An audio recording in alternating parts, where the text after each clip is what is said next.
They hate when you elevate. They stacking up losses, I'm handing them out, yeah, I had to go delegate. It feel like I'm floating, I'm lost in the moment, I swear I could levitate. They never believed that I would really fly, I had to go demonstrate. I had to set them straight. They hate when you elevate. Elevate. They hate when you elevate. Elevate. Yeah, they hate when you elevate. I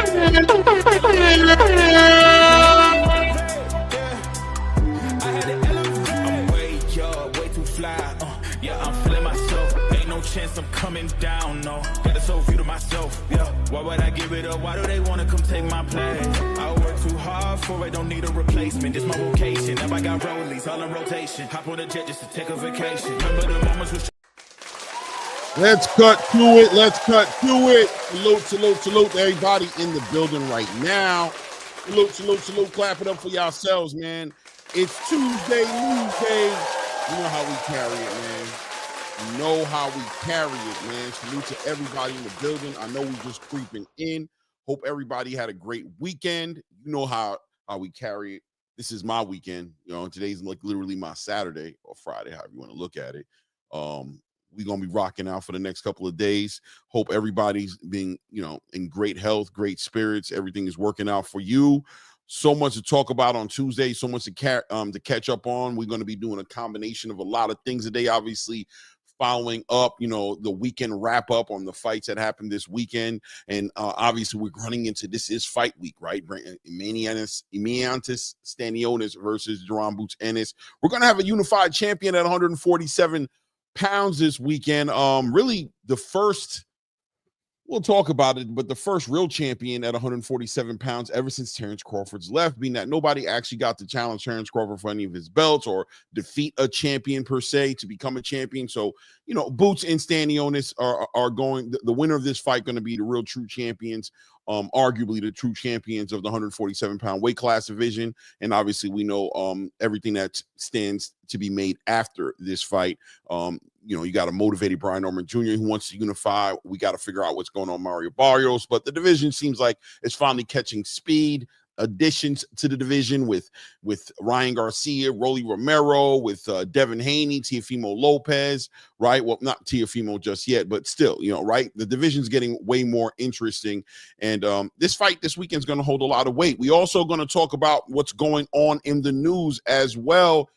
We've got Shakur Stevenson, who seems to be not on the same page as Turki Al-Sheikh, to say the least, but still trying to coordinate a fight with William Zepeda. This fight's been a long time in the making. Seems like these guys can never really get on the same page. William Zepeda always having these unfortunate things jumping in the way of the fight being put together. Oscar De La Hoya and the way he's navigating William Zepeda's career. And obviously Shakur Stevenson just can't seem to get a good break for nothing, right? So we'll talk about that as well. News coming across the space about David Benavidez now being elevated to a WBC champion. We'll talk about that. We've been talking about that for the past couple of weeks, how I feel about it. We'll go deeper into it now that the trigger's actually been pulled. Dimitri Bivol went ahead and vacated that title. It was supposed to go to a purse bid today. So Dimitri walks away from that situation, has some not so kind words for Mauricio Sulaiman and the way he's been carrying and handling this situation. But of course, David Benavidez now email champion or elevated to a full champion. We'll talk about that as well. And we'll talk about things going on we got a big heavyweight fight being put together now between Jarrell Miller and Fabio Wardley. I think it's a great fight. We'll talk about that and whatever else have you, ultimately ending up in opening up the panel, of course, for the viewers, the guys in the chat, to step up here and share perspective on what's going on in the space. Shout out to everybody in the space right now. Keith Tucker, what up, Clay? What up to you, Keith Tucker? AK Crowd, of course, my brother from another man. Salute to you, family. Always embracing receiving those blessings from AK Crowder. Eastside, easy, grassroots, supporting the building. Salute. Eastside says, yes, sir. Time for some boxing talk. Yeah, you know how we going to carry it. Ray will be here shortly. He's handling some things, but he'll pop up sooner rather than later. Yeah, man, AK, that is my song, man. It motivates me. It's not like the big song, but, really, I think it speaks. I always say it speaks to me, right? It speaks to me, speaks to my journey on this whole entire content creation in the boxing space. It just speaks it speaks volumes to me. Let's see, Mr. Big Play Bray. Good morning to you, King. Hope everything is great, man. RC saying salute to the ATP Combat family. Yeah, man. Salute to you. SOB TV. Salute to you, family. And of course, my brother, my Aki, Fly Frequency in the building. Shout out to Fly Frequency. BR215 says salute Clay in the chat. Everybody in the building say salute back to Mr. Big Play Bray. JR Spock, my guy over there in I want to say Colorado, but don't quote me, you know what I mean? But salute to JR Spock. Hola, brother. Back at you, man. So much to talk about, man. Mr. Big Play Bray says the WBC was in their feelings yesterday.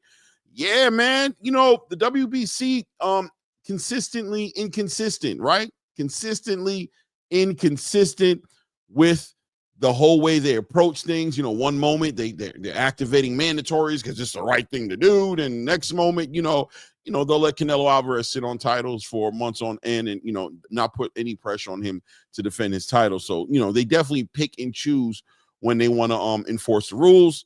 Listen, man, this just gives into the argument, right, of why, you know, Turki Al-Sheikh and the Dana Whites and the TKOs and the way they're coming together and the boxing space looking for that structure, right? That lack of structure, that Wild Wild West mentality, it just bleeds into other things and so many different things going on in boxing that it can frustrate you at times. You know what I mean? It seems like Dimitri Bivol is definitely there right now, right? Calling out Turki Al-Sheikh, calling out Mauricio Suleiman and the way the WBC is handling this.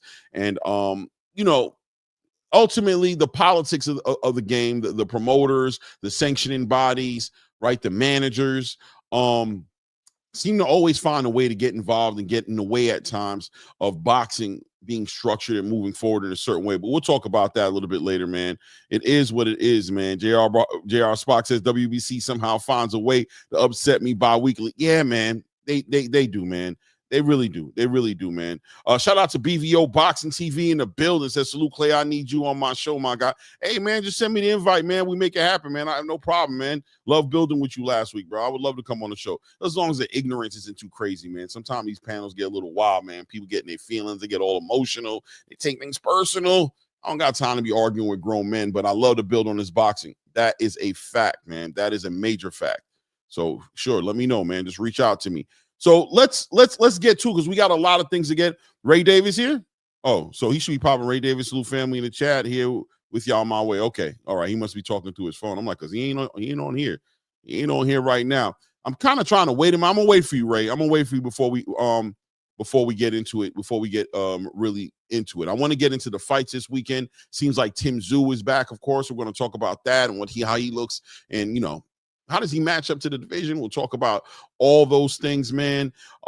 We even got to talk a little bit about, you know, Gervonta Tank Davis's team. Kenny Ellis, I guess, just did an interview as well, speaking on, you know, Shakur Stevenson's position. I hear, you know, he's aging out Gervonta Tank Davis and things of that nature. I think that's real interesting that Kenny would take that approach to the whole entire matchup. Just, you know, we'll talk about it, but, you know, a side privilege, right? You know, so, you know, these fights can be made, but it does seem like there's always going to be a little bit of pressure and a little bit of responsibility put on the A side to go ahead and coordinate these fights. So Kenny to say that Shakur somehow is stalling or holding up the fight is kind of interesting, to say the least. I don't see it, you know, but you never know what's going on in the background. You don't know what kind of negotiations are going on, and, you know, maybe Kenny Ellis is, you know, maybe he's privy to a lot of things that we're not, and he's speaking towards things that we can't, you know, really relate to because we don't see it happening. But it does seem interesting that he would take that position. And even looking at the Lomachenko and Gervonta Tank Davis situations, a lot of people would say that Gervonta and his team kind of aged out Lomachenko a little bit, right? So, you know, real kind of like the pot calling the kettle black a little bit, right? It is what it is, right?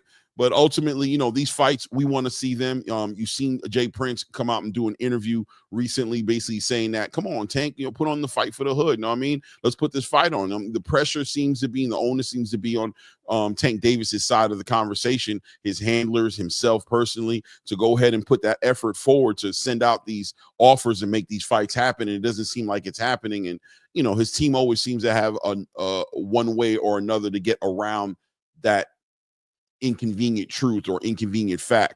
in the whole matter, right? Shout out to Tip O'Malley in the building. Tip, what's good, fam? Yo, guys, remember to please hit that like button when you get in the building. If you haven't subscribed, take an opportunity to do that as well, but definitely hit the like button. Let's help it get into the algorithm so, other people could jump on this. And Ask Val says, what up, Joe? Salute. Chat, Clay, what it do? What up, Ask Val? What's good, family? Hope everything is good with you. Hope everything is good with you. We're waiting on Ray Davis. I'm trying to stall it out a little bit because I really want to dive deep into a lot of this talk today. We got Janabek as well. I want to talk about that. I want to talk about the whole 160-pound division today. We're definitely going to talk about that. The division is such a dry division, but at the same time, a whole bunch of champions. They're fighting, I don't know if it's mandatories or, if they just, picking these fights, but ultimately what happened to fighting each other and what do we got to do to get towards an undisputed or at least some more unifications? We got one unified champion already in the division with Janabek. So we just got Erizlandi Lara and Carlos Adames on the sideline. What does that division need to get to go up? You know what I mean? And what 154-pounders are probably going to, naturally go up to 160 as well. We could talk about that as well. Robert Chandler, salute to you, King. Hope everything's good with you, man. RC says no Tank hate, but he got to fight the fights, bro. Yeah, man, no Tank hate. You know what I mean? And for me, he has to fight the fights if he wants to be in the conversations that when we're talking about the legacy part. And I always say this, guys, as fans of boxing, we're here for the legacy. The fighters can be prize fighters and they got to balance out the prize fighting with the legacy. And, that's understandable, but, there should be a balance there. Ultimately, as a fan of boxing, we're definitely here for the legacy. We want to see the fights. Obviously, we always want to see the fights. So however they got to figure it out. If Tank wants to be in those, not even Tank, I guess he doesn't have to want to be in those conversations. But if the fans or whoever have you want us to have these conversations and include him in to a certain capacity, then yeah, man, there's a requirement, I think. And I think making these fights is definitely a large part of that requirement. You know what I mean? Definitely a large part of that requirement. Ray is taking his time, man. He moving around. So you know what I'm gonna do? I'm gonna move on, bro. Tszyu is back. How does he match up? Tszyu having a performance this weekend that he probably needed to have, right? This was gonna be all or nothing performance for Tszyu, coming off two losses, I would say devastating losses. Although the Sebastian Fundora fight was a close fight in so many ways, but the amount of damage he took in that fight, the amount of momentum he had going into that fight that he lost in that fight really started this, trajectory, this downhill trajectory that he started to run. And then, not being managed properly, in my personal opinion. I've already communicated to you guys how I feel about that. The management didn't handle it right. The last minute replacement with a 6'6" southpaw Sebastian Fundora, towering inferno, coming into the ring with all kind of different adversity than what he would have had in fighting a inactive Keith Thurman, who hadn't fought in about 4 years, right? Or 3 to 4 years, whatever that was. Big adjustment. Management didn't handle it right. No rematch clause put into the contract. A bad cut in the early half of the fight in the second round. Nobody stepped up to stop the fight even then, where it would have probably been a no contest, allowing him to go through 10 rounds of blood in his eyes, blood in his mouth, struggling, and he still made it as competitive as he could. But Sebastian Fundora able to squeak out a victory and become a unified champion at that point in time. And what was Tszyu going to do next? Errol Spence walks into the ring and takes all of the glory and all the momentum to go ahead and say that he's going to coordinate a fight with Sebastian Fundora, just to see that fight not even come to fruition, right? And what happens next? Tszyu's trying to figure it out, let his head heal up. He gets into a fight. He says, let me get a title, as Tszyu's always showed that warrior element about him, right? He just wants to fight the best no matter what. And instead of his management saying, you know what, let's put him in a fight, allow him to deal with this injury in a certain way. Let's let him get a tune-up fight. Let him get his wheels turning again. They threw him right in there with which hindsight shows us maybe one of the most dangerous, if not the boogeyman, and the most dangerous 154-pounder in the division in Bakram Murtazaliev, right? Murtazaliev, right? And we saw what happened there. Dominated, put away in a couple of rounds, just hit with a lot of shots. We'll talk about that as well a little bit later, as far as Tim Tszyu spoke on that performance, as far as the rehydration clause and how he felt like that affected him. But look, he went into this fight with Joey Spencer, and this fight needed to be a good fight for him. He didn't only want to win this fight, but he wanted to, showcase something that we haven't seen in him since before the Sebastian Fundora fight, and let everybody know that he's in the division to win it, right? He's still one of those guys. Guys, I told you guys already, last year, Tim Tszyu walked into 2024 as the 154-pounder to beat, right? He was the fighter. The fighter that Jermell Charlo may have ducked or got out of fighting him to go fight Canelo Alvarez, a guy who's going to come up, who had that performance against Brian Mendoza, who had that performance against Tony Harrison. And he lost all that momentum, and he wanted to make a statement in this fight. And I'll be honest with you guys, he made somewhat of a statement, right? But who is Joey Spencer at the end of the day, right? Up and coming contender, you know what I mean? Who did he take a loss to again? Who did Joey lose to? Was it Jermell? No, it wasn't Jermell. Off the top of my head right now, I'm having a hard time remembering. But Joey Spencer, on paper may have looked like he would have been somewhat of a challenge. I don't know. I didn't see it. But it was definitely a fight where I knew that Joey Spencer was going to be there in front of Tim Tszyu and give Tim Tszyu an opportunity to really show out and show and prove and show out. And he did. He took advantage of it. He got him out of there in 4 rounds. And it looks like Tim Tszyu is back, but you still got to ask yourself, how does Tim Tszyu, did this performance put Tim Tszyu back in the conversation of matching him up with the elite of 154 against a Virgil Ortiz, fighting against a Sebastian Fundora again, fighting a Bakram again, fighting even a Charles Conwell or Xander Zayas or any of these fighters, being that, Joe didn't really offer no real pushback at the end of the day. That was kind of going to be a litmus test to say where Tim Tszyu's at, but still a dominating victory. One thing you saw about Tim Tszyu that I noticed was that, listen, Australia is never going to not have his back. He still pulls in the crowd. He still pulls in the attention. He's still a great dancing partner. There's still a lot of money in fighters fighting Tim Tszyu, right? He seems to still have that energy about him. It is what it is, right? Salute to my co-host Ray Davis in the building. Shout out Clay. Shout out to ATP Combat Media X. Is that how you say it? Media X. Yeah. Oh, okay. Whatever. Rolling with Hogan style. But great topic. Well, I heard you bring it up to time, right? Starting with Fedora, and I was like saying to myself, and just so you guys know, if anybody was going to get Fedora, that was the time to get him, because right now he's a different animal.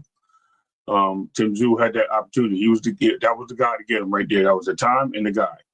Moving forward to last Saturday, Tim Tszyu put on a decent performance. I'm going to say it was what he needed. It's called a nice refresher. You know what I mean? You go out, you need a refresher. Spencer was not a really easy fight. It was easy for Tim Tszyu. I think once he figured out he could apply the pressure the way he was doing, dipping low as he was moving forward at time to time, the fake that he was going to throw something, catching the jab, Spencer, making Spencer really think, like, when is he going to throw? When is he going to throw? And keep him on the guess side of things. He basically was able to outpoint him and do what he had to do. You know what I mean? And I think he was able to drive it home, Clay. You know what I mean? I think once he figured out that this guy is very reluctant to throw, he's looking to counter. All he has to do is start throwing punches. And then punches and bunches is going to get the job done, and it did. It was a great performance, in my opinion, for Tim Tszyu. Great showing. You know what I mean? It was in Tszyu kneeling, or whatever they called it, Tszyu-berg, whatever. You know what I mean? Newberg. Himself. Tim Tszyu, you know what I mean? Shout out to the show. But it was good. It was a good feeling. And guess what was great about it? Australia gave him a better showing than PBC when he fought in America, if I'm not mistaken. It was much more entertaining, better arena, more up to par. I mean, it could have been the mood that brought him out to that fight. When has you ever seen Tim Tszyu fight, Clay? When Salute Blue. Whenever you ever seen the Tim Tszyu fight, when it hasn't been like an atmosphere. You know what I mean? And that was the first time it was an atmosphere. So that could have had a big play, especially coming off a loss. That was like a split decision due to the fact that you got your head busted open. Right. That was a tough atmosphere to come in, like just a dead gym with all black curtains. So now you come home and you know what I mean, you're a little nervous because you just came off of 2 losses. You know you got a guy in front of you that can punch, and he was able to fight you, whatever. But hey, he got the job done, and on to the next one. And I think that's what, you know, as a boxer, when you come off a loss, you need as a bounce back fight. You need a decent fighter that you can get in there with that's dangerous, but you know what I mean, somebody you believe you can beat, get back on track. Right. Tim has not been known to do the tune-up thing a little bit. He's always kind of got an Errol Spence type of energy about him. He wants to jump right in there. He wants to fight the best of the best, and we always appreciate that as boxing fans. But yeah, man, taking a proper step in getting a tune-up fight, a warm-up fight, a fight to get him back in the winning column. It's an important thing for his career. I thought the management has finally jumped behind, like doing the right thing by him, because like I said earlier, man, I feel like he just was mishandled. You know, for 2024, going into that year, Ray, I don't know if you would agree or not, but he was the premier 154 pounder, right? He was the guy to fight, the guy to beat, the guy, if you wanted to show who you were, you wanted to fight Tim Tszyu. Hence the huge opportunity turned out to be for Sebastian Fundora, who took a lot of that steam from him and kind of put it on his own campaign. And just mishandled, and even walking him back into a Bakram fight, not giving him that tune-up fight to make sure that he was okay with the injury, that he was okay with the experience that he went through with Sebastian Fundora, and allowed him to get into a fight with who we know now to be one of the most dangerous fighters in the 154-pound division in Bakram, because a lot of people, including myself, walked into that fight a little bit in the dark. Right, about Bakram, right? Like, you know, he was an IBF champion, but you know, he was upgraded to full champion. He kind of, you know, nobody became a champion actually beating a champion in that division the way Jamel kind of walked away and vacated belts, and people were elevated. So we didn't get to see him against that champion type of opposition, but he turned out to be a dangerous SOB, right? And put Tim Tszyu through the meat grinder. So at the end of the day, this fight was needed. But moving forward now, and he's gotten this fight out the way, and in my opinion, did what he was supposed to do against a Joey Spencer, or at least do what we hoped he'd do, you know what I'm saying, against a Joey Spencer. Moving forward, the next fight, naturally, that people are talking about right now. It's in the contract. Yeah. In that list. Right. So moving forward and going into the next natural thing, and we all saw this coming as we saw Keith Thurman a few weeks back go ahead and get rid of his opponent in Brock Jarvis in the same fashion, got rid of him in 3. Tim got rid of his in 4. So they both looking like they're here to stay, and they're here to play the game. But once again, another fight, maybe the fight we never knew we wanted to see, being that this was the original fight, right? That was supposed to happen when that late replacement with Sebastian Fundora was due to Keith Thurman having a unfortunate injury, right, to his bicep, tore a bicep, and couldn't get that fight. We were all saying boo to that fight. At that time, was it going to be the first PBC Amazon Prime fight? And it was like, what the hell is this? Headlining? You're going to charge us pay-per-view to see Keith Thurman fight Tim Tszyu? What are you talking about? It was that, right? It wasn't so much of them fighting each other. It was the fact that they weren't fighting for a title and at a catch weight. That's what was the problem. I mean, that too. I think the whole thing was crazy. I think the catch weight was crazy, but even the fight was just like, a lot of people would say not pay-per-view worthy, right? Not $80. No, worthy. That's the one thing the PBC is going to do, is they're going to charge you this premium rate, and it forces you. Like I tell people, I compare it to the burger, right? You give me a $15, $10, $12 burger, there's perspective on it. I can enjoy the burger and be like, this was worth the money. You start to charge me $50 and up north of that for a burger, man, I become very meticulous about the burger. I mean, you know what I'm saying? I start talking, I'm comparing that burger to every other burger, and I'm thinking about that $50. You just put a certain edge to it. You change the whole, the palate, the taste palette changes, right? As you're buying the burger, you become even more of a food critic, and you want it to be gourmet. And I feel like, maybe that's the word to capture it best. Tim Tszyu versus Keith Thurman back then was not gourmet. At $80, you wanted it to be a gourmet, you know what I'm saying, headliner. But look, the fight we never knew we wanted, I think right now, makes sense. It just makes all the sense in the world. And I think we, with the 2 last performances they have, are we more excited going into this to see this fight happen and see, is Tim Tszyu really back? You know what I'm saying? And also, let's see what Keith Thurman really has at 154. Yeah, I mean, look, when I look at both opponents, I think Tim Tszyu went through the gauntlet where, we got an aging coming forward to the division, pulling up a guy from 140, Keith Thurman, doing what he had to do, right? I think, like I said, I think the challenger was more on Tim Tszyu's side as opposed to Brock, whatever Jarvis being challenged for one time. Because I don't know if anybody noticed, but Keith Thurman looked slow to me in that fight. And he just looked like he just was able to get comfortable with Brock Jarvis. And once he got comfortable, it was like, Keith being Keith. But when you look at he started off, man, it looked like he was just like you could see age creeping into his shelf life. But I'm gonna call it the shelf life because I'm not gonna say his career because I don't think his career has been really detoured. I just think that he's just been on the shelf for so long, and that was the reason why. And I think you start seeing that aging happen. So we'll see going forward, man. Like we had the big debate last week about who would win this fight, and I still got I don't even know his name, Tim Tszyu, over Keith one-time Thurman.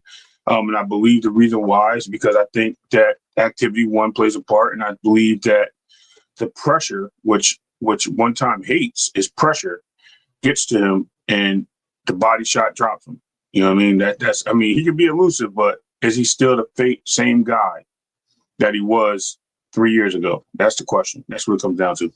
Yeah, 100% fair arguments, Ray. I can't, I can't push back too much on that. The age, the inactivity, even the hairline, right? Like it's like you just see it all over him. Shout out to the hairline. Camera was like this. Hey, bro, he need to go ahead and come join the club and stop trying to hold on to, what God got planned for you. No man can interfere. No comb, no hair grease, no hair transplant. We not interfering with that. You know what I mean? You're what Dragon Ball Z? You either have it or you don't have it. I think that Keith Thurman, he did look a little slow against Brock. You know what I mean? I'm going to say, did he do it on purpose? As far as was his mind on a different agenda against Brock Jarvis? Did he acknowledge that the kid was coming up started off at 117 pounds and pulled him up from 140, and now you're fighting him at 154, and is this kid? Can this kid? Does what the kid power that he may have looked like he had in the 117 and 140 pound division translate at 154? He seemed to be a little bit more ready to absorb whatever the kid had as far as the punishment that he thought he could transfer over, but more importantly, wanted to put himself in position to take advantage of. I'm gonna punch on this kid. I don't think he can deal with that. I'm still one time. I might not be one time for Sebastian Fundora or one time for some of the bigger, but this 140 pounder, yeah, I think I can get him out of here. Let's make a statement. Let's do something special so that this whole hiatus that I took off of, let's take the edge off that hiatus and let people see that we're back at it and ready to compete at the highest level. We're not playing with our food. We're going to get him out of there. I still favor. Listen, man. I acknowledge that the opponents that Keith Thurman had in comparison to who Tim Tszyu had coming back are two different opponents. I think that Tim Tszyu's opponent was a more actual 154 pounder. So, Tim is also the younger fighter, and, he had the more competitive fight. But I do think there's a certain amount of athleticism that I need to see if Keith Thurman really has lost that much to where he can't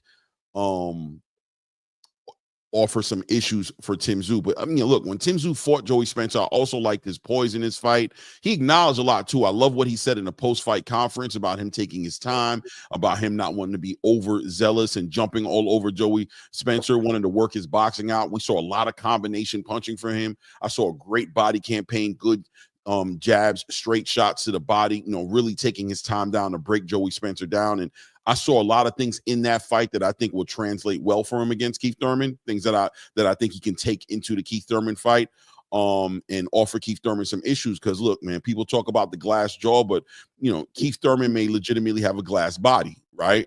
And if you attack it the right way, we've seen him kind of like get hurt a lot of times in the body. We've never seen anybody actually take advantage and follow through and turn it into a win.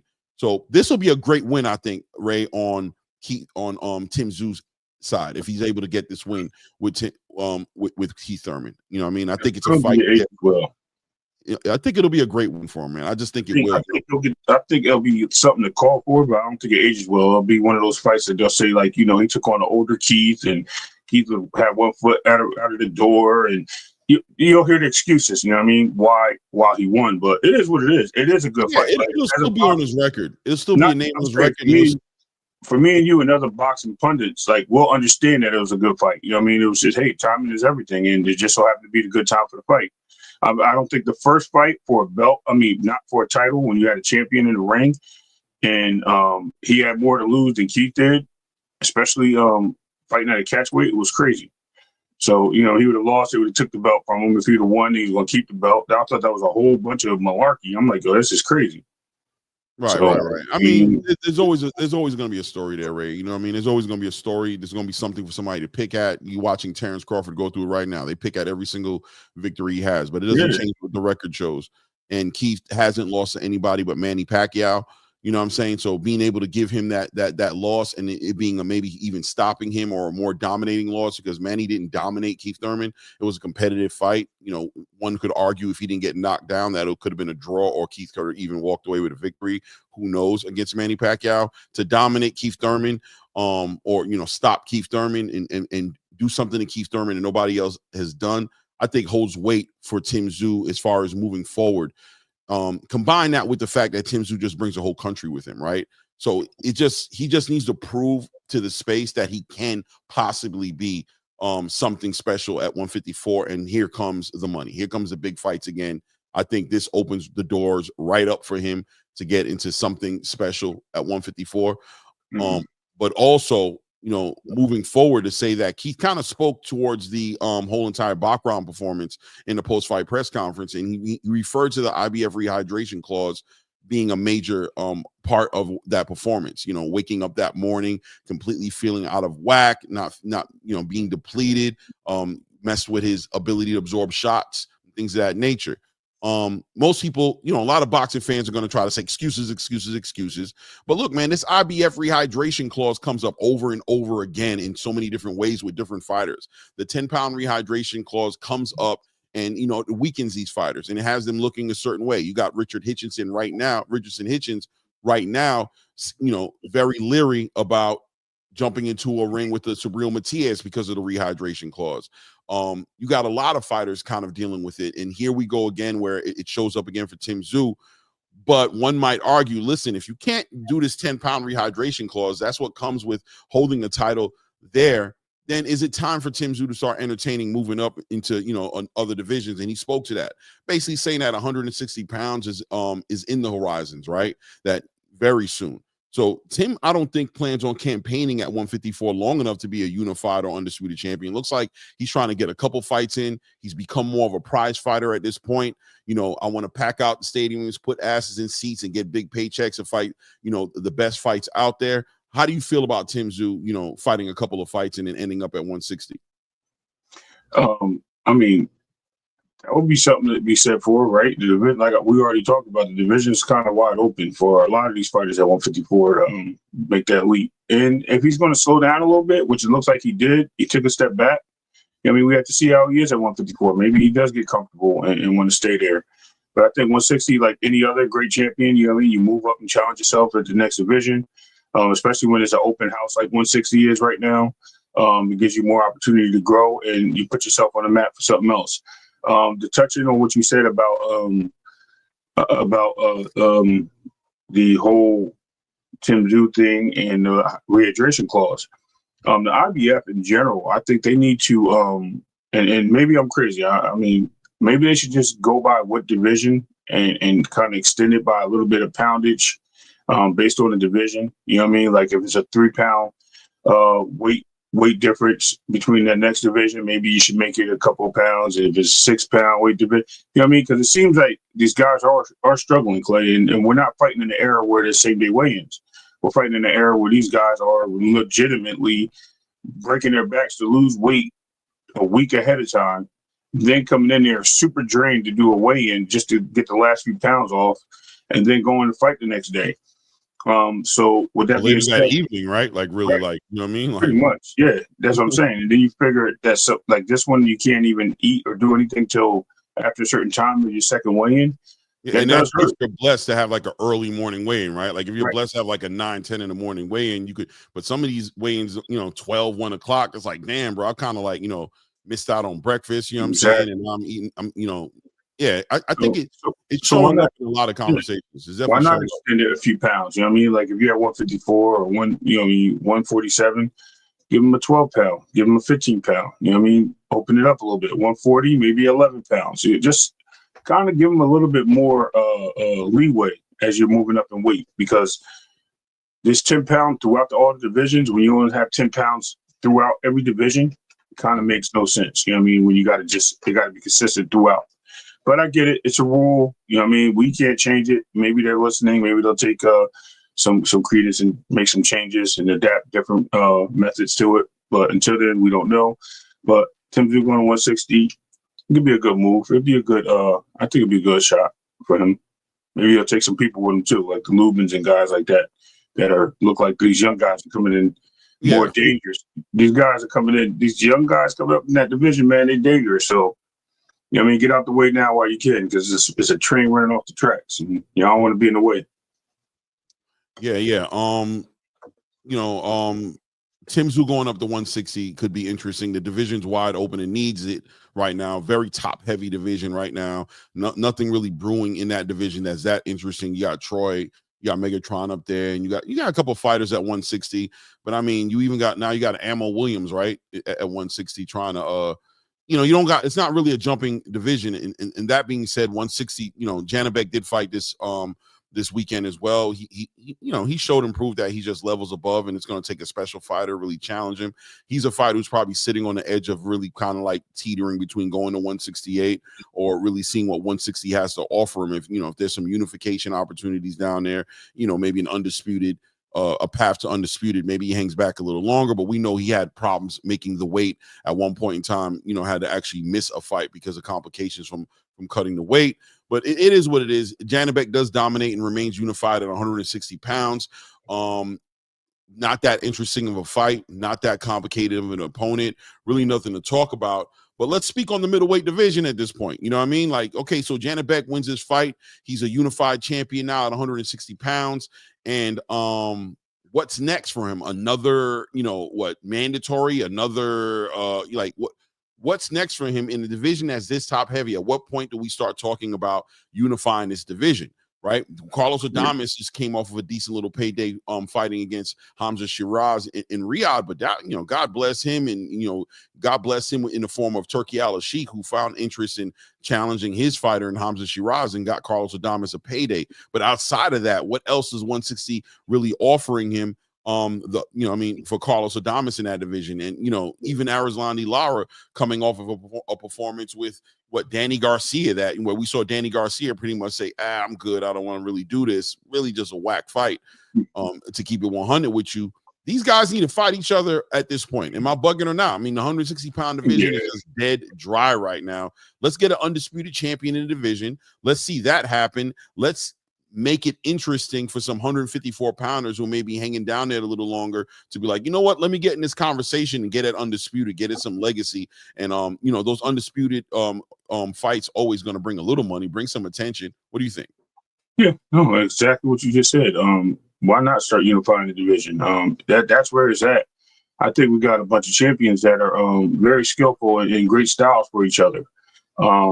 Janabek being a boxing puncher and a hard boxing puncher at that, that can come in there and clip you at any time. He comes forward and he's really uses high guard and he does what he needs to. He does what he needs to do to counter at times, right? So he's a good boxer in himself. Then you have, to me, a more slick, dynamic fighter, and Adames is very quick in and out type defense and offense. Great, exciting fighter. Can get you in there. He can also box you, but at the same time, he can he can also lay you out. And then I think the best of all, believe it or not, is the ageless Lara.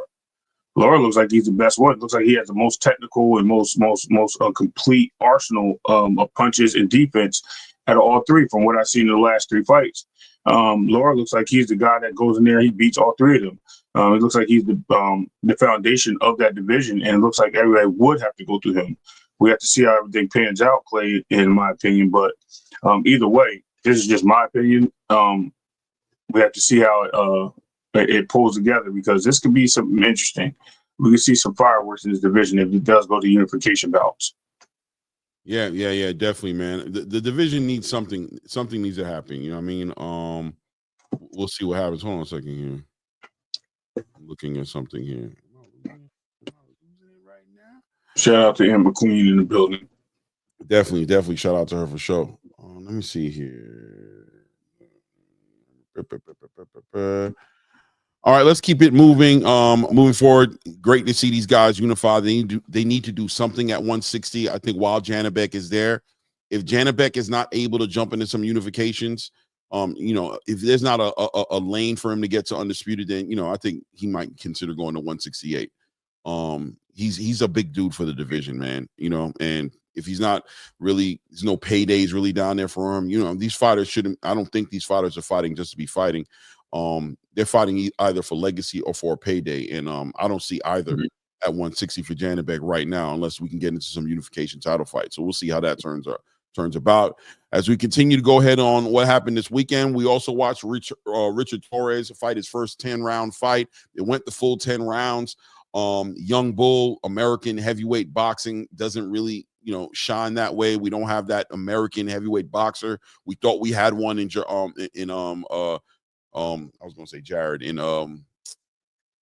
Jared Anderson, sorry. Jared Anderson. Yeah, I heard it. Questioning his commitment to the sport. Doesn't seem like he's checking the boxes.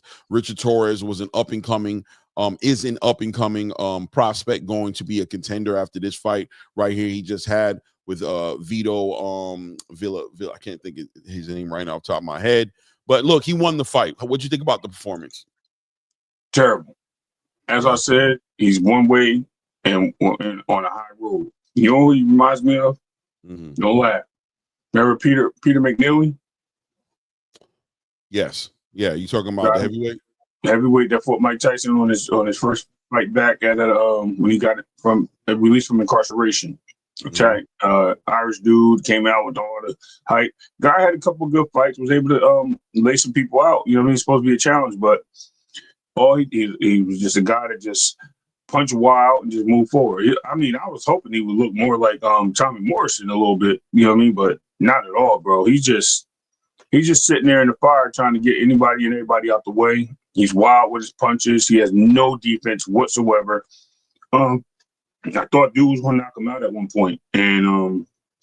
But listen, he kept the overhands going. He hurt what's his name again? I can't even say it. That Italian dude, can't say his name, but he hurt him a little bit. Guido. So I will go with Guido. But I think every time he hurt him a little bit, it kind of made him back up. And when he made him back up, he allowed Torres to apply the pressure he needed to actually get the victory. But aside from that, man, Torres don't look like he's the guy that you want representing the United States as a heavyweight champion, especially him being one of the smaller champions and all these guys being over 6'4" and he's only like 6'1". You can see the mismatch alone, especially when he gets a tougher competition. And I heard somebody say that they wanted him to fight what's the name from England? I'm like, no way, bro. He'll get his head knocked off, bro. But whatever. Being that they're both at the same level, they believe, but nah, ain't no way. Yeah. Richard Torres is just small heavyweight, man. Those small heavyweights got to have that. To me, they always got to have that special intangible about them that makes the difference. Mike Tyson had that movement. He had that power, obviously. He had a way of dealing with the height difference, right? When he jumped into the ring with somebody, he was generally the smaller guy, right? But he had that X factor he was able to bring that made him who he was. Even Alexander Usyk, he was able to compete against really big dudes in the heavyweight division, but he brought that pedigree. He brought that that intangible that made him special, made him made him the undisputed champion.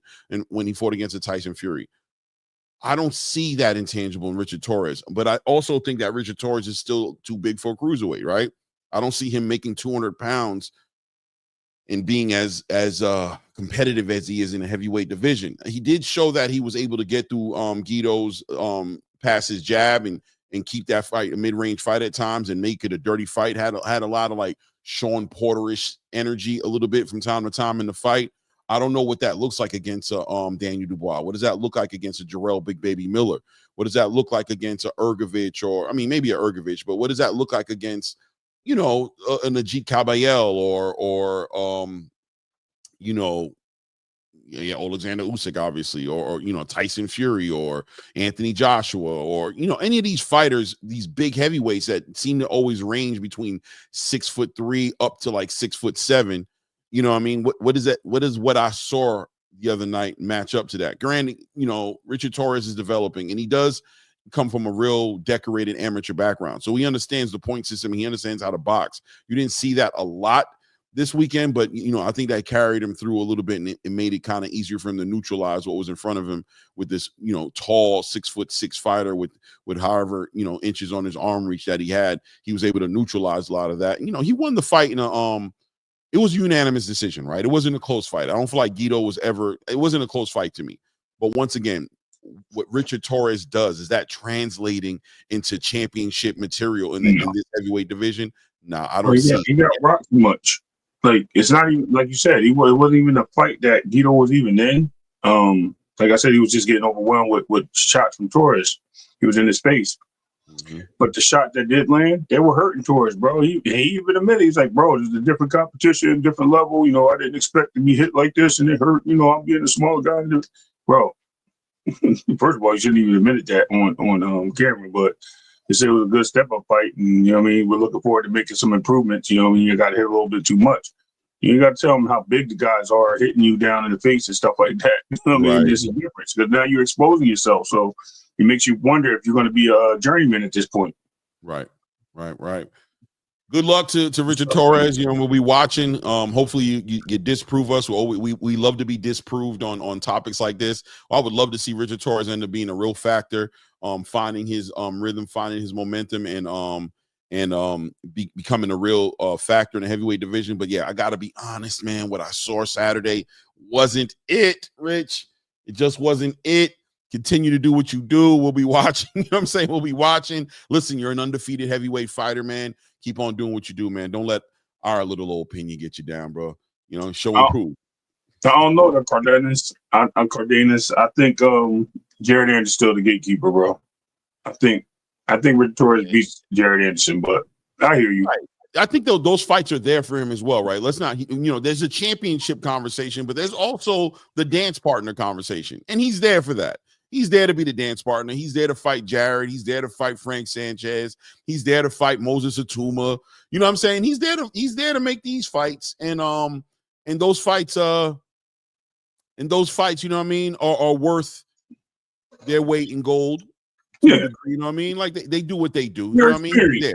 They're fight for experience.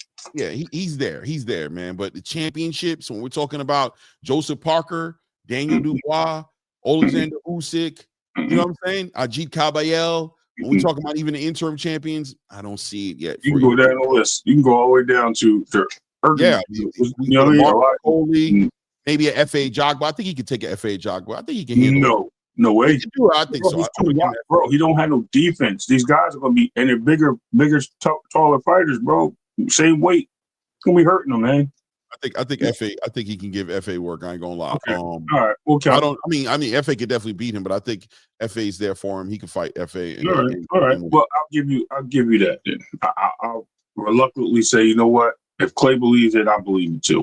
I gotta respect that. Salute to Rock. Not the question. The question isn't whether he will, whether he can. You know what I'm saying? We're talking about competitive boxing, right? Like I said, against Martin Bacoli, I don't see it. Right? I don't think he can. You know what I'm saying? When it comes to Daniel Dubois, I don't think he can. When it comes to you know, Joseph Parker, I don't think he can. But then again, listen, man, he's got the IQ, and he didn't show that against Guido, right? And I don't know if maybe that's not what the game plan was. He has a crazy overhand right, that right hand that he throws. And he knows how to, if he's able to use his height and kind of do like Tyson did and make people reach for him and try to find him, he could walk people into some bad shots. And he does have some power. He does have some power. Mm-hmm. So, I mean, listen, man. There's a thousand ways to skin a cat. What made me understand who he was, Clay, maybe you remember his last fight when he fought the dude from the taco shop. Looked like he ate Grimace and the dude that Berlanga fought. Yeah, I remember. I don't remember the name, but I know you're talking about, right. When he fought him, I was like, yo, this dude don't have no, like, he just doesn't fight like a normal fighter. Like, he fights like he's trying to, like he's in a street fight. Like, he's just haymaker all day. It looked like he had, and dude was hitting him back. And I was like, yo, this dude, and I think that dude hurt him in one round because he was just swinging wildly trying to knock him out. I was like, yo, he's looking for knockouts, bro. This is the time to set your skill up. You're moving into the next realm of your boxing career. You're coming out of prospect and you're sitting here trying to KO this dude. Get your feet under you, jab a little bit, work the body, you know what I mean? Develop your skill set, move forward. You're moving on to the bigger and stronger fighters next fight, and it starts there. And you're sitting here trying to knock this guy out. So that right there showed me that his mindset is I can run through everybody. And he believes that. And because somebody like Richard Torres, who has a smaller stature in that division, trying to run through people, the bigger heavyweights, is going to be a problem, man. And, you know, it don't look good. It just won't look good when he get clipped in the face, bro. Yeah. We'll have to see what happens for him. I don't know who they want to put him up next. I think, you know, a Jermaine Franklin or who else would I let him run it with? Frank Sanchez. I mean, he might be able to be Wilder. Yeah, I mean, I want to see more. What I saw this weekend just makes it hard to gauge it in any kind of positive way for the heavyweight division. I'm not going to make this a crap all over Richard Torres section.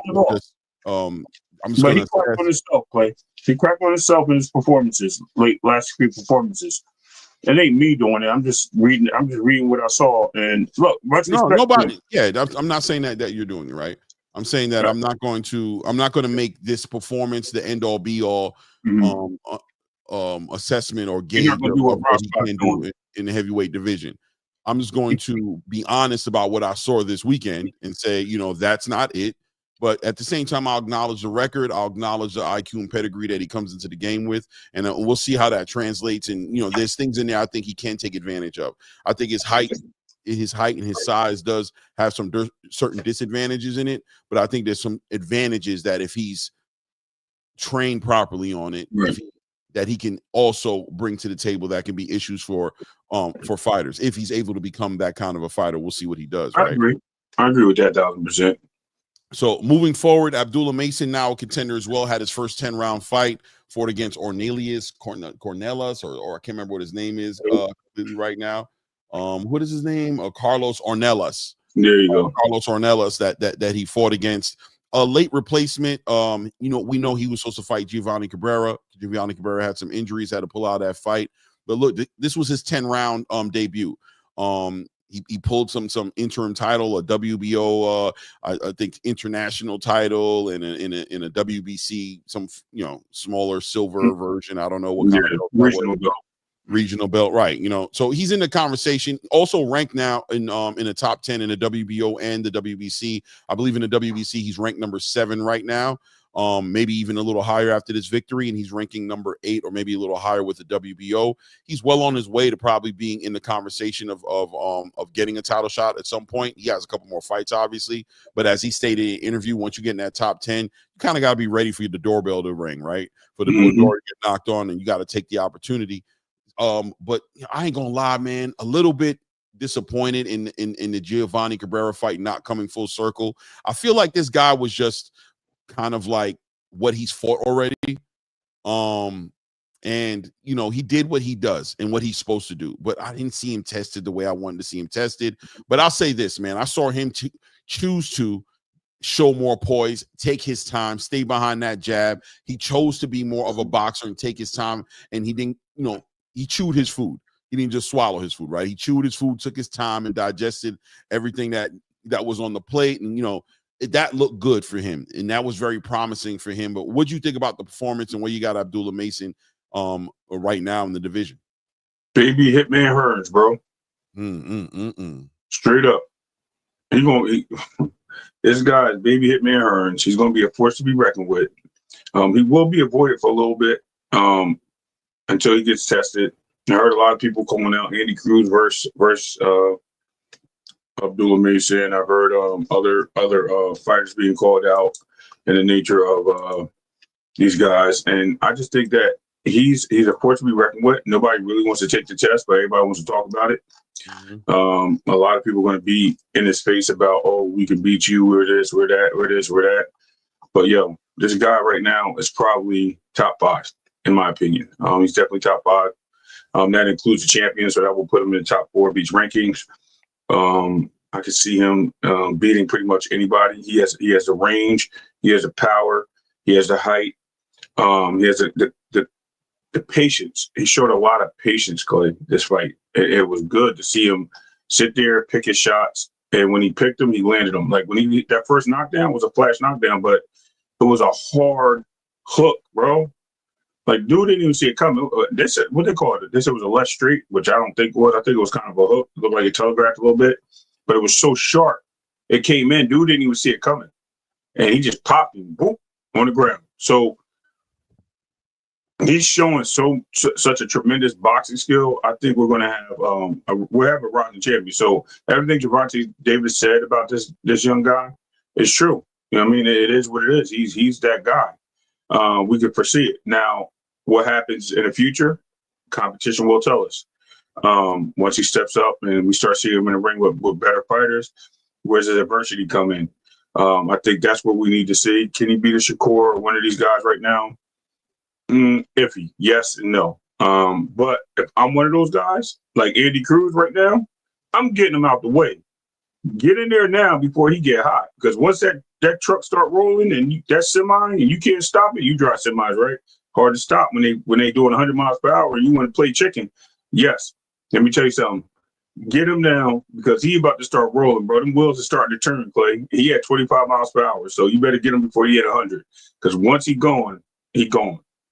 That's I agree with you 100%. I was thinking that the other day. I said to myself, man, one of these champions, going to fight him, they're going to want to grab him early because he's going to get better. Top Rank is moving him in a great way. The activity is there. I expect to see him fighting in the next 3 months. I expect to see him back in there. It seems like Top Rank has got him on that. I want to still see him in front of, a Giovanni Cabrera. I want to see him in front of a Joe Cordina. I wouldn't mind seeing him in front of a Mark Chamberlain or even even in Andy Cruz. You know what I mean? Even though I think that'd be a tall task. I just want to see him. I think getting him in front of a boxer is going to be what he needs to kind of refine that stance and refine that movement that I think he has. I think he has the athleticism, but it's one of those situations where we don't want the Allen wrench or the screwdriver or whatever have you to get rusty, right? We want it to be there for him in great condition when it's time for him to use it. And right now, the hammer seems to be getting him there. The hammers, it seems to be getting him these victories.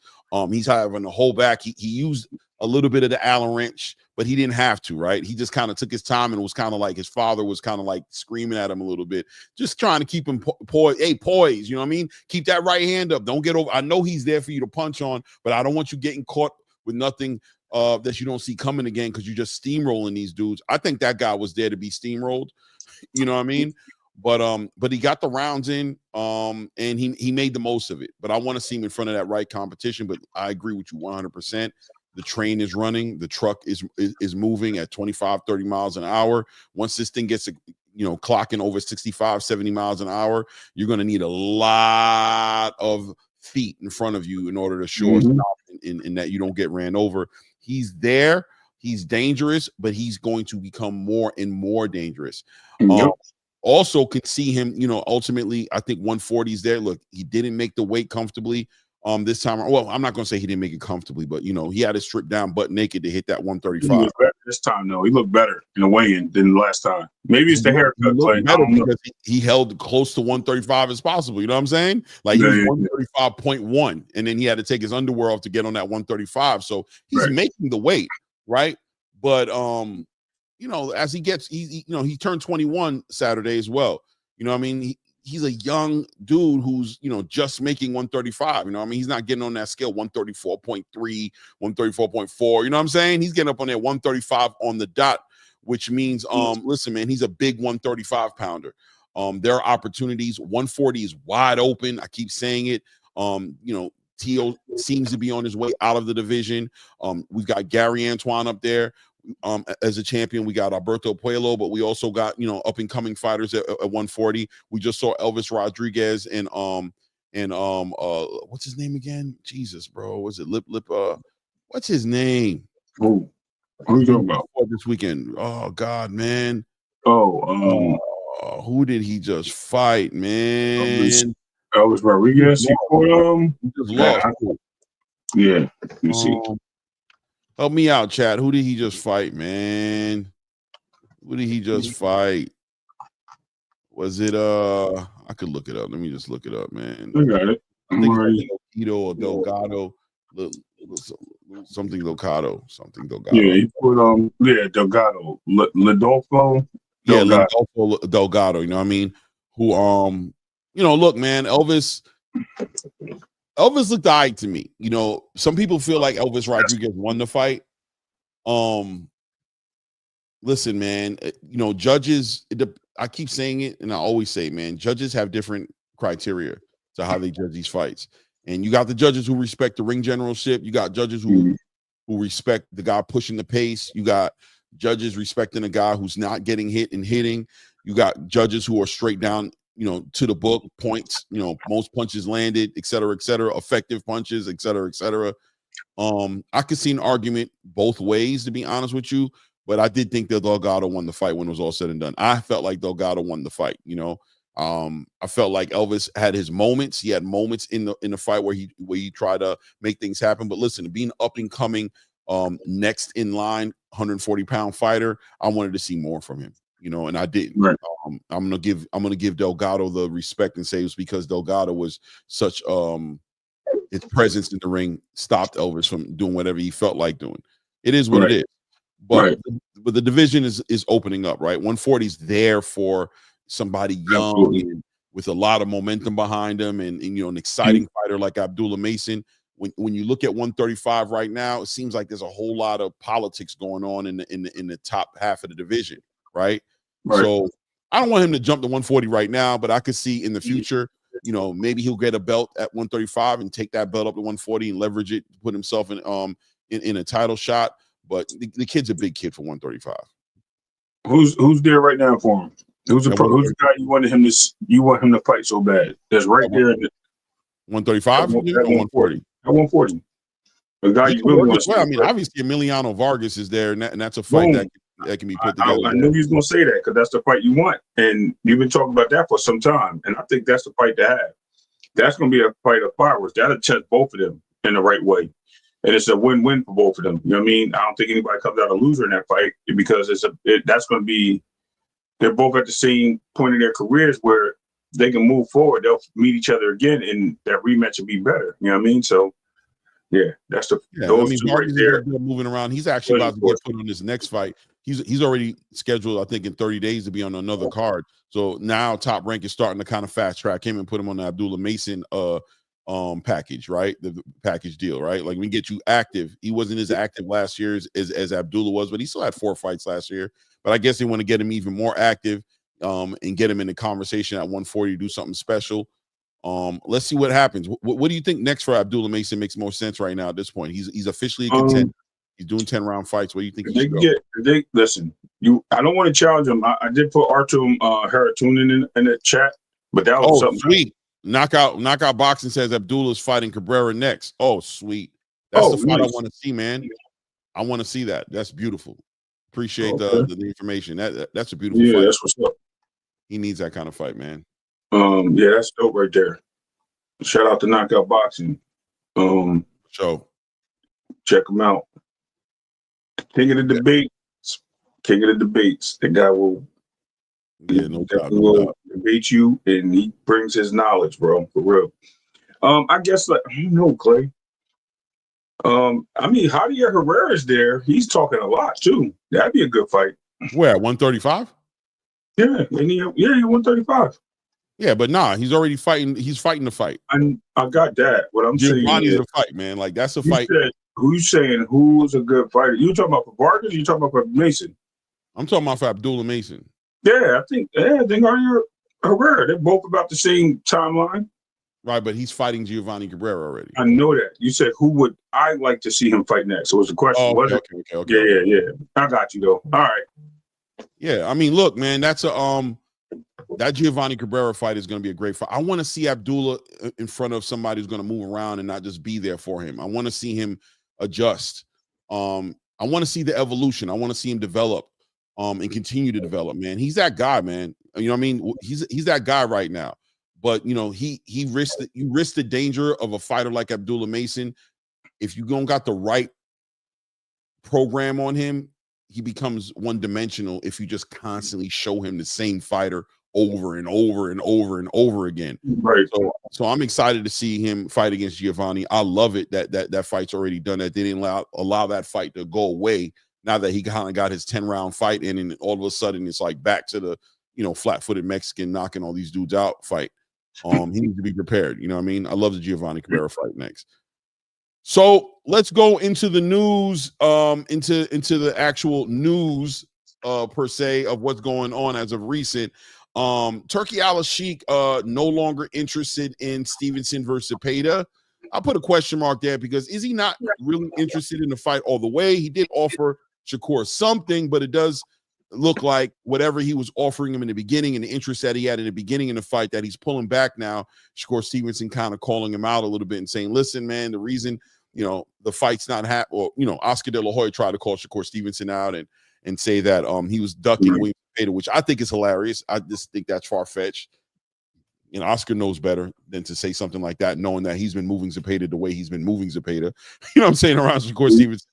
But Oscar's going to be the troll and put it out there and try to sell the fight the way he knows how to do it. But I think the bigger topic right now is about Turki Al-Sheikh, right, in his position.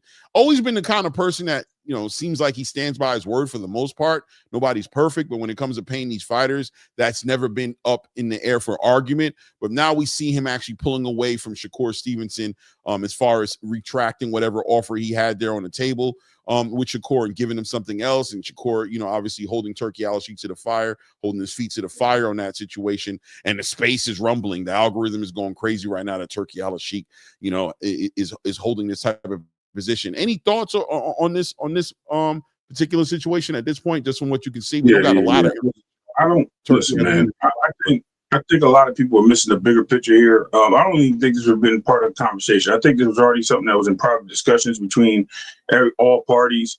And I think Oscar was the instigator of the conversation with Shakur to make this all a reality that we get privy to.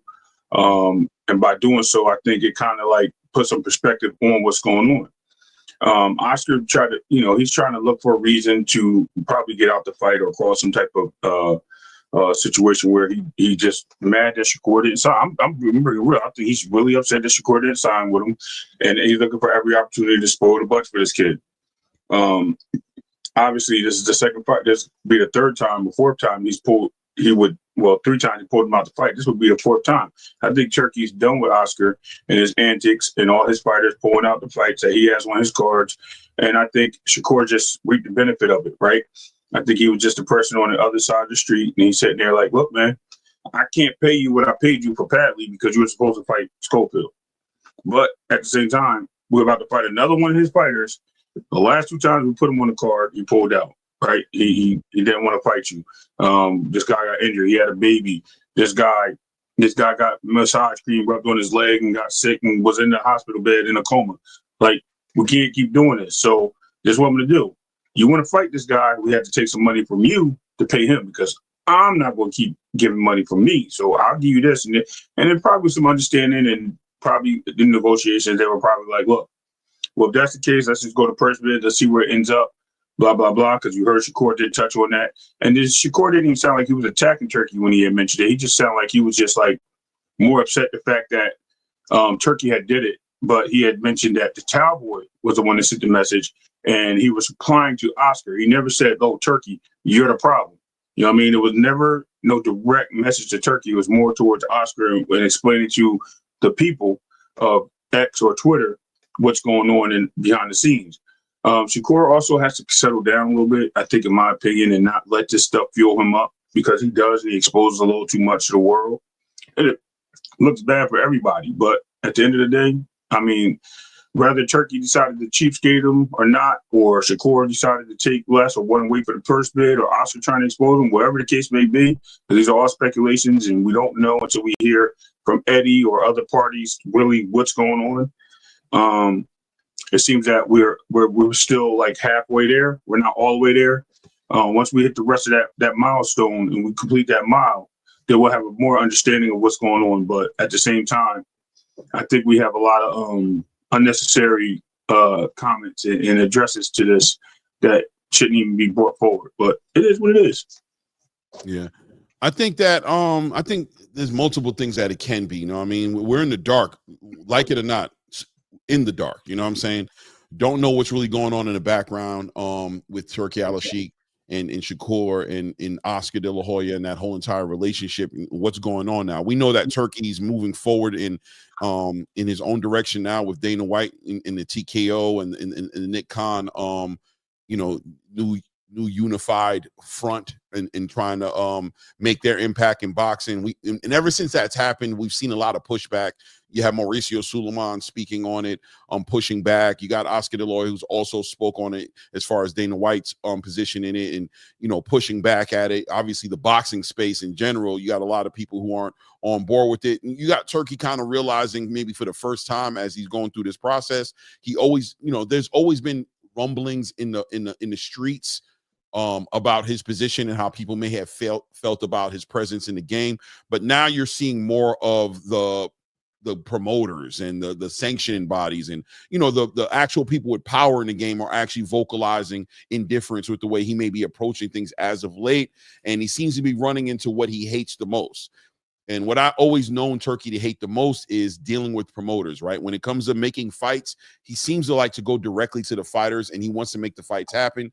I think he's had a difficult time making certain fights happen. You saw how the David Benavidez situation turned out. Even Oscar has handled his fighters a certain way, kind of steering, you know, always being part of like, look, the matchmaking is important in the development of the fighter. I can acknowledge that and understand that from a promoter's point of view and a manager's point of view of, yeah, I know you want to throw my fighter into the fire immediately and throw him against the worst competition, but I also have a plan on how I'm going to develop this fighter. And I'm going to move him forward and make him into the fighter that's going to give the biggest shows possibly. And we're not going to let your money come in here and steer everything. We're going to give you what we're willing to give you, but we're always going to have a little bit of reserve, a reserve perspective on how we're dealing with who we consider up-and-coming star quality fighters. So all of that's got to be taken into consideration. And I think Turki is dealing with that part of boxing. He's having these experiences periodically in the game where he's running into the game plan, the strategy, you know what I mean? The development of these fighters and how their promoters and managers want to handle them in comparison to what Turki wants to see happen now.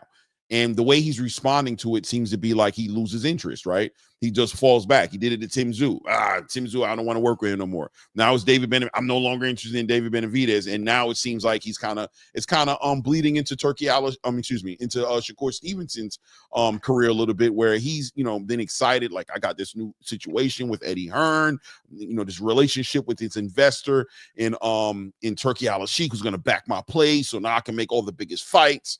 And, you know, now he sees that Turki is seeing things for himself as well. And we also could take into consideration that, you know, Shakur Stevenson doesn't have the question could be made as to whether or not Shakur Stevenson has the following that, you know, he thinks he has, right? There is rumbling in the streets and talking, and they say wherever there's smoke, there's fire. So if they're talking about Shakur Stevenson, that's a good thing. But at the end of the day, with those injured hands, being just always showing up and his ability to actually give the kind of fights that the boxing community wants to see, or that Turki Al-Sheikh may want to see, there might also be some reconsideration as far as his market value. Not as far as making money off of him per se, but as far as the quality of fights, right? Turki's never really been concerned about how much money, at least he hasn't shown it to be as concerned as, let's say, an Oscar De La Hoya or Eddie Hearn or Bob Arum, these guys who are thinking about their investments in and what they're pulling out. But he's always been high on making the highest quality fights, the most competitive fights. And, you know, Shakur right now with these 2 hand injuries, is he capable of delivering those kind of fights consistently? And, you know, all those things can be taken into consideration when you're talking about the interest in a fighter and making fights for that fighter. And Turkey's not above it. And I think a lot of times people have considered Turkey to be above all that, like just spend the money because he has it, right? Like, I just have a bunch of money and I just don't care, I'd spend it recklessly. Nah, I think, you know, he takes into consideration what he's investing in. He takes that into consideration as far as making the biggest fights and the legacy fights. So, you know, we got to kind of see, as you would have said, we got to see how it plays out. Everybody's gonna speculate to death on what it is. I think the funniest speculation that I'm seeing right now is, you know, Turkey running out of money speculation. You know, I think people need to kind of like pick and choose your battles, right? Do whatever you want to do. Mm-hmm. But when we're talking about Saudi Arabia and we're talking about this PIF fund and the things that have just been consistently true about what we know is going on with that movement, trying to throw holes into Turkey's approach to boxing and aligning that with, you know, money's running out.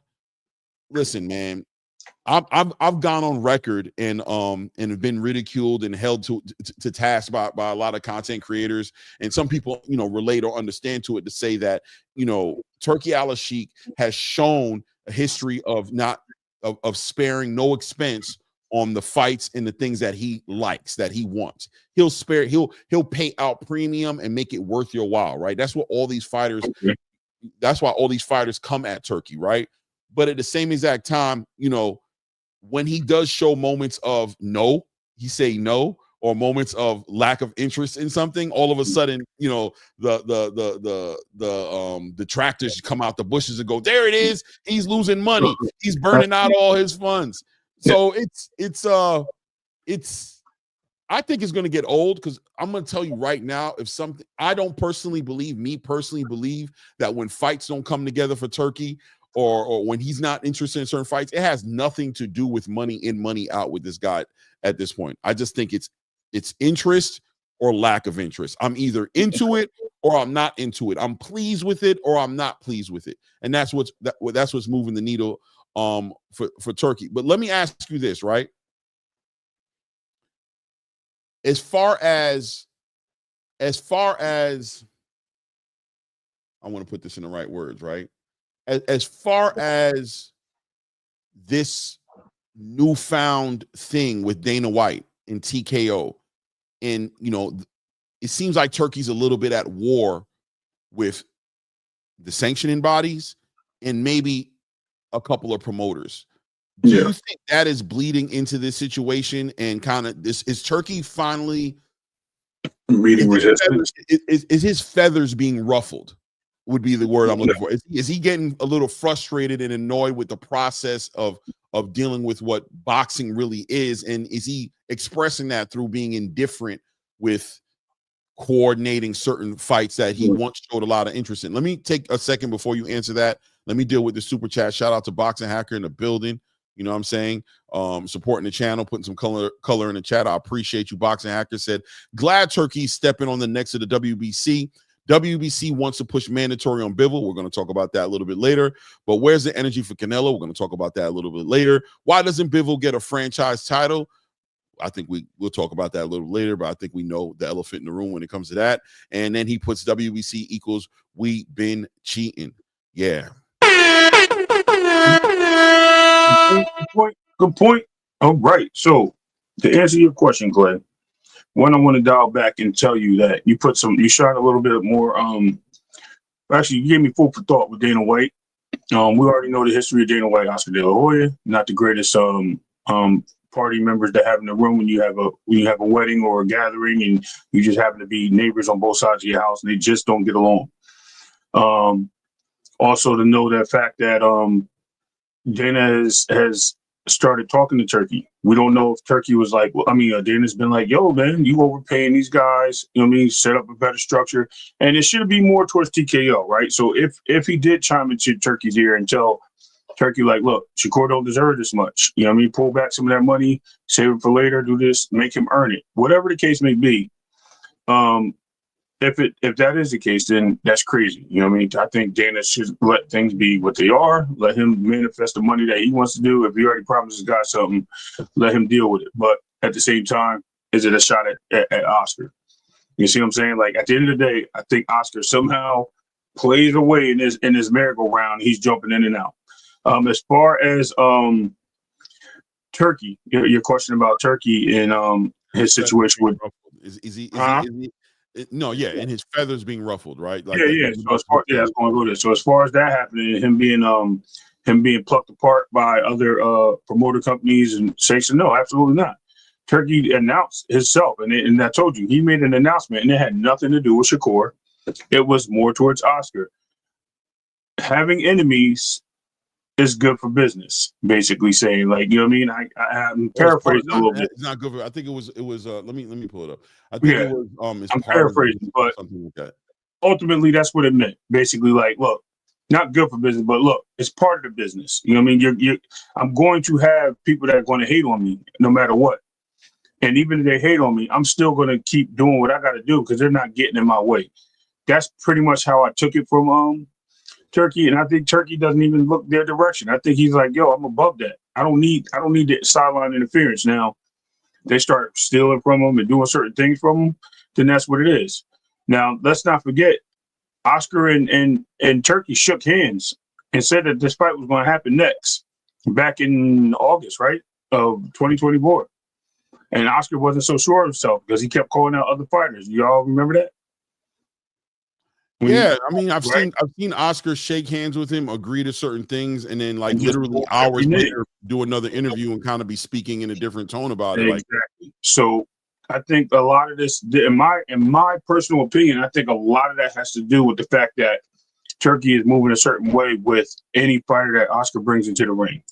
I think he just doesn't have he has a disdain for those guys, and he just knows that there's always something going on when Oscar's involved, and it's starting to wear its welcome out. And he's learning who he is. I'm pretty sure he wish he did more business with Bob and Al, but at this point, you know what I mean, he's been working with Eddie, Oscar, and Frank Warren. But you know what I mean, we'll see who's on the other side of the street, man. It's just crazy that they're doing this, man. They're trying to make him look like the bad guy when he ain't really doing nothing but bringing us great fights. So it is what it is, man. I'm not here to tell you who's right or wrong, Clay, but I don't think they're ruffling his feathers at all. Yeah, I think ruffling feathers is perspective has got to be put there. What that looks like for different people. $5,000 on my car might be a spit in the bucket for somebody who's making X amount of dollars, but for somebody who's making under $100,000 a year, they might be like, damn, $5,000. You know what I mean? So how does that frustration manifest? How does one express it? There's still an amount of stoicism in the way a man carries himself. He's not going to sit there and throw a fit or be angry, but how does he deal with difficulties in doing something he feels shouldn't be that difficult? I think history shows that he pulls away. He leaves it alone. You make it complicated for me, I don't need you.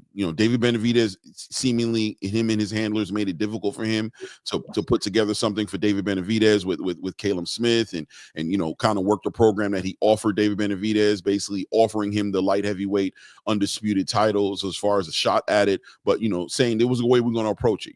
I've got a game plan on how I want to do things between Beterbiev and Bivol.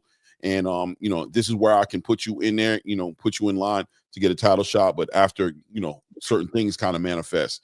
And as soon as he sees the difficulty, in making it happen that way, he pulls back, he pulls away interest. Tszyu, he wanted Tszyu to get in the ring with, I don't know if it was Virgil. I think it was Virgil or something, right? Right. And, Tszyu's No Limit made it difficult, brought stipulations, try to dictate certain terms, and make it the whole negotiation back and forth with somebody outside of the fighter, which is how he's always shown himself to be. He likes to deal with the fighter. What does he do? He tells the world, I'm no longer interested in doing business with Tszyu. He don't got time for the middleman. You know what I mean? And here again, dealing with Oscar De La Hoya and Floyd Schofield and William Zepeda, it's been complicated, right? Here you have Floyd Schofield, a fight that a lot of people felt shouldn't even have been happening between Shakur Stevenson and Floyd Schofield. Turki, bites the worm, right? He takes the bait and says, all right, man, let's make it happen. Shakur wants to make it happen. They seem to be selling it as it's going to be a big fight. All right, let's get it done. What has happened? Schofield just does a whole lot of nonsense the whole entire time. You even had Oscar De La Hoya speak on how he didn't even want to put the fight together and he was advising against the fight.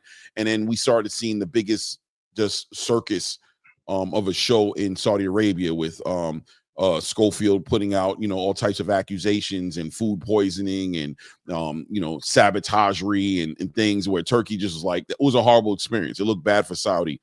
And now with Williams Zepeda at the same time, look at the way it was handled with the Tevin Farmer situation and, putting the Shakur Stevenson fight together where Williams Zepeda, all of a sudden I'm having a child. I want to, take some time off of this, that, and the other. And then all of a sudden he's scheduled a fight with Tevin Farmer.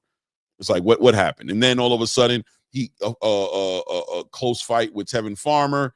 Now they have to have a rematch. What do you mean they have to have a rematch, bro? That was a title eliminator. Is the next fight is supposed to be Shakur. Now you want to do the rematch. Now you want me to pay. It's lost all the steam and all the momentum that I wanted it to have.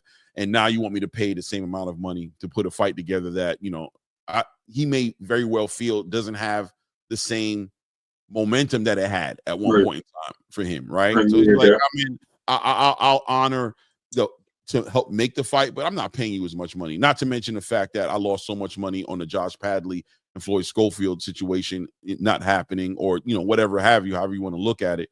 Who knows what's affecting him? You know what I'm saying?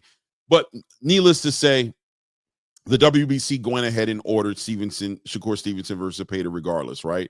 They ordered the fight to happen. It's going to go to purse, but I think they have to like May 8th or 6th or some date in early May. First week of May to get this squared away as far as negotiated. If it's not negotiated, then ultimately it's going to go into purse bid. Let me ask you this: is the fight still the fight that you want to see for Shakur Stevenson? Is this still the fight you want to see? Outside of obviously, this is one of the fights that I wanted to see. One of them.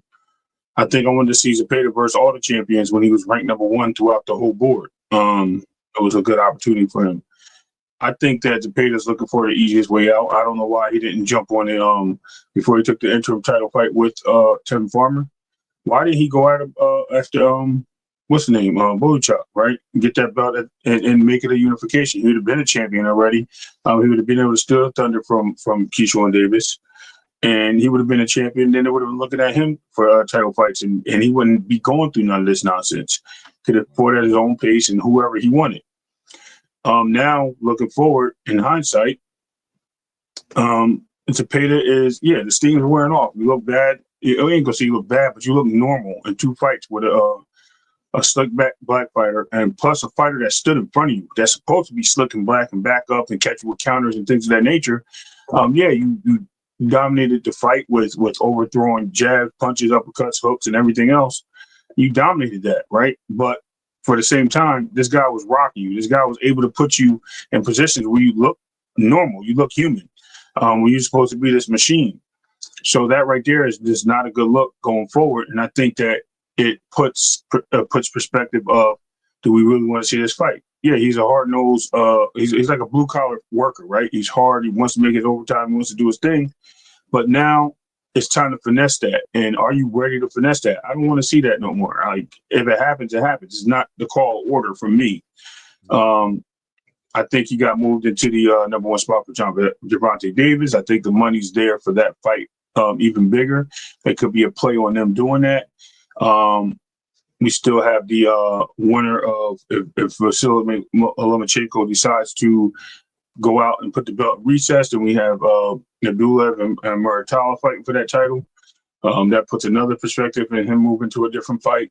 There's so many different options right now for Zepeda, where I think Shakur is just like they're waiting it out. And I think the other sanctioning bodies, you want to hear, be honest, I think they're moving fast. They're moving really fast to move Zepeda around to try to get their champion in place. So maybe they could potentially pull this guy to a championship title because he's going to represent something, which is a nation of Mexico. So him being a title holder will be good, but him fighting Shakur will be better, I think, for the fans. But I just don't think I think it's lackluster compared to what it was 3 or 4 months ago. I don't think people want the same fight. I really don't believe it. Yeah. I want to see the fight. I ain't gonna lie, but I ain't gonna act like it hasn't lost a little bit of I think the games and the antics have kind of taken away the interest in the fight that way. I think at this point, people really want to see Shakur and tank, or they want to see Shakur do something special. William Zepeda is a fighter that would definitely test Shakur with the way he approaches the fight, with the pressure, with the amount of punch output he does round for round, kind of force Shakur to fight in the way that people want to see him tested. And I kind of want to see him tested there too. But the question is, are there better tests out there for him? And there are better fights? And I've talked about the expiration date that seems to be very relevant to Shakur Stevenson's hands, right? There's an expiration date there, man. There's a wear and tear happening to those hands. And it's just like, it feels like any given fight on any given Sunday, a fight could be his last fight, right? You know what I mean? Just any fight. It could just be that fight where, the injury is just a little bit too much to just go ahead and rehab or get some surgery and get him back on point to where he has to consider the mortality of his boxing career at this point. So you want to see him in the best quality fights. The more and more this Gervonta Tank Davis and Shakur Stevenson situation goes, the less it feels like the fight's just not going to happen. It's just starting to feel like it's not going to happen. So what's next for him? What's the next best move? Does Turkey have bigger plans for Shakur? And just doesn't want to do this? Does he want to see him maybe go to 140 and compete up there? Does he want to see him make some fights happen there? Even though Shakur will preach from the highest mountain that 135 is his division, that he makes the weight great and he doesn't see himself going up there anytime soon. Well, how long can you go on this drought of willing opponents, people who are willing to send you the offers or accept offers? Or as a champion that he is, he just always seems to be the one out there calling out fighters. And, now he's trying to be a little bit more reserved and be a champion and say, look, I don't want to sound thirsty. I'm not going to keep calling out fighters. But, at some point or another, as a WBC lightweight champion, what do you look like calling out lightweight fighters? You know what I mean? Who aren't calling your name. You look better calling out 140-pound champion fighters. You know what I mean? Let me call out, a champion and go for their belt. I look better calling out those guys and sitting at 135, calling out people below me. You know what I mean? Like, yo, I'm calling you out, bro. Fight me. Are you the champion or are you not the champion? You know what I mean? Devin kind of did that for a little while at 135, calling out Tank, and you know what I mean? Not being the one calling out people. Not being the one called out. And it just kind of took away a little bit from the champion title, the title, the crown, position that he was in. So, we, as we always say, we're going to watch these things develop. But, at some point, we keep talking about it. Shakur Stevenson, how are we going to move Shakur Stevenson? How is Eddie Hearn going to move Shakur Stevenson? He can't continue to be in this position to where it seems like he can't get a good fight. He can't get the good fight. William Zepeda seems to be the more realistic fight that can be made now that it's been mandatory. And it's going to go to purse bid. It's either William Zepeda is going to agree and this fight happens, or we're going to see him do the ultimate duck, which I think will hurt his brand more than anything, but doesn't get Shakur paid, right? Doesn't help Shakur get money, doesn't help him stay active. How does he stay more active? What is Shakur Stevenson? How does he become more active? What's the formula to getting this man in the ring more often, and not only more often in making any fights, but making the biggest fights? Right. Where does obviously, it lays in what Shakur has been saying this whole time. And I just want to touch base on it because it was mentioned in the panel yesterday. This situation about him complaining about the $2 million, which is so-called mentioned, this actually kind of goes into perspective of what Shakur has been asking for the last, 6 big fights that he's been offered or involved in, or that never happened or did happen. It's all been about money. paying the biggest paydays of his career. And it doesn't look good, especially when you're saying you'll go up and fight Gary Hunter Russell for a bag. You know what I mean? If the money's right, you'll fight Keyshawn. If the money's right, you'll fight Tank because you need the bag. Devin, you wanted 50-50, quote unquote. Doesn't mean he really said that, but that's the rumors. You're now complaining about money being taken away from you out of your salary, knowing that you just got a mega deal for fighting electrician, which is cool. You know what I mean? It was a replacement, and you got to be promised what your purse was. But at the same time, when people have to pull back and change negotiation tactics due to the fact that competition and stellar of certain things is not what it's played out to be, you're crying about it. And I don't mean that crying in the sense of he's whining.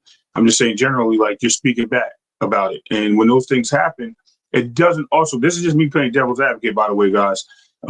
It doesn't look good for him in a sense of, if I'm not a Shakur fan, if I'm not a real boxing fan, I'm a certain fighter fan, or I'm just a casual guy, it makes it look worse than what it is. And it makes it look like he's only chasing money for big fights, which most likely, you know what I mean, that's what all fights are for, right? They're for the money. But it just, for some reason, it just looks like it's always been Shakur's path. Though he said he loves gold, though he loves the belt, he loves being a champion, this doesn't seem to be in the eyes of what I heard yesterday, because it kind of brought some perspective from a different angle. This doesn't seem to be more of Shakur that we know to be the champion. It seems to be like, hey, listen, I want those paydays too. And like my cake and eat it too. Like, I want the paydays and the belts. Make it happen. So I get it. Either way, it's looked at. You know what I mean? I have no argument there either way. I just think that if we look at it from a different perspective, it could be the case that people are looking at it like he's just too hungry for money, but he needs the money to make big fights. At the end of the day, to your question. Yeah. I see ETB in the building said, why is it an expiration? Man, listen, man, like I said, man, maybe there is an expiration. I don't know. I just feel like the hands are a big issue, man. Yes, he's not the first fighter to have hand issues, but man, bro, it shows up in a bad way as of recent for him. Even in that fight against Josh Padley, you saw him go right back into the hands, hurting him again. He seems like he's willing to work through it, but like I said, yeah, I definitely feel like there's an expiration date. I feel like it's wear and tear, and it's at the end part of the journey for his hands. Who knows? Who knows, right? But yo, man, those hands are there. They're showing up constantly.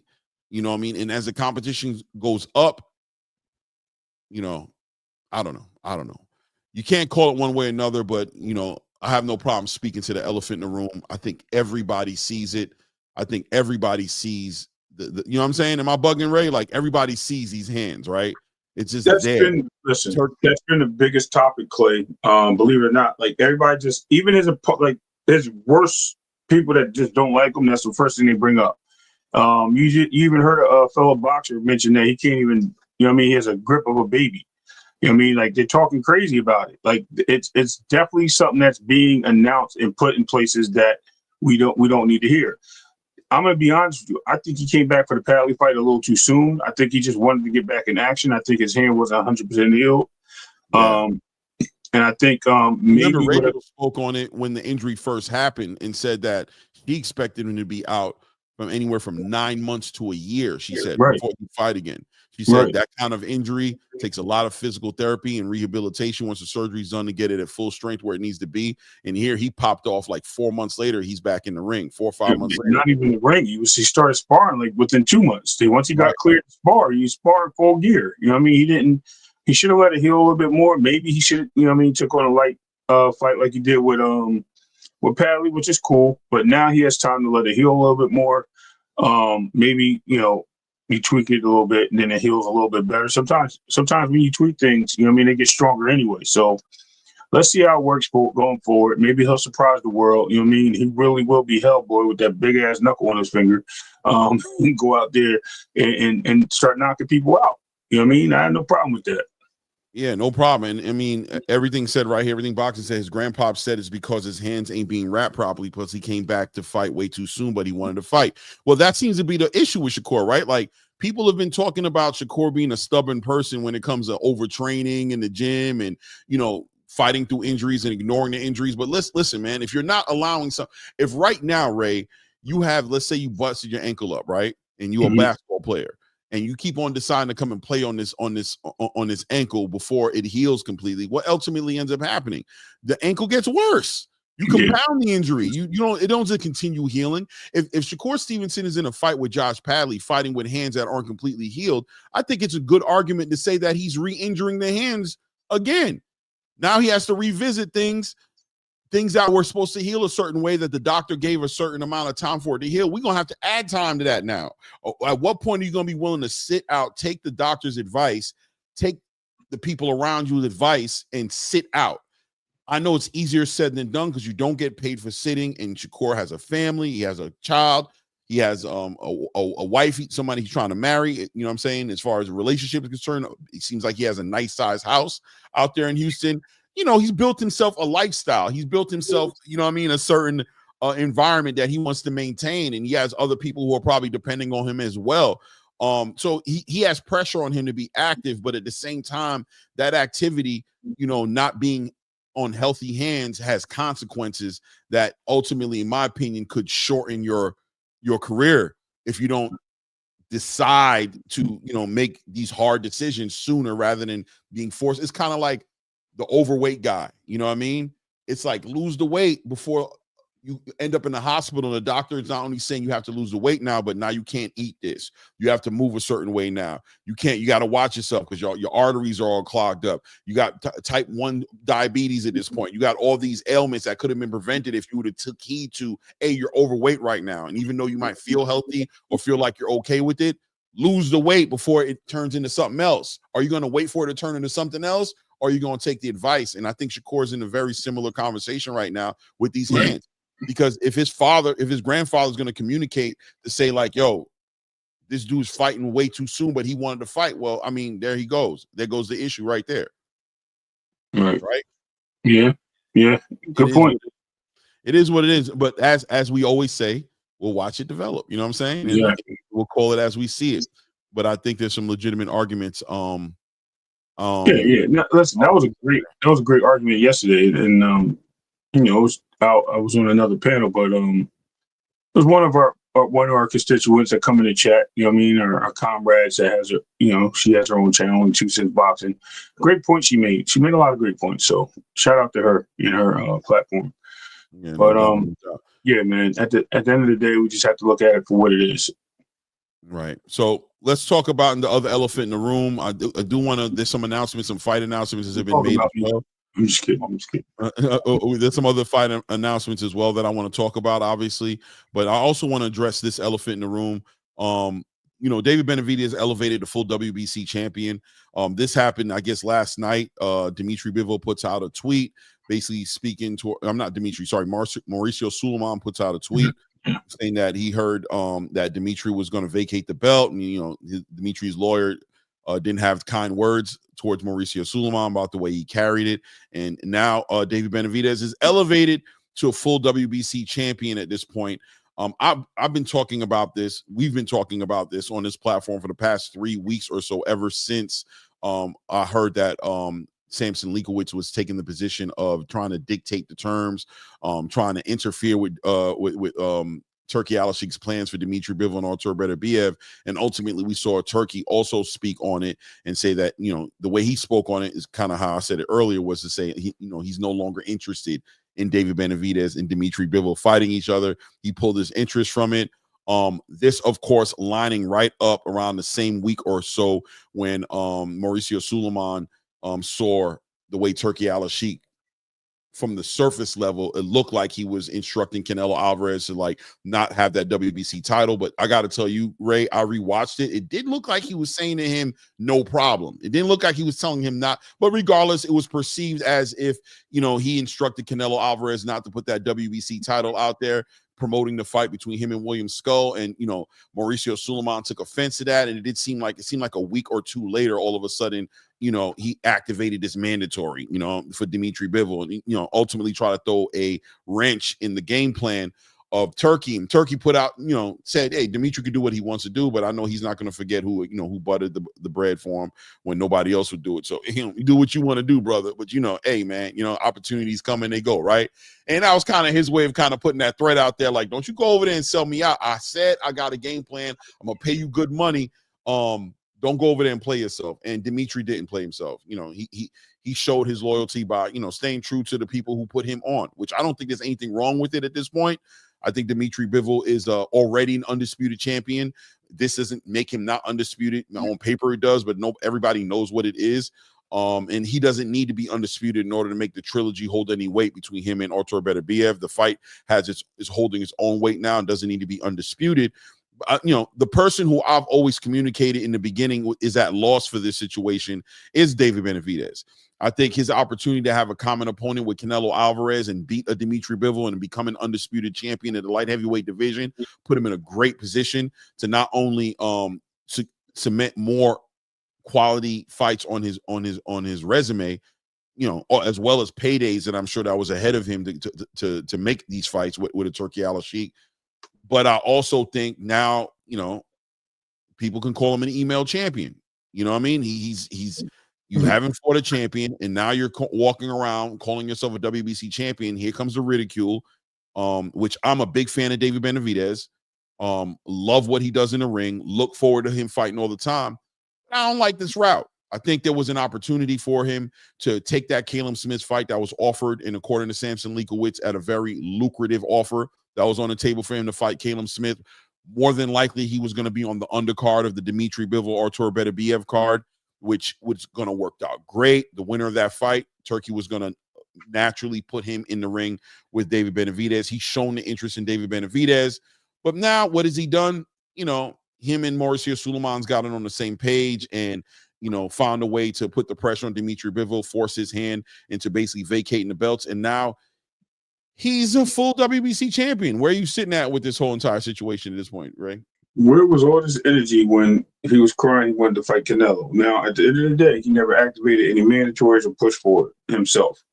But on the other side of the street, where was Mauricio Suleiman forcing this fight? Where? When? Why? Now, all of a sudden, you got a new champion. You want to just play these games.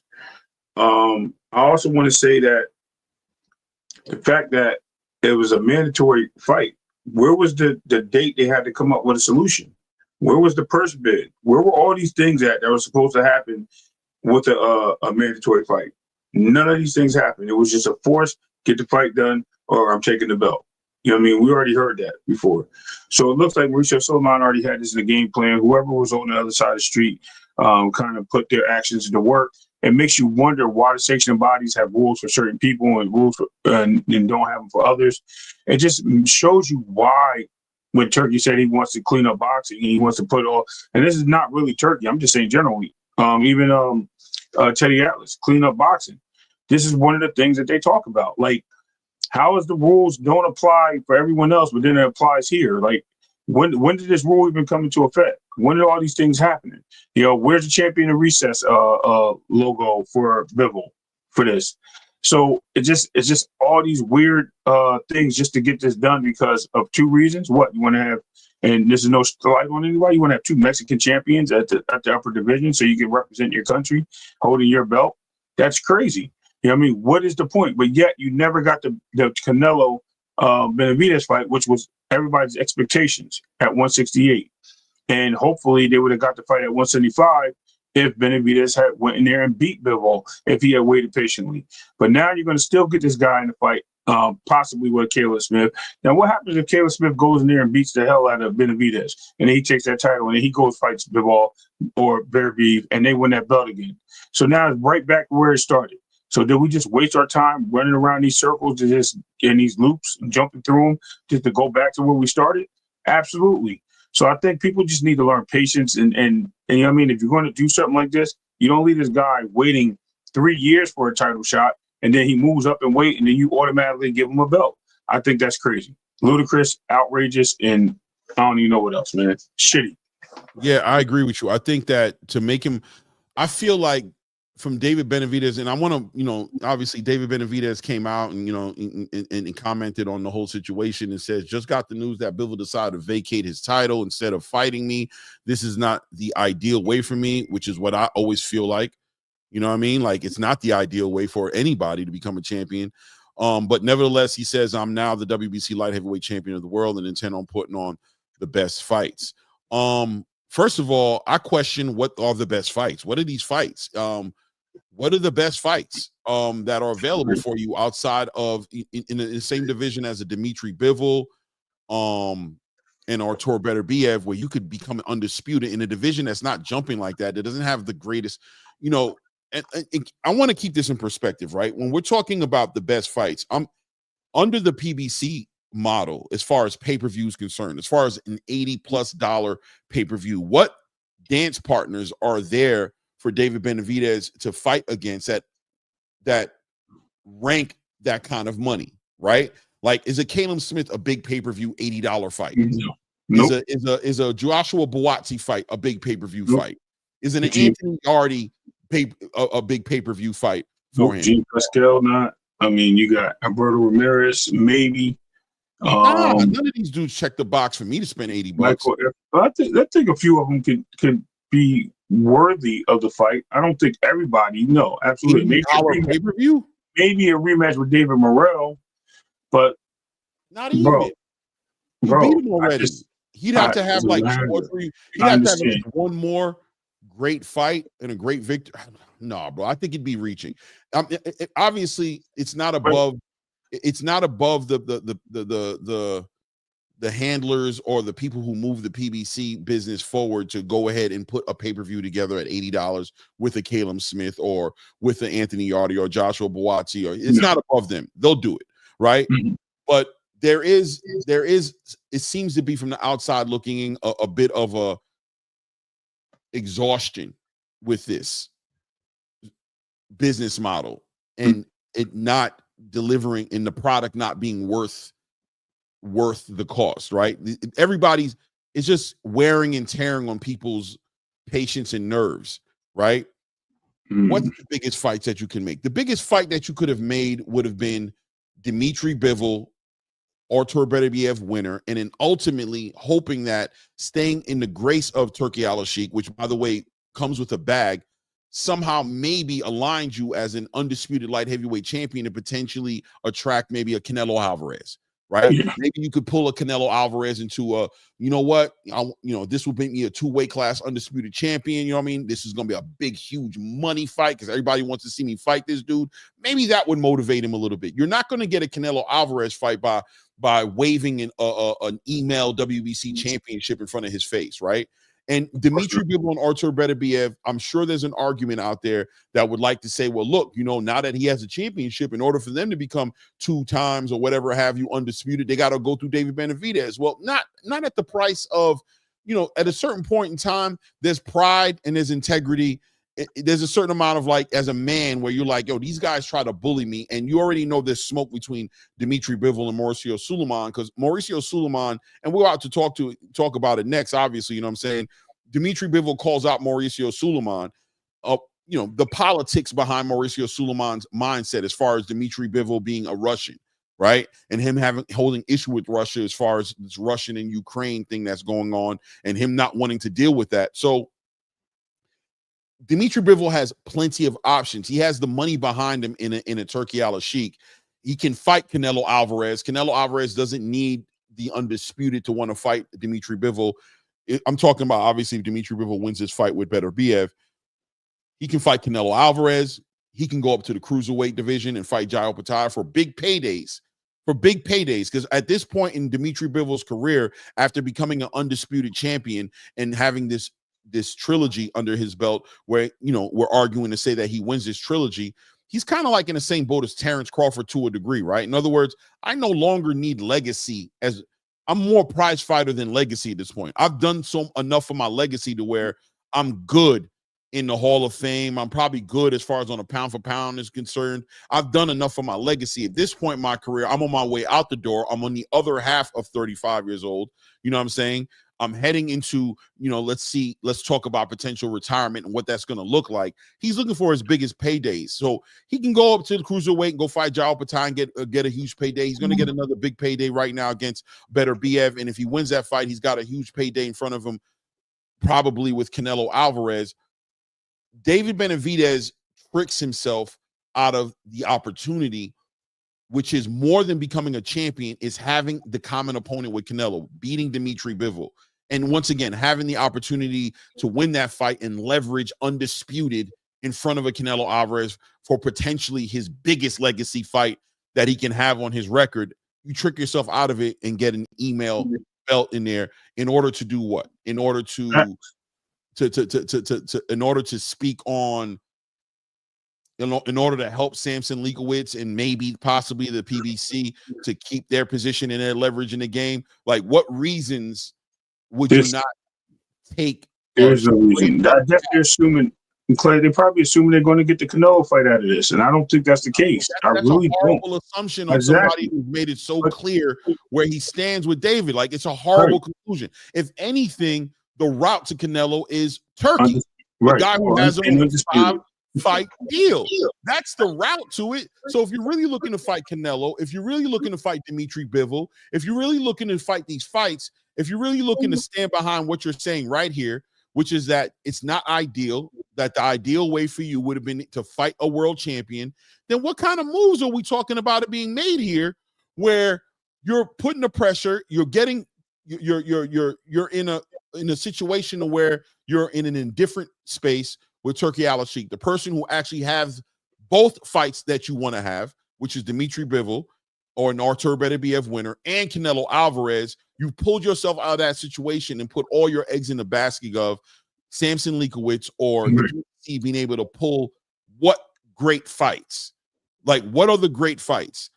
Somebody said yesterday, I was speaking to Jules over at Ring IQ. Shout out to Jules. I love that show. I love that guy's perspective on a lot of things. But said he wouldn't be shocked to see that David Benavidez doesn't even defend the light heavyweight championship of the world, the undisputed, that he would actually leverage it and probably end up running up to the cruiserweight division and trying to make the Zurdo Ramirez's fights or who knows what kind of fights he can make up there. But I think he's in a compromised situation. I think you're in a situation where you're at, that outfit controls no light heavyweight at all. They're going to have to cross promote and reach out and offer big bags of money. Caleb Smith is a fighter, if you do your research and your Googles, who gets paid a lot of money to fight. He doesn't take low ball fights. He gets a lot of money to fight. However, you might think he's a big deal over there in Europe. You know what I'm saying? In the UK, he's not coming over here to play around with you and get no $1.5 million or no $1 million and get some back end on some pay-per-view. He's not doing it. He's going to want the $3 million, the $4 million. He's going to want the payday. He's going to want the guaranteed upfront money. It's going to have to make sense to him. You're going to have to spend a lot of money in order to put that fight together. And then you're going to have to recoup on that money because you're not in a situation where you have a Turki Al-Sheikh who doesn't care about the return as much as everybody else. It's going to have to make sense. It's hard for me to believe that they're going to make the biggest fights and be able to track the biggest fights without offering a lot of good money or making fights that nobody really wants to see. You know what I mean? It is what it is at the end of the day. But I do think it's a shame at this point that you were so close. From what I can tell, you were so close to getting this fight. So close, like probably closer than I've seen him in the past 5 years, 3 to 5 years. I've never seen him this close. This is equivalent to Al Heyman saying to him, I want you to go ahead and fight Caleb Plant. I'm going to pay you some decent money, but I'm telling you, you're next in line for the winner of Canelo Alvarez and Edgar Berlanga, right? And you walking away from that and saying, I'm going to go up to light heavyweight. Or, you know what, I'm going to activate some mandatory, get Canelo stripped of the belt and not have Canelo be like, I don't even want to fight you no more. Right. You know? Yeah, it's crazy work. Now, I just don't understand my point of just calling this guy a duck when he didn't get the option to go to purse bid, bro. Who's a duck?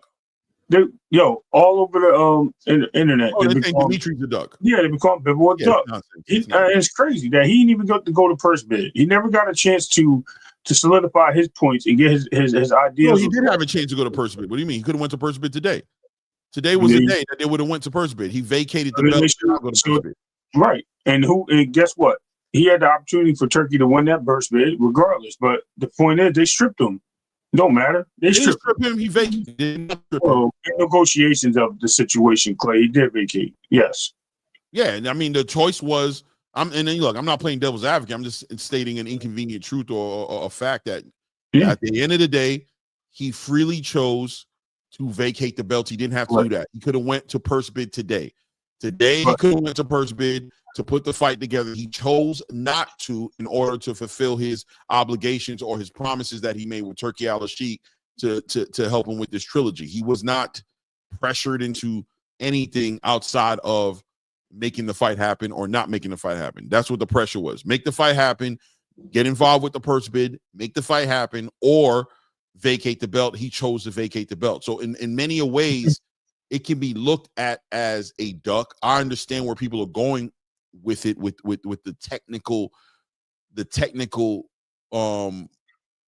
variable that we're dealing with, which is the reality is that he could have and chose to not fight David Benavidez in order to fight this trilogy. But it's a trilogy and a rematch that was well within the works. We understood that. David spoke on this in an interview and said, listen, man, if Bivol wins this fight, naturally he should get that. Beterbiev is going to want that trilogy and he should get it. And I'm expecting Bivol to win.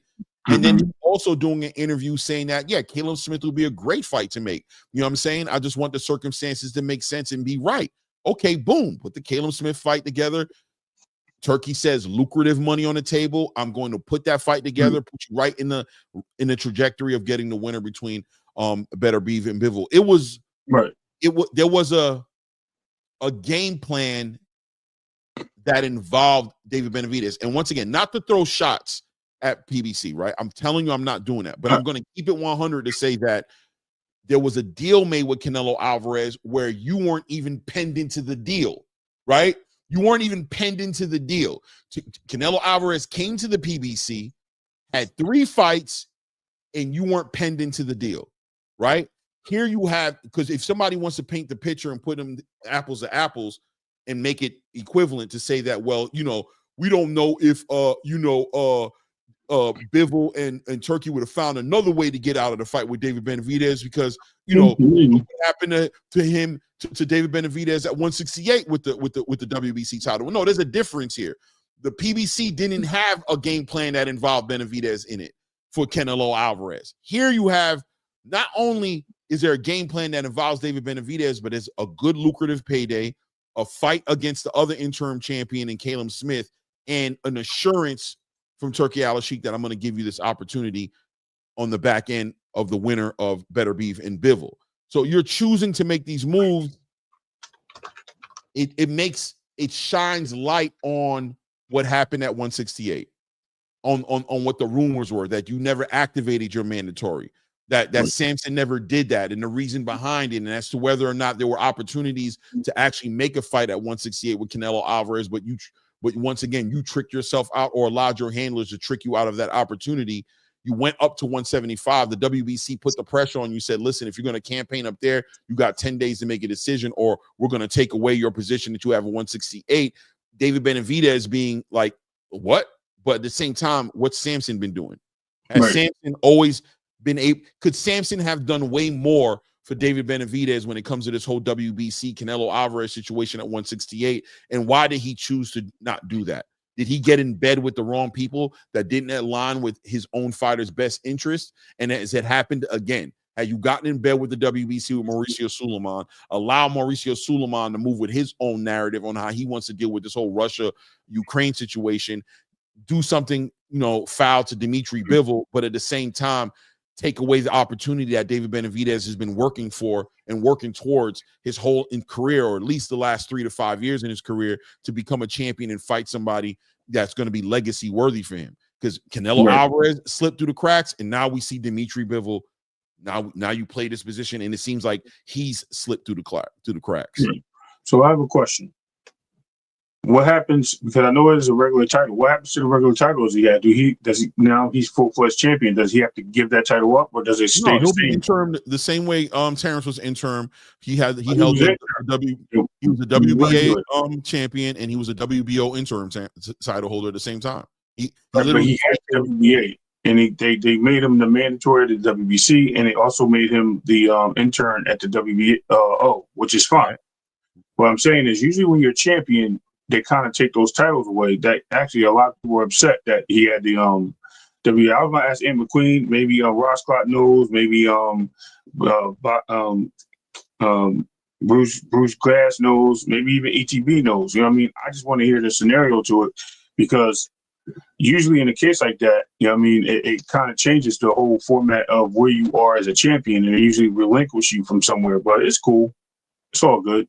That link right there is for ETB. I know there's going to be some other people that want to come up. You can hit the link, but I'm not going to pull you up right now because there's some other topics I want to talk about. But I'm not going to turn away ETB for one to come up. Yeah. So it is what it is. But yeah, man. Yeah, I don't know. We'll see how they handle that. Maybe they'll take away. I just think that was a scenario in itself. You know what I mean? Like this. Yeah, maybe they'll pull that WBA interim title off. Well, he has a regular WBA title. That's what I'm saying, because that's my point. Now, is he able to move? You see what I'm saying? Is he still able to be moved into some type of unification belt for the belt, also being a WBA regular? That was my whole point, Clay. Right. Yo, salute to ETB. Keon, how you doing today, family? What up?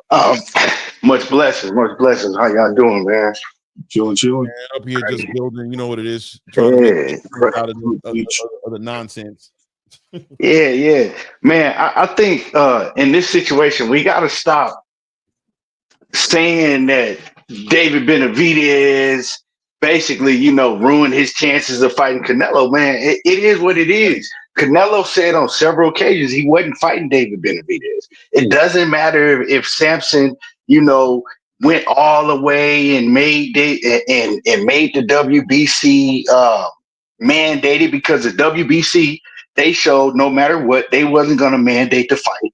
I mean, 3 years, they wasn't going to mandate the fight. And then if they did mandate the fight, what difference was that going to make? They would have, you know what I'm saying? What difference was that going to? It wasn't going to make a difference, because at the end of the day, he still wasn't going to get a Canelo Alvarez fight. Canelo has made a bunch of excuses. First, he didn't like how David Benavidez was talking to him. Then he said he didn't want to fight. He wasn't going to fight somebody that was going to be winning that much on fight night. Then David was like, shit, I'll do a rehydration clause if you want to. Then it was, well, you got to pay me $150 to $200 million, right? Then it was, no, you got to pay me $200 million. Then it was like, no, I'm not fighting him. I don't like his attitude again. So it's been excuse after excuse. So I think that we got to stop looking to, find a way to make it look like it was David Benavidez and his team. No, it was Canelo. Canelo didn't want to fight. If Canelo wanted to fight, Canelo tells you, I do what I want. No sanctioning body, no manager, nobody can make me do anything. I do what I want.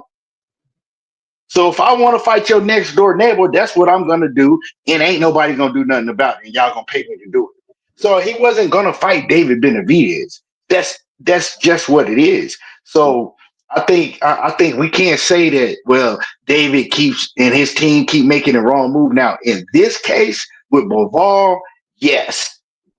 I think you absolutely 1,000% right with Bivol. Yeah, maybe he should have, took a fight with Colin Smith, waited, and then him and Bivol, or Beterbiev could have had a big fight, right? He could have had a big fight with the winner. I think in that case, yeah, but we got to stop using this Canelo stuff, because Canelo, it is what it is. Canelo flat out ducked him. He wasn't going to fight him under no circumstances, and he's not going to fight him. What make y'all think that if David Benavidez becomes undisputed at 175 and Canelo wouldn't fight him for over 3 years at 160, more than 3 years at 168, that he going to be willing to move up to 175? I don't think that makes any sense. Well, what I'm really saying is not that Canelo Alvarez fight was guaranteed, or what I'm saying is, as far as 168, right? I'm gonna take this argument one point at a time. As far as the 168 situation is concerned, seeing Mauricio Suleiman and Samson Leakwoods get on the same page to where the mandatory was activated, and that it looks like it could have been forced to a purse bid, right? Into a situation where, okay, I've acted, we've campaigned and had the mandatory activated. Now Canelo has to do the same thing he did with William Scull. Either you're going to come to the table, deal with the purse bid, or let the offers be put up and for the fight to be made, or you're going to vacate the belt. If you're going to operate this way right now with Dimitri Bivol, why didn't you operate in the same capacity at 168 with Canelo Alvarez? Number one. Number two, as far as the light heavyweight situation is concerned, which you pretty much have said that you agreed on, my thing is, all right, well, Canelo Alvarez is underneath the Turki Al-Sheikh banner right now, getting offered a lot of money for 5 fights, right?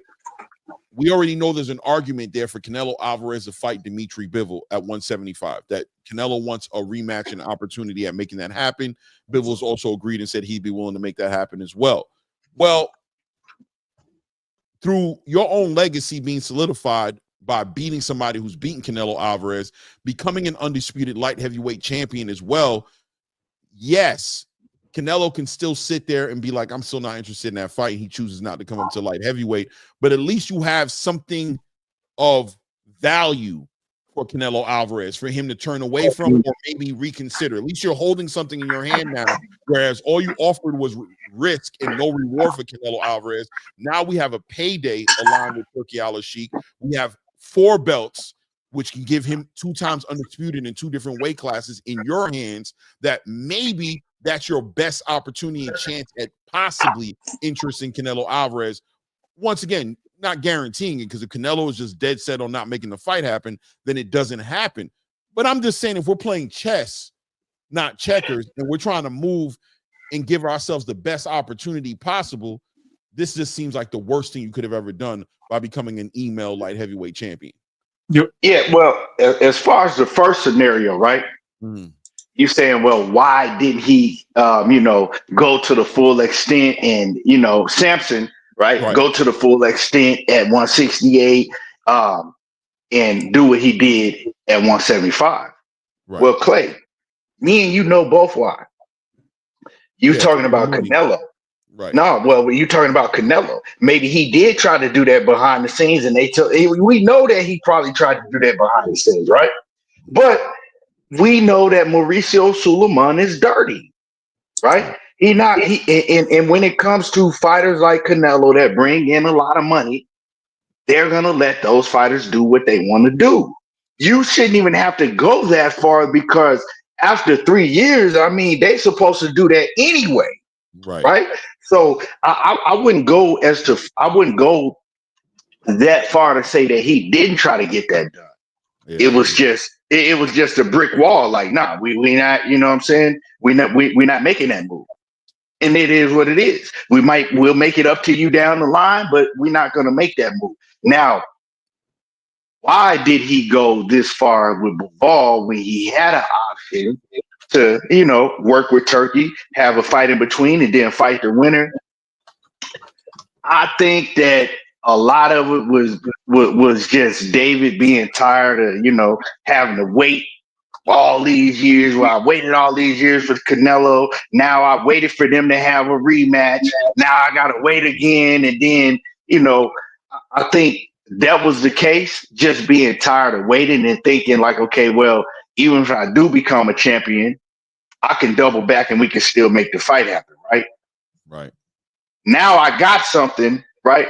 Like you said, with the Canelo situation, which was never going to happen. But with this situation, now I have a belt, right? And it ain't changing nothing. We can still double back and we can still make the fight happen. But I'm not going to sit around, right? I'm not going to sit around and wait, and then you F around and decide, you know what, I want to go a different route. Now I just lost my chance again, right? So I think it was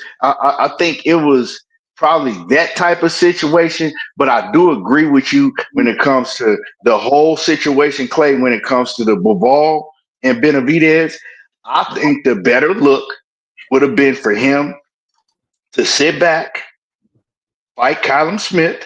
That's a good fight. I think that fight would have did real good numbers, especially in the UK and whatnot. I think he would have got paid good money to do that, and then and then go ahead and fight the winner between Bivol and Beterbiev, right? But maybe we don't know because we just don't know what was going on behind the scenes. That's why a lot of times we can't jump to conclusion because it's not like Beterbiev. Damn, it's all these B's. It's not like Benavidez. It's not like Benavidez is under Turkey or Matchroom or any of those promotions. He's with the PBC, right? So maybe he's like, okay, well, maybe the PBC ain't gonna let me have back-to-back fights with what I'm saying over there, because if I go over here and fight Colin Smith, right, then the PBC probably gonna want me to do a pay-per-view on the under the Amazon Prime PBC banner. And then I'll have a chance to, go back around and work with them. And by that time, it might be too late, right? So we got to look at all options, and we don't know what's going on behind the scenes. So I think that could have been a problem too, him looking at the situation like, okay, if I go over here and fight Colin Smith, then I'm going to have to, I maybe have an obligation to fulfill and fight a pay-per-view with PBC. By that time, we're talking about, 2 years, and so maybe, it might not be there. So I'm gonna just take what's here this time because I done waited too long, and then we're gonna see what's popping.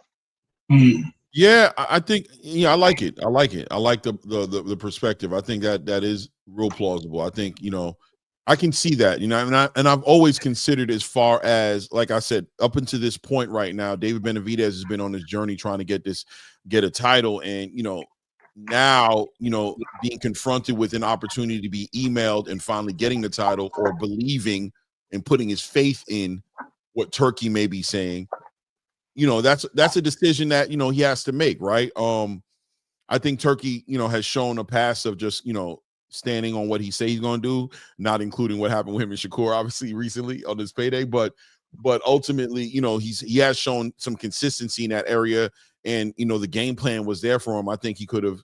I don't think there was no reason to doubt it as much as what's been happening. You've been sitting quietly as the PBC penned the deal with Canelo Alvarez for 3 fights and didn't pen you in that deal at all.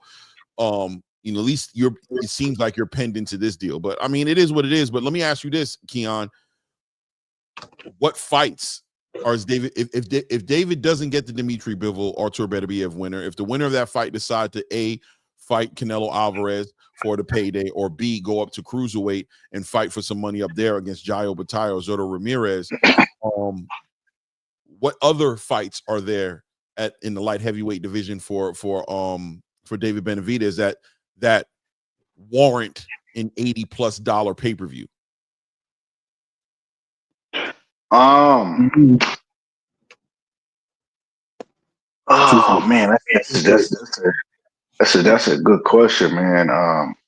And that they're gonna have to pull somebody, right? It's gonna be a cross promotion. They're gonna have to go to Queensberry. They're gonna have to go to Matchroom. They're gonna have to go to, they might even have to cross path with Turkey again in order to facilitate it, because none of these fighters are with the PBC.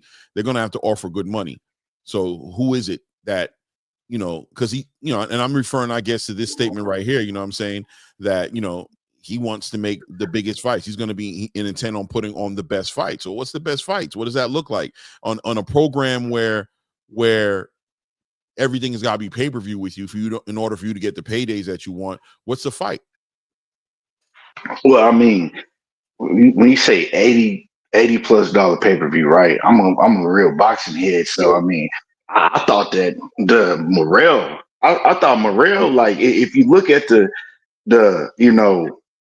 fights that could be made at 175, I thought Bivol, Beterbiev, David Morrell.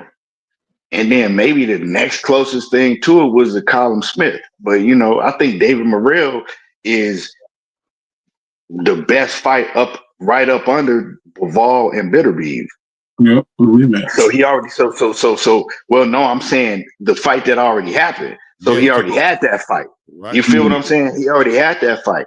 So it's like, I mean, at 175, it's fights that I like him in, like Yard and things like that. But it's not like some that, I mean, I'll pay $80 to see it. You might pay it. Ray might pay it, but but you're saying like overall masses. I don't pay-per-view.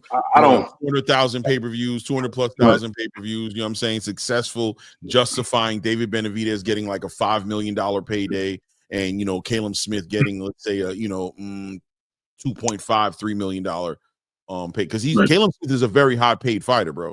He's not ashy. He don't play no games. He gets paid for the fight. Well, I mean, and he's a big name in the UK, so we also gotta look at the situation. Like, are we talking about worldwide, or are we just talking about America? Because when you talk about America, man, that's like people not paying for fights here. You know what I'm saying? Who they paying to see besides Tank and Canelo? Yeah, maybe David right opponent, maybe. Ain't nobody like, you know what I'm saying? These people not paying for pay-per-views. And Tank ain't even doing big numbers like they doing in the 200, maybe, mid to high 200,000s. But like ain't no people not paying to see pay-per-views. That's the problem. But when it comes to saying like what fight justifies that, I mean that's a hard question to answer, because there are some good solid fights. Some good solid fights, but are there any great fights if the name is not Bivol and Beterbiev? Nah, I wouldn't say that, I feel like the payday, the legacy, everything made more sense having an open line of communication and a good relationship with Turkey. You feel me? Like I feel like lines up to that. Hurting that relationship. And I want to go back real quick. I know you said that Canelo wants to fight Bivol, right? For whatever, undisputed or whatever. But Bivol said that shit's or rematch, right? Well, Bivol said that shit's capped. He said he did an interview a while back, and he said Canelo was telling everybody in the media like, oh, he wanted to rematch, and he said that he didn't. He said behind the scenes, Canelo didn't even want to fight. He said they wanted to fight and Canelo didn't want to fight. But wasn't it a dispute as far as Bivol wanting to fight at 168 and Canelo wanting to make it a rematch at 175? Wasn't that the whole issue? Yeah. Like, wasn't it like Bivol saying he pushed back at the Canelo rematch? Yeah. Because he wanted to take his titles at 168. That's right. It was. Bivol, when he did this interview that I'm talking, when Bivol did this interview that I'm talking about, Bivol, he said that he was willing to fight Canelo at 168. He said he was down to make the fight at 175 or 168, and Canelo didn't want to fight. He said Canelo was telling everybody this, like, in the media. He said behind the scenes, Canelo didn't want to fight. He said that they told him they was willing to make it at 168 or 175, and Canelo just didn't want to fight. So basically, he was saying that Canelo was bluffing. He was saying one thing in the media to save face, but behind the scenes, it was a whole different story. He said he didn't want to fight him. Yeah. And I can see that, man. I can see that his pride was hurt, but he don't. Man, we can, and it shows you by how Canelo has been moving. Like we can see that he don't want to fight anybody that's a real threat to him. That he has a real chance of losing. So I believe Bivol when Bivol said that. Yeah, I was willing to fight at once. We were willing to take the fight at 168 or 175, and he did not want to fight behind the scenes. Yeah, I think, because I've heard other things as well. I've heard obviously Canelo talk about it, and I've even heard Dimitri Bivol said he'd be willing to take the fight. Obviously he's saying the same thing. Dimitri's saying he's willing to take the fight, that the reason the fight hasn't happened is on the Canelo side. So, with the right amount of money now, it seems like, from what I heard, that's part of the 5-fight deal, right? That Canelo would like to fight Dimitri Bivol. But I don't know. We never know what it really is at the end of the day until it manifests. Canelo, we've always talked about, is going to do what he wants to do. He has the control, and what he wants to do is ultimately what's going to end up happening. Nothing's going to happen against his will. He controls his Cornelius Burnett says Claymore right. That's still a loaded question. I don't know what to say. It's a question that I think is legitimate. I don't think it's loaded. I think if you're going to make people pay $80 for a pay-per-view, clearly the idea behind the pay-per-views is to legitimize paying a David Benavidez a high payday, right? It's harder to do that with a free fight. So if you're going to legitimize the reason on paying him a high payday, then the fight that the dance partner that he has to give you the best chance at having a successful pay-per-view that warrants the high payday for David Benavidez. So when I say $80 pay-per-view, what I'm saying is that $80 is for a reason. It's because $29 or $30 pay-per-view doesn't justify paying David Benavidez $5 to $7 million. You know what I'm saying? Then $80 pay-per-view helps to alleviate and hedge that blow of money that you're about to spend on making the fight come together. So it's not a loaded question. It's about worthwhile versus not worthwhile, right? Worthwhile pay-per-view, charging people that much money, or not worthwhile. So that's all I'm asking. Who's the dance partner going to be that makes an $80 pay-per-view make sense for David Benavidez? Or is David Benavidez like Gervonta Tank Davis, a fighter who nobody cares who he fights as long as he fights? We want to see it's worth $80 on his own, volition, on his own merit. Can he fight anybody? I don't know. I think, in my opinion, he would have to bring in another Mexican fighter or somebody that's going to be internationally a superstar, as a Caleb Smith or Bivol Benavidez. I told you, I even think the Morrell fight, even though we just seen it, I think that could even bring some numbers up, because the fact that the end of the fight, Morrell started coming on in that fight, that could be a different perspective, and people could think like, yo, this might be Morrell's time. A lot of people also on the other end going to not think that. Then you figure you got Michael Efrit. I think that'll be a decent fight. That could be pay-per-view worthy. But everybody else, I mean, even Bosdick maybe being a pay-per-view worthy fight. But everybody else outside of those 5 guys, definitely not. I mean, I'm even hearing talks right now, and it's through my sources, that Albert Ramirez might be the guy he may be seeking to fight next. That's definitely not a pay-per-view worthy fight. And for you to have to pay this guy $2, $3, $4, $5 million, as you just said, Clay, it just doesn't make sense. Not for Alberto Ramirez. We just have to look at, was the decision you made egg in your face, or was it something that you made because you believe this is going to be the right move for you, and you're just going to be patient and hope it works out? And in hindsight, like right now, us looking at it in the current stage, it looks bad. It looks really bad. It just looks like it was a poor decision, and it's just a lack of patience, because you just had to have champion in your name or whatever your team wanted. They figured that the money's going to come with it. As you said, everybody's on the other side of the street. Yeah, salute to Drew Titan in the building. Cornelius Burnett, and kind of having like this conversation with Cornelius, and me and him are getting into it a little bit here. But no pay-per-view is worth $80. I agree. I mean, I think their pay-per-views that's worth $80, but very hard to find one. I think Canelo Alvarez versus David Benavidez is worth $80, right? So there's some fights out there. You know what I mean? There's fights out there where it makes more sense. But okay, I'm rocking with what you're saying right here, right? Unless you have a track card and only the PBC is charging that much. He says only the PBC is charging that much, and eat what you kill. Okay, I hear you. So you're basically telling me that the business model of charging $80 for a pay-per-view is a flawed model. It doesn't make sense in 9 out of 10 situations. It doesn't make sense. And why they continue to run the model A, and how profitable is it to run that model?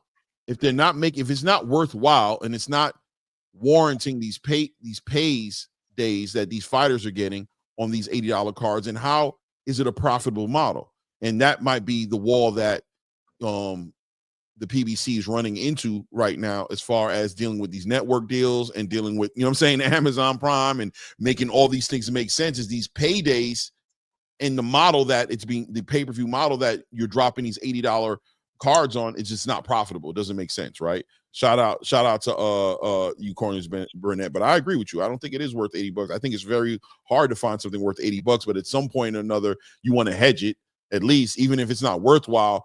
You know, you want to hedge the blow. You know what I mean? Paying out all that money and not getting it back is diabolical. You know what I mean? Shout out to Blaze, pound for pound in the building. How you doing, Blaze? I think Blaze is still getting his microphone. I'm doing well. I seen y'all cooking coming through. Always let it come through and join the show.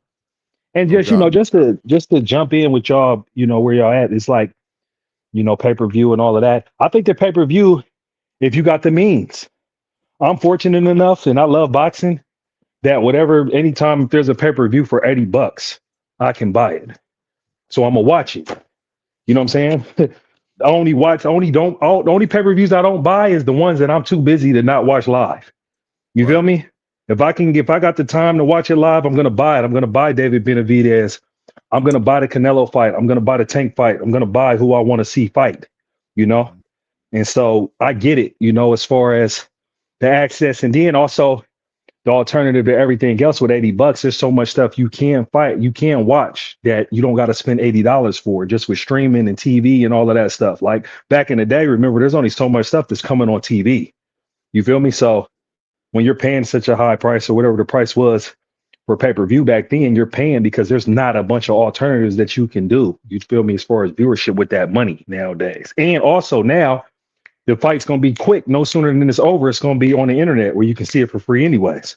Right? Yep. So, you know, that's the thing. That's just with the nature where we're at, where the streaming's being still stolen and all of that. It's like that business model's dead. So I kind of don't like to talk about the numbers, you know, with boxing no more, because we don't get to see the contracts. We don't know what's really going on. We don't know what Turki Al-Sheikh, all these PBC, all them is doing. So what I'm just interested to see is that, all right, while all this stuff is swarming around, are they putting together the best fights, or are we watching politics and business getting away?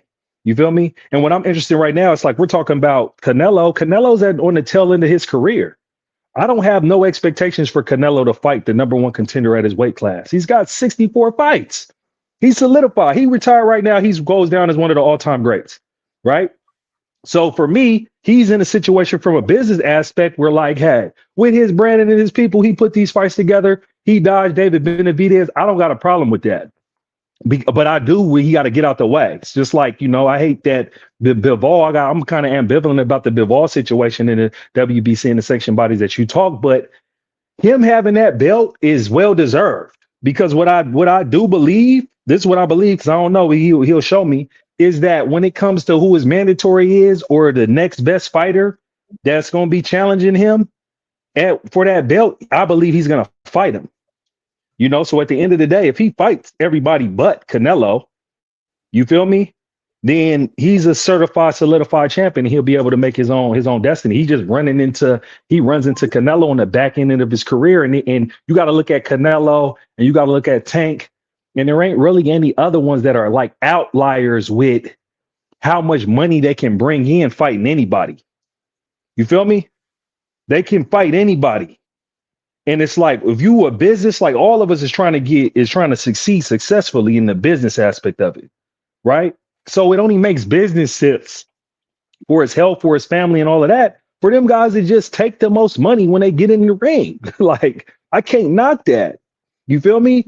But I hate that they be overshadowing the rest of the sport, because when we get caught up in these titles and these belts and who's who, we can't get to see, like, old school, like, hey man, who's the best of the best and the best fighting the best? You know what I'm saying? So, like I said, I'm interested to see, like, I'm interested to see with Tank if you do the rematch with Lamont, because now he got a challenge, so he got to fight somebody who's really good. He cherry pick going wrong, and then see if he fight the other greats, who's in his weight class. And then with Canelo, it's like fade out, and I'm trying to see who's next and up and coming in these weight divisions, because we got a lot of fighters that are fighting right now You know, and so if we go back down to 147, we got Boots fighting Stanionis for unification. All right, let's see what that looked like. Let's see if they really put it together to fight Brian Norman Jr. Hopefully, I want to see if we're undisputed. We got all this smoke that's swarming around at 147 with them guys moving up. And then we still got, Kishan and Shakur and all them at 135. And then we finally get to see Monster. We get to see Inoue on our time live, So we get to see that. We get to see the lower weight class. And then, I'm interested to see how far Bam's going to take it down there as well. So boxing's in a good place, bro. And I'm like, I love coming here and we can talk about the politics and Turkey out of Sheik and all that. But I'm looking at the fights on the map, the fight schedule and who's fighting. It's good. It's good right now. Yeah, we haven't even spoke on that yet. I definitely had plans on speaking on that. Definitely the fights coming up. There's a lot of fights that's been announced. We got Diego Pacheco, who I want to talk on to a little bit because I think he kind of ducked the smoke a little bit with him, Billy.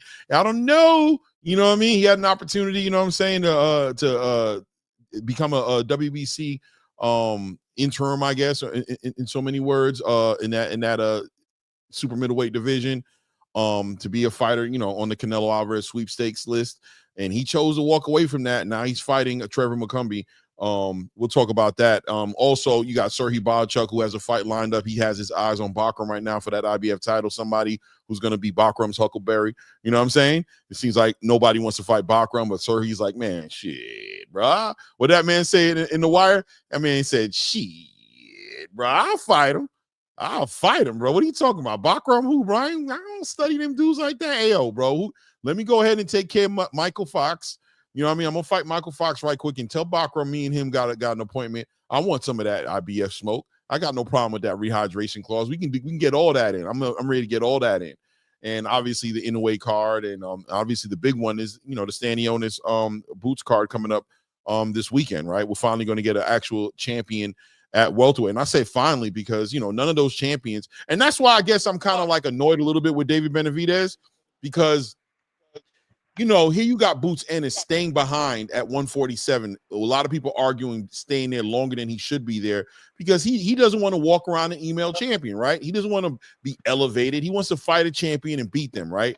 And it just feels like David had an opportunity to kind of put himself in that position. He really was that close to it, and he chose the email champ way. You know what I mean? Just like, bro, you one fight away, man. It feels like you was one fight away, but I get it. You kind of been through the blender a little bit with the WBC at 168, and you can just kind of, let me take it to anywhere I can get it because it doesn't seem like anybody wants to fight me. But this Better Beef Bivol situation seemed like it was manifesting and heading in his direction. It seemed like Turkey was on the same page of giving them that opportunity. It just seems like they just chose to be indifferent, you know what I mean, and take a route that got them outside of getting that fight. And it just seems like it was unnecessary. It is what it is. You know what I mean? Everybody in the building, salute to everybody who is in the building. Please remember to hit that like button if you haven't done it. Let me get a thumbs up. That helps with the channel being where it needs to be in the algorithm. And obviously, if you haven't subscribed to the channel and you've been just mesmerized by the great conversation we're having on the channel, you didn't think about it, well, take a moment now to think about it. Go ahead and subscribe to the channel. And, let's get the subscribers up on the channel. I appreciate everybody. And, of course, don't be scared to put some color in the chat, man. Helps. Everything helps, man. We appreciate you guys. But, we do got the panel up here, and there are some topics that I want to talk about. We talked about this David Benavidez situation and Canelo and Turkey and Mauricio Sulaiman and Dimitri Bivol, and that was all fun.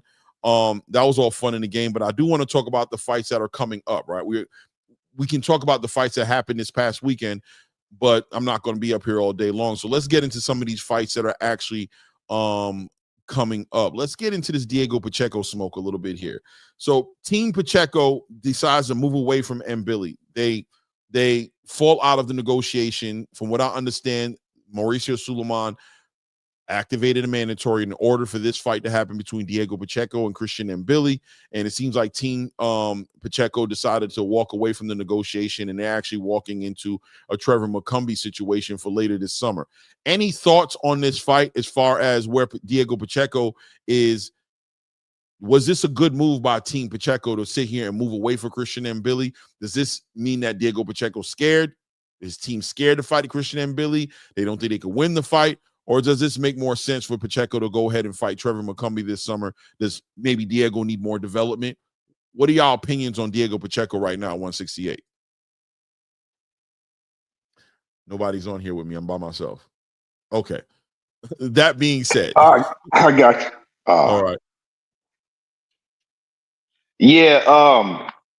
I don't know what went on with the situation with Min Billy, but I thought Mhm. that would have been a solid fight. I think that would he make more money fighting Min Billy than fighting McCombie? Yeah, I mean, I don't know. Probably not. I don't see it being profitable either way. I look at that Christian and Billy fight more for me as far as getting towards a bag. I think the and Billy fight would have got him closer to a Canelo fight, or closer to a Caleb fight, or closer to a Berlanga fight, or closer to a, what I'm saying, Jamal Charlo fight. I think that would have got him up there and got him in those fights that have probably been more money. I don't think this. Well, I question. I guess that's a question I have for you. I don't think Trevor McCombie or Christian and Billy checks the boxes on money, but I think one checks the boxes on getting to the money more than the other one, unless Trevor McCombie is holding a lot more weight than I thought he did, coming off of a loss with Caleb Plant. I mean, give me your perspective on that, I guess. I definitely think that Christian Min Billy he would have made more money in that fight. I mean, Billy got a bigger name. Didn't nobody even know who the fuck Trevor McCombie was until he fought Caleb Plant. Right. Christian Min Billy, his name continues to grow. He got a pretty big name in Canada, right? That's where he's from, Canada. Yeah, Cameroon, Africa, through Canada. Yeah. Yeah, Like, right. yeah. And he's had a few showcase fights on ESPN with Top Rank already. Yeah. McCombie, we can't say the same for. So I think it's a clear case where he would have made the most money, and he would have got a lot more credit for beating the undefeated Christian Min Billy. So now we got to look at the situation why he didn't. Why didn't he take the fight? Why did his promotional company take that fight? Well, it's only one obvious reason.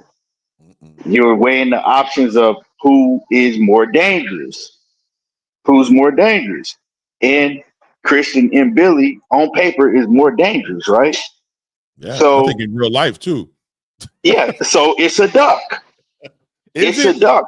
Yes, it has to be All a duck when you have two fights on the table, right? One fight you obviously gonna make more money, but then you say, nah, I'm gonna take this fight when we know that fight is um what do you call it? I lost my word. When you know that the McCombie fight is the less wait competitive, the damn cherry pick, or, yeah or the less risk. it's it's a less risk.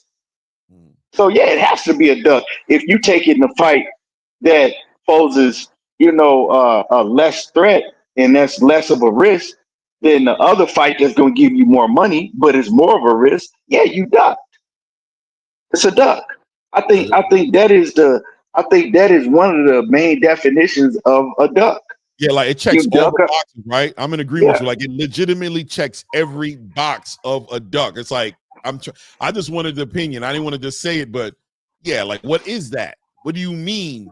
You've been ordered a mandatory by the WBC, and you have an opportunity right now to take Christian and Billy's spot and be in the conversation with the biggest fights 168 has to offer outside of Canelo Alvarez, but including him as well. But outside of Canelo Alvarez, who's doing what he wants to do, but you still got Berlanga, Caleb, Jamal Charlo, right? You still got these fights that are there that you're not in the conversation because you haven't fought somebody of any kind of real merit to put you there. And you walk away from that to go fight a fighter, have a common opponent with Caleb Plant, who Caleb Plant stopped. You chose that fight over fighting Christian and Billy, knowing damn well. And I heard, Eddie Hearn has communicated that he didn't know if Diego Pacheco was ready for a Canelo Alvarez fight, but also stating that if the fight ever came to the table, they'd have to take it and they would take it. So he's shown like a little bit of like, Eddie Hearn's shown a little bit of like doubt, maybe. I don't know if that's the word, but just kind of like not sure if Diego's ready for the top competitors that 168 has to offer him. But if you can't fight Christian and Billy, or you're refusing to or passing on Christian and Billy, what does that say about Diego Pacheco's actual pedigree? Is he is he still like a low? Is he a contender like those guys are a contender, or is he not? Is he not what we thought he was, or what they sell him to be? You know what I'm saying?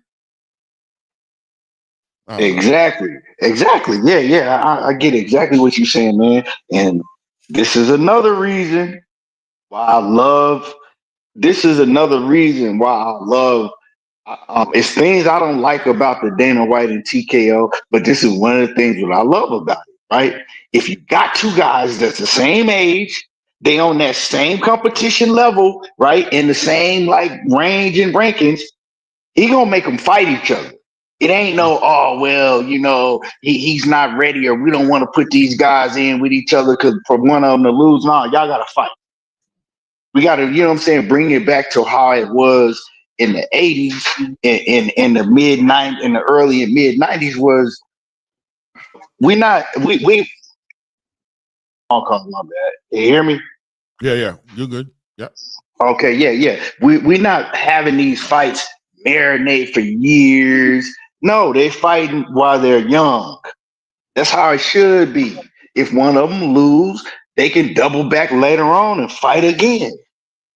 And so, yeah, I don't like that, man. Like both of these fighters are young. They on the same level, and they should be fighting each other. That's the type of fights we should be getting. We should be getting an Abdullah Mason and Floyd Schofield. We should be getting all these fights while these guys are young.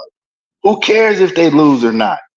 And that's a problem, man, with these promoters, man. Like, that's why we're not getting a Christian Mbili and Diego Pacheco fight.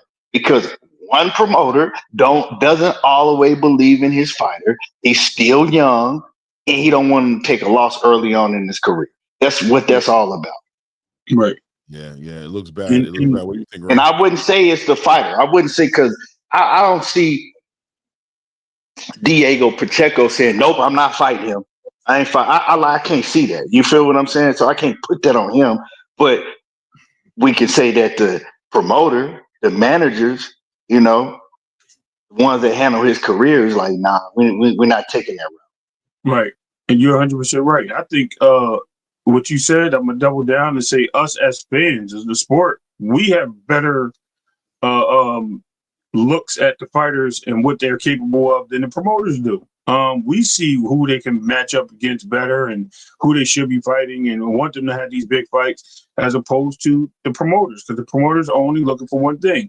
Who's going to be the bigger bag? Who's going to be the guy that's going to hold down the fort? Who's going to be the guy that's going to bring us more money into our team, our camps, and things of that nature? It's whack because it's all a payday for everybody. It's always been. But, now it's like really bad where you're not giving the fans what they want. The fans are going to pay for the fight. You give them a good fight, you're going to make money. The problem is they want to keep these zeros and these numbers on these guys back, or less numbers rather, right? Because if they don't lose, then they're good. They got numbers in front of them, they're good. But when do they challenge themselves? And then they get embarrassed when they do challenge themselves, and they get into these moments where they don't have the fights that we want, or they marinate too late, and then we're like, we don't even care about that fight anymore. Or this guy lost to a nobody that we don't even know of, and we're like, yo, we told you it was a good fight, and it's all because these guys are moving different. These teams move different. These promoters move different. The managers move different. The fighters, and some of the fighters do move out the way of each other. I get that, but in the most case, we as fans know what's best for us in our viewership, right? So we want to see the fights. I think they just need to go back, like you said, 70s, 80s, early 90s, mid 90s. Let's get it on. You know what I mean? And the great voice of Mills Lane. Let's get it on. Let's make it happen. And I'm landing my plane. No doubt. Blaze, any feelings on Mbili moving away from this? Diego Pacheco moving away from this Christian Mbili to go fight a Trevor McCumbee?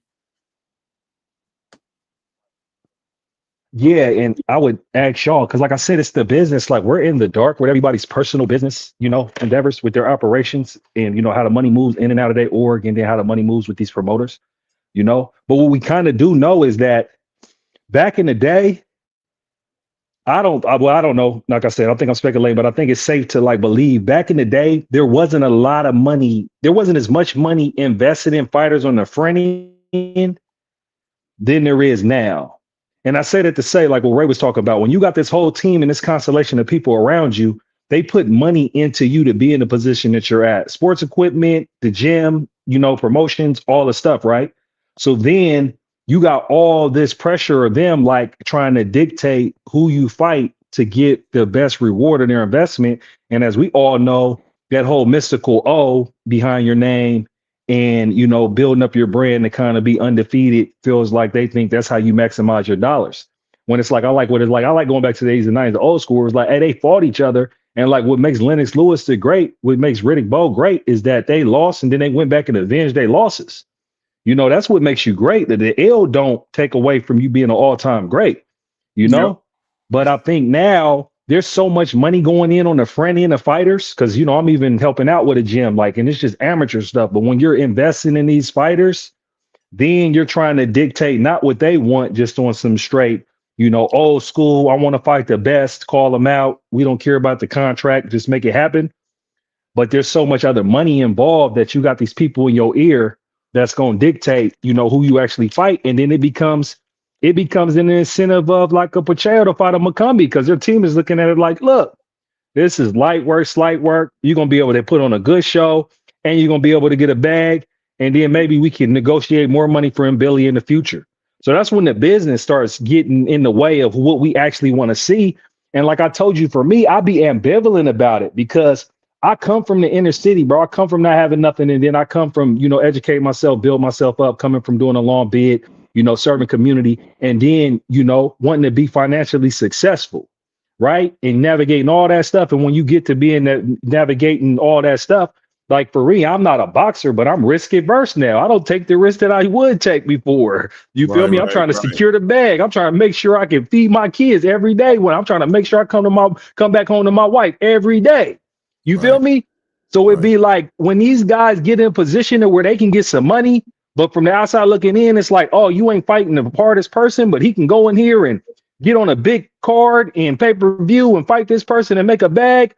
I'm like, hey, man, on one end, hey, man, you made it. If you come from the slums where I come from, get your money. But then as a boxing fan, we're like, hey, bro, I can't call you the best because you ain't fought the best. And so I'm okay with that because I'm looking for somebody to do it. It's a conversation. I'm looking for it. So I'm like, okay, all y'all about y'all business. Somebody going to stick out and be like, they about their business, but they chase that smoke.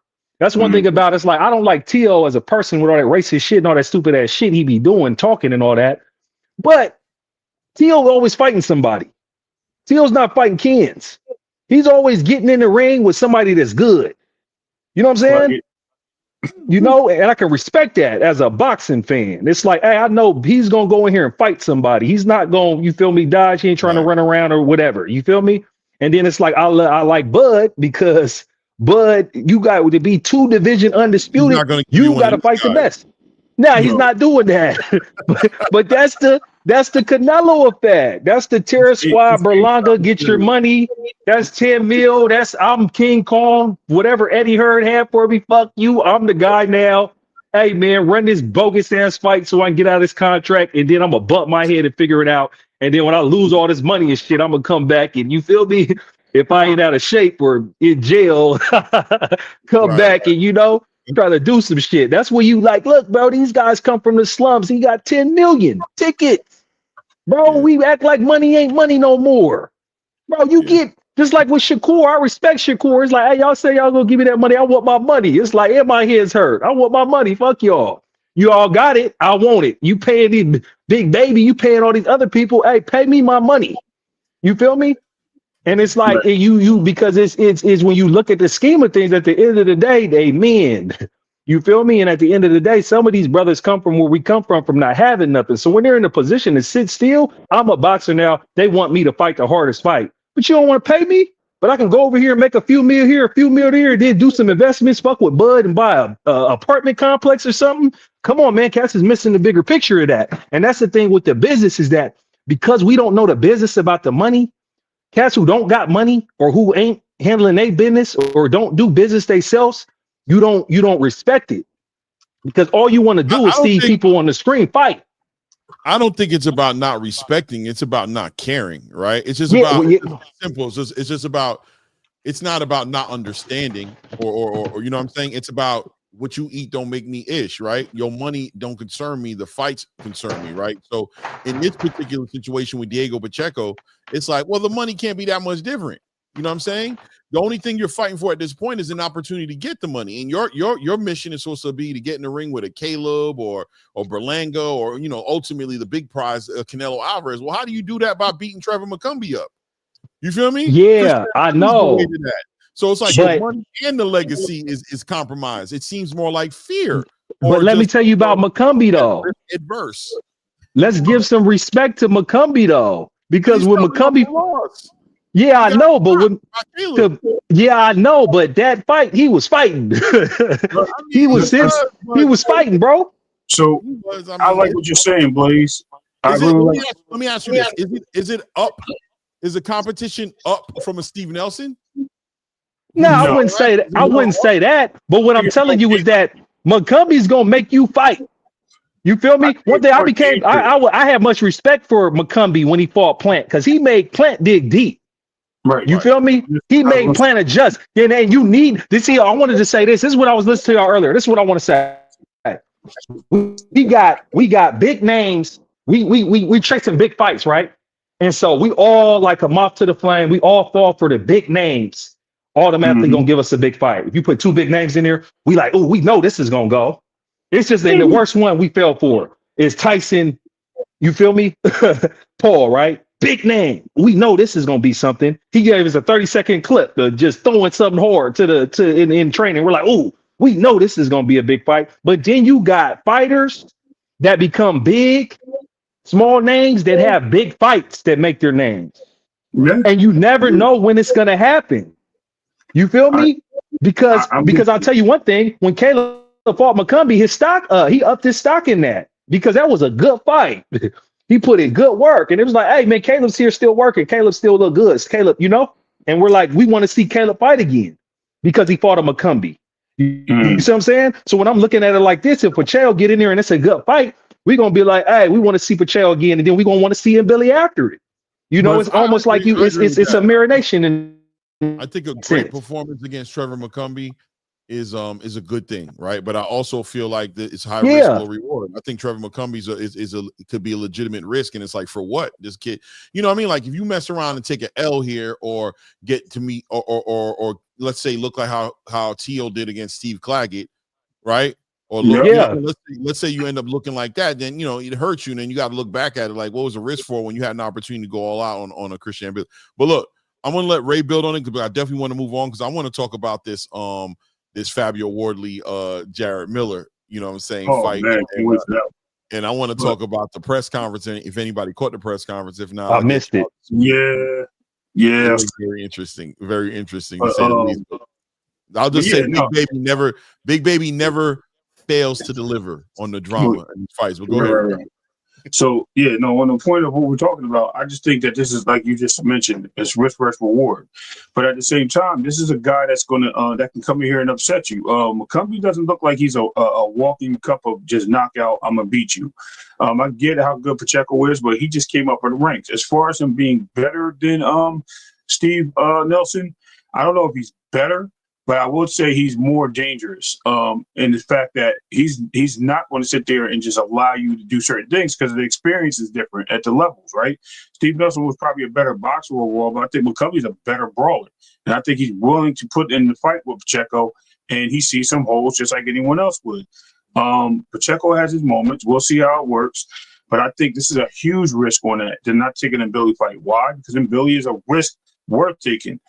He's a risk worth putting yourself in the ring with. He's a risk worth, hey, we both have O's. Somebody's O's got to go, and it's good for the fan base. But now we're taking that away to put us in the ring with somebody that Caleb Plant just beat to say, oh, we're going to fight this guy because it looks better for us to go beat up the same guy that somebody that lost his title and lost every champion when he had a good fight, but yet beat some notable opponents. We're going to give that guy, we're going to follow his route. And that's going to look good for us, which I think is a bad move. I think Pacheco and his team, the Benavidez team, they should have moved forward with the and Billy fight. Fight McCumbie's not a bad move, but it could be, like I said, it's way risky, way too dangerous. And if Pacheco loses this fight, they're going to kick themselves in you know where because they lost the opportunity to make a bigger bag, I think, with them Billy fight. Boom. Landed. Yeah, we'll see what happens. As I always say, as things develop, we will take a look at it. But look, man, it looks like it is what it is, man. It's for the summer. They haven't gotten a date yet for it, but we should be expecting to see Diego Pacheco and Trevor Mukumbi run it for 168, and we'll see what happens on the other side of that fight. But I do want to move, and we still got to talk about the Stanionis and his fight. But look, man, Miller versus Wardley for June 7th. Great fight. Great fight. Let me build it up a little bit, right? To say that Jarrell Big Baby Miller had that draw he ran with Andy Cruz, right? And Ruiz, sorry, I said Cruz, Andy Ruiz. Coming off of his first loss from at the hands of Daniel Dubois. Still was a great fight, went 10 rounds, and didn't go to full 10 rounds, right? Because he got stopped in the 10th round. But ultimately went the whole fight. A grueling 10-round fight that he ultimately ended up getting stopped with Daniel Dubois. He had a third eye open, got into shape, wins that ring, 320 something pounds, almost damn near 100-pound advantage over Daniel Dubois in that fight, and try to come back better. And I think he did against Andy Ruiz. He came back a better fighter against Andy Ruiz. A lot of people felt like he won that fight, but it went to a draw though, on paper, but it showed one thing, that we wanted to see more of Jarrell Big Baby Miller. And sometimes people deal with him a little differently because he had the whole PED thing with Anthony Joshua, and he really hasn't fought like the top heavyweights out there. So his record may be undefeated outside of that draw. I'm sorry, not that draw, outside of the loss he took against Daniel Dubois.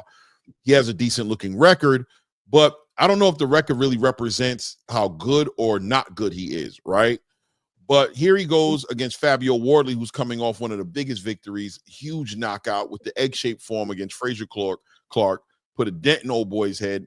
In my opinion, was a knockout of the year candidate last year. I don't think it was the knockout of the year. I still give it to Silv versus Body, but at the same time, it was one of those knockouts. Coming off of that, wants to step up his game. Both these guys have a lot to gain in this fight. The winner of this fight gets right into the conversation in the heavyweight division. They get right into the Ajit Kabayel, the Joseph Parker, the Daniel Dubois, they get right into the conversation of the heavyweight division. So, Fabio Wardley wanted to be tested. This is going to be a Queensberry card fight. We've got this fight yesterday, kicked off the press conference for this fight with Jarrell Big Baby Miller and Fabio Wardley. And look, man, not lackluster at all, the press conference. If you guys saw it, if you haven't, make sure you go ahead and you catch it, because Big Baby Miller was on his deem, right? He was not playing games. He's letting this dude know. You can see him right there poking Fabio Wardley in the forehead. He actually put hands on that man's face. You know what I'm saying? In this thing, he is not playing any games. He wants all the smoke, and he always does this, right? Like, this is the thing he does. He wants to get into the fighter's head. He wants to make it clear that we're not in the same space. He's bringing that Brooklyn energy to the table. Feel free, anybody who wants to take this one, let me know. What do you think about Jarrell Big Baby Miller versus Fabio Wardley, man? Big heavyweight, big boys in town. He trying to put some fear in that dude's face, bro. I mean, like, the slap was mush or whatever it was ridiculous, because I don't know, what did he accuse him of?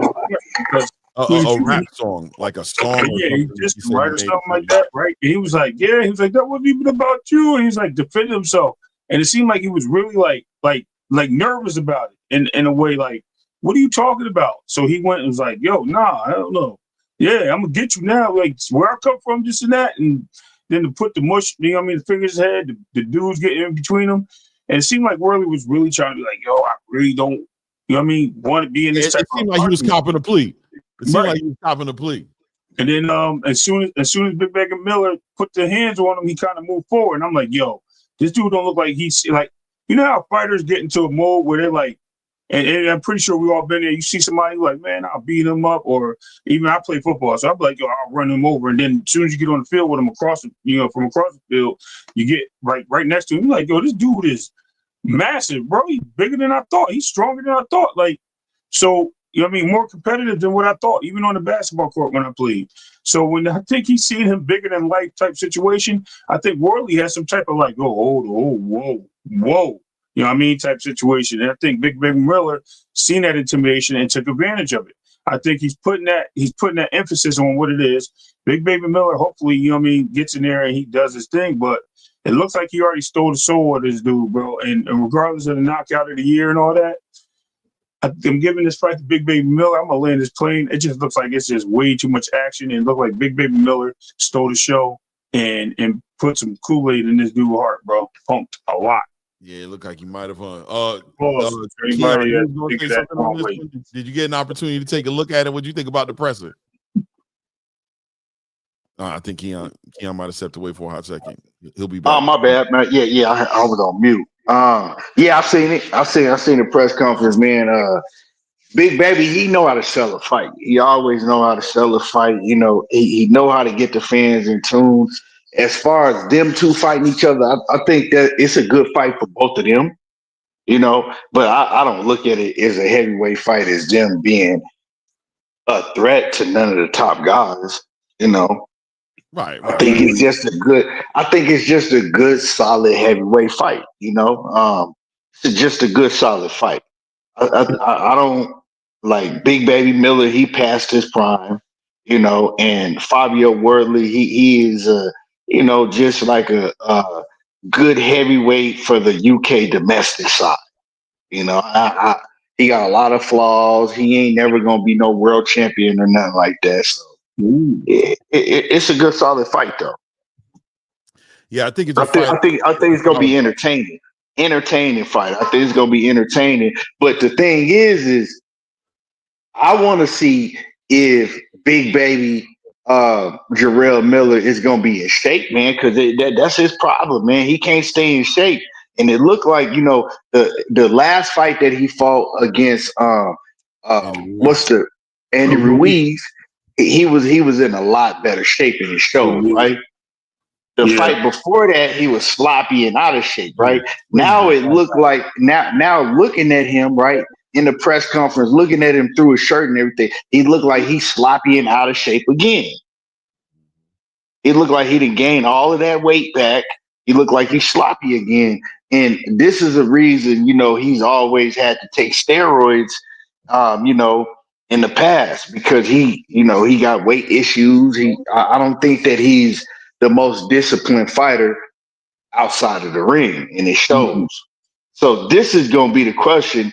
Can Jarrell Miller, is he going to be in tip-top condition? You know, this fight is in June, so he ain't got that long to get in shape. And he don't look like he in shape like that right now. You know, so it looks like that's my whole thing, camp, right? It's going to be, instead of training and getting better at boxing, it's going to be a whole weight cut, fat camp, cutting back on calories, you know what I mean? Fighting, probably sparring weak, beat up, you know what I mean? Not who he like how he looked when he fought Daniel Dubois. Yeah. Like when the Dubois fight, that was the biggest issue. He was fat and sloppy and out of shape. You know what I'm saying? But we know one thing is that he's tough and he's durable. He's durable. Right. And then for Fabio Wardley, I think that man, it's just a lot of holes in his game, man. I don't really like him. I'm gonna keep it a buck, man. I don't really like him too much as a fighter, man. He's like, he gets hit a lot. He's sloppy. He's wild. You know, I don't like, if Jarrell Miller's in shape, I don't see him beating Big Baby. But if Big Baby's not in shape, Big Baby's not gonna have the stamina down the stretch. You know. So it's a good fight, man. I think, like I said, I think it's going to be entertaining, to say the least. Right. Yeah, he's punching. I expect him to be in shape. One thing about Fabio that's true, I ain't gonna hold you. He punches hard, bro. He really does. He's one of the. He punches really hard. We're gonna see what he's gonna do, because one thing about Big Baby is he can take punches, right? He's a dude who could take shots. And he's pretty defensively sound for the most part. Like, he's up in there, but at the same time, he's defensively sound. So Fabio's gonna have to be patient. He's gonna have to try to set this dude up, but he's also gonna have to deal with a lot of his offense is probably gonna be getting smothered by Big Baby, right? Big Baby's probably gonna be smothering him a lot, walking him down, making it real dirty, a lot of clinching, trying to put his weight on Fabio, trying to make him tired. And how's the condition of Fabio Wardley? We're going to find out. It's going to be tested in this fight. But I'm going to tell you like this, man, boy can punch. It's just true. It's just an inconvenience true. He punching, man. He punching. Yeah, he can crack, but when it comes to the top heavyweights, is he still gonna look like, is it still gonna look the same? Because we see him cracking and knocking out these domestic level fighters. But I gotta see, man, we ain't seen him in with no real heavyweight like that. So let me ask you this. If he stops Big Baby Miller, right? Let's say he stops him around 7-8, he just stops him, right? Does he earn? Is this a fight where he earns some credibility? If he stops him, do we level him up? Does he become more like, does he become somebody we didn't think he was? Oh, hell yeah, most definitely. If he stops Big Baby, because we know Big Baby, one thing, like I said, he's durable, he's big, he got a chin, and he's very, very hard to stop. Like, and if he do that, yeah, now we gotta really start looking at Fabio. Because power, hey, Wilder had it. He didn't have the best skills, but he had that power. So in order to stop Big Baby, man, he gonna have to have some real, real power. And I don't see it yet, but hey, we'll see. Listen, he ain't gonna spin a tied up in the ropes Big Baby around like he did Dele or whatever his name was, Clark, whatever guy he knocked out. He ain't gonna spin him around the same way, bro. He's not. He's gonna get in there. He's gonna get chopped up and knocked out. And I get it. Yeah, he did his thing, but he waited. He like literally hit the guy on the break. You know what I mean? The ref told him to break, and he was trying to get in between. He spun him around and caught him. The guy was stuck in the rope. You know what I mean? It wasn't like he caught him clean. Yeah, the dude got up looking like the dude from whatever that show was. What was the show? The Goonies, you know what I mean? With his face all lopsided, which I thought he had a stroke in the middle of the ring for getting punched. But either way, Worley is has got to prove more to me, and I think this is the fight he has to prove it. And like I said, it looked like he had a lot of fear in his heart in his presser, man. It just doesn't look like he's ready when he see Big Baby in person. It just looked like that whole energy change. And he's like, yo, this guy's gonna be somebody to be reckoned with. But we'll see how his heart changes as the fight comes along. Yeah. I agree with you. I think I'm gonna be real with you guys. I think that this is gonna turn into a fight, and I think when it turns into a fight, that's where it's gonna be an issue. I think that that's where we'll find out a lot about Fabio Wardley. I think Jarrell Big Baby Miller is just not. There's not a lot of wrinkles to his game. We kind of know what it is with him, and we're not looking to see him do more, right? I mean, the biggest thing we're looking for him to do is be in shape. Like, that's what we want to see him do. If he comes in the ring, like 285, we know it's going to be a bad night probably for Fabio Wardley. You know what I'm saying? If he comes in that ring like 285, in that range between like 280 to 290 he took his fight camp seriously. That's what we're going to think. But Fabio Wardley is really the one here trying to make a name. He's trying to, earn some respect on that roster, on that Queensberry roster that has all the big dogs in it. He's trying to, get Frank Warren to see him and take him seriously in a real way. So it's going to be an interesting fight. We'll see what ends up happening. And so, go ahead. Mm-hmm. My only question is it doable? Like what I see right now, this is called on-site energy. This is culture. You feel me? He got that type of energy. Miller coming into this fight, I believe him. You feel me? He got on-site energy. That's just like, well, I'm boxing you. I'm about to fight you. I got 2 months to get to you. However I am, whatever I look like. You feel me? Like real talk. Like that's the smoke. Some people be friendly. Some people be playing. It's like, nah, he's coming to eat, boy. Oh boy. So the question is, with that energy, can he get to 285, 295, 300? You feel me? If he's really devoting himself to camp with the little time that he got left. So if he come with that and that type of on-site energy, then it'd be an interesting fight for how Big Baby Miller can elevate himself. The boy, like I said, I gotta go back and watch some tape. I ain't really watching no tape, so I'm just gonna accept y'all analysis. I gotta go back, but just from what I seen, it's like, hey, okay, you got some fundamentally sound boxers in here. You got them. They both got skill set to be good. So it's gonna be like, who's gonna really come through the camp? But then after that, when we're looking at that, this is that at the press conference. Listen, man. I wish I would be so on the other side of somebody hyping. I'm gonna sock him before he sock me. Real talk. This right here, That's what my press conference is gonna look like. It ain't gonna be no back. Hey man, what's up? Nah, all that. Let's you tripping. You trying to punch me? Forehead is too much before the fight. I'm gonna punch you first. Straight up. Like real talk. My whole team's gonna eat you. It ain't gonna be me. Listen, man. Check this out, man. You do that. If you catch me first, my team's gonna get you. Ain't nobody gonna be holding back. You feel me? We're gonna be getting fined and shit around here. And everything. We're flipping shit if we're coming through the fight. Fabio Wardley gives me the that's what I'm telling you. A little bit civil, a little bit more of a civil, refined culture. Well, I'm not saying Stinson. That's that UK shit. That life, but he's thinking about the presser. He's thinking about Frank Warren. He's thinking about the way he looks. He doesn't want to cuss too much. He's thinking about all these different things. And whereas you're dealing with somebody in Jarrell Big Baby Miller who's willing to throw it all away, he don't care. You know what I'm saying? You saw what he did to Anthony Joshua. You seen how he carried it. It's prep school versus trenches. You feel me? That's all it is. Prep school versus the trenches. Straight up, straight up street fight. Like, you feel me? I'm from somewhere. I'm from a gym in a slum. You feel me? Right. That's that on-site energy. That's what I'm trying to tell you. He comes to fight. He's not playing. That's so and then you see, oh boy, back up this early on. I want to see what the next press conference is going to look like. He didn't back up per se, and I want to see if Casson's getting in better shape. Backed up. He allowed himself to be backed up, right? He allowed security. He was there with Frank Warren, right? I don't know how to read it. I can tell you just off the face value, it looked like Baby Miller got at him. You know what I'm saying? But at the same time, you got Frank Warren sitting right next to you. And I'm just telling you, like, he's talking to you like, hey, come on, calm down. We got to be, and he's weighing out a lot of stuff. I don't know. He's also young. I think, how was Fabio Wardley? Like 26, 25 years old? You know what I'm saying? 30 years old? Nah, hell no. Yeah, I'm on this thing right now. 30 years old. I thought he was like mid-20s, like 20-something years old. Nah, man. It's Brandon. Frank Warren was talking to both of them, too. He was telling Big Baby Miller was telling Listen, man, Wardley's thinking about his Brandon, smartly so. I'm telling you, man. I'm telling you, I think he definitely pumped some Kool-Aid, bro. I don't care what anybody say. That dude looked like he was like trying to be apologetic or something he said he didn't do. Literally.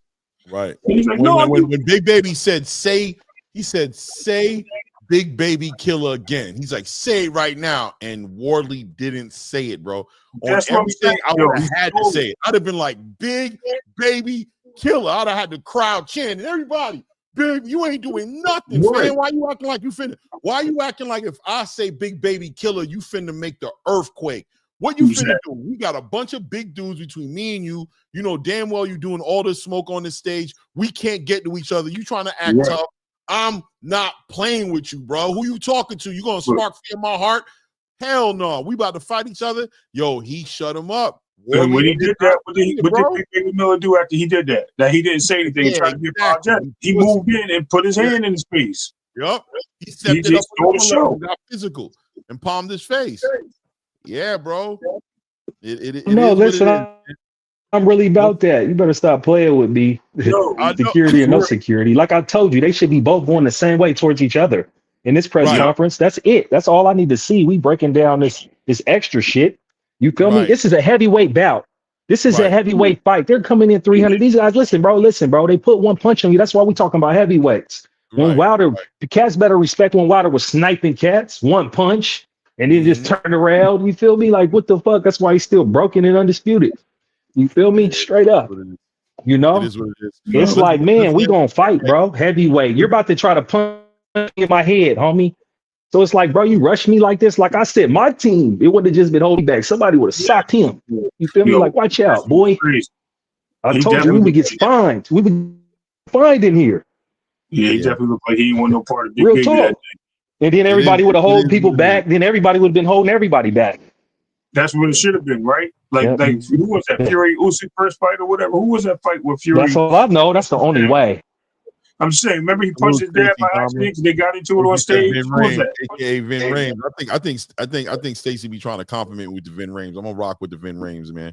Yo, let's land the plane right there on this one. Hold on. Did Stacey just change the Devin Haney face to Tank with a beard? Hold on. Maybe. I don't know.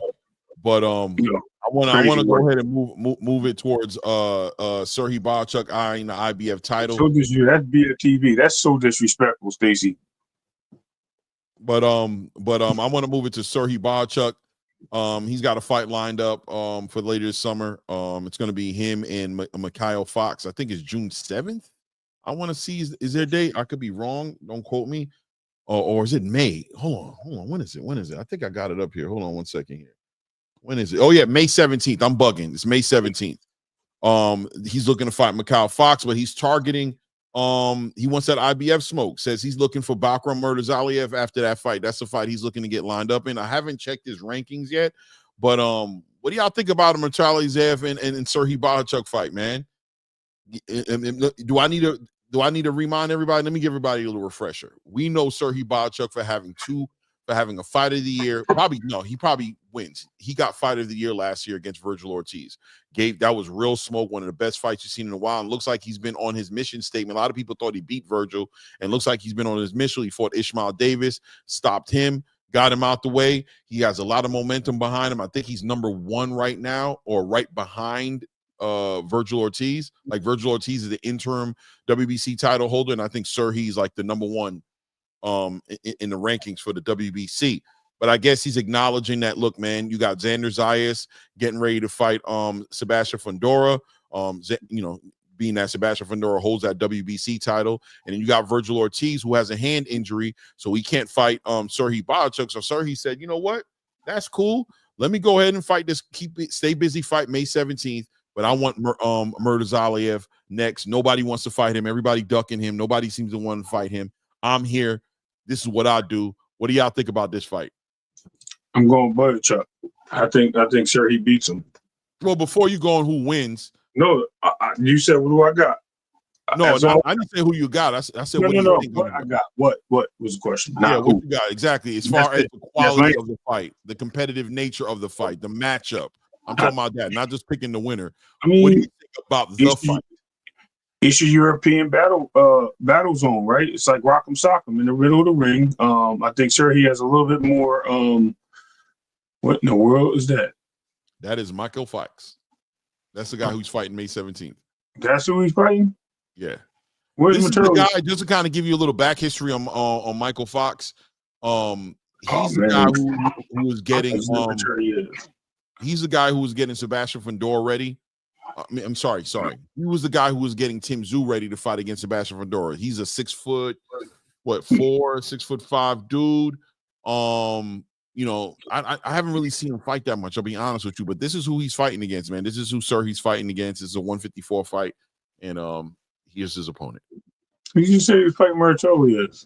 No, okay, you didn't hear me correctly. What I did hear you. Okay, no problem. I see IBF there. Maybe I just missed some flags, but if that's who he's fighting, no, that's not what the question is. So hold on. Wait, go again. Bear with me. He's fighting this guy May 17th, and after this fight, the next fight that he's looking for is he's aiming at the IBF title, which is going to be Murtazaliev, right? Right. I ain't gonna lie to you. I'm pretty sure we know what this is going to be. So that's why I'm not sitting here really even trying to get an opinion on this fight so much. Shout out to Michael Fox. Don't want to sleep on you, but I am a little bit, right? Okay. I got to be honest. You know what I'm saying? I think Serhii's just in another, I just think Serhii's somewhere else with it. But feel free to, once again, I always say, feel free to prove us wrong. Feel free to shock the world.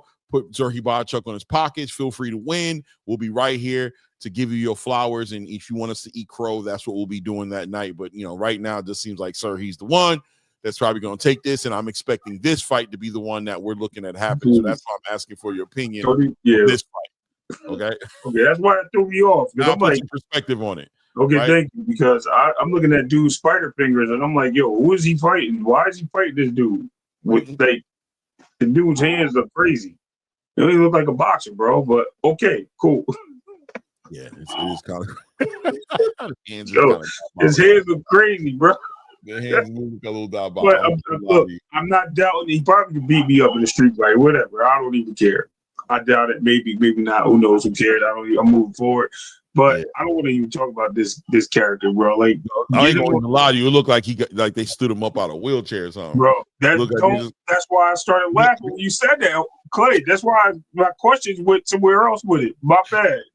Ooh, okay, good. Okay, go ahead, man. Speak on this fight right here. Go ahead, man. I got to chew. Let's speak on this one right here. What do you let me let you get a moment and get some air, bro, because he about to laugh at him. Yo, Keon, what you think about Serhi versus Abakra, man? Somebody's gonna die. Ooh. No, nah, it's gonna be it's gonna be one of them type fights, man. It's gonna be one of them all action packed fight of the year type fights where both of them gonna be in there trying to kill each other.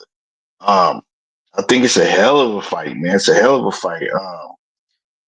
I've seen Boacek fight, a lot of times. I've only seen Serhi fight once or twice. I know I saw the Tszyu fight.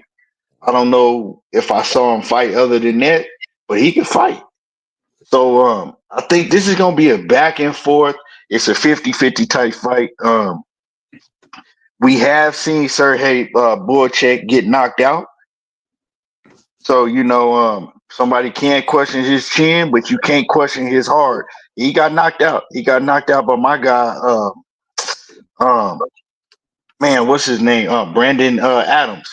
Brandon Adams knocked him out cold. But yeah, man, I think this is gonna be a hell of a fight. It's a fight of the year candidate if they do fight. If they fight, will the fight get made? That's the question that we gotta ask. Well, I think the fight gets made. I mean, where does Serhi Barchuk fight anyway? That's another question I had. Where's Serhi? Who is he? Is he with the PBC? Is he with Top Rank? Is he independent? Been fighting with the PBC. The card recently. I mean, because he fought. He fought a fight with the PBC. He fought with Turkey. I don't know who he with, man. That's a good question. Right. That's a good question. With as well. Who's Bakram with? I think Bakram. I don't know. He's with somebody else. I think he's with like some European outfit, right? Either No Limit or maybe I think he's with No Limit. I just thought about it. I think he's with No Limit.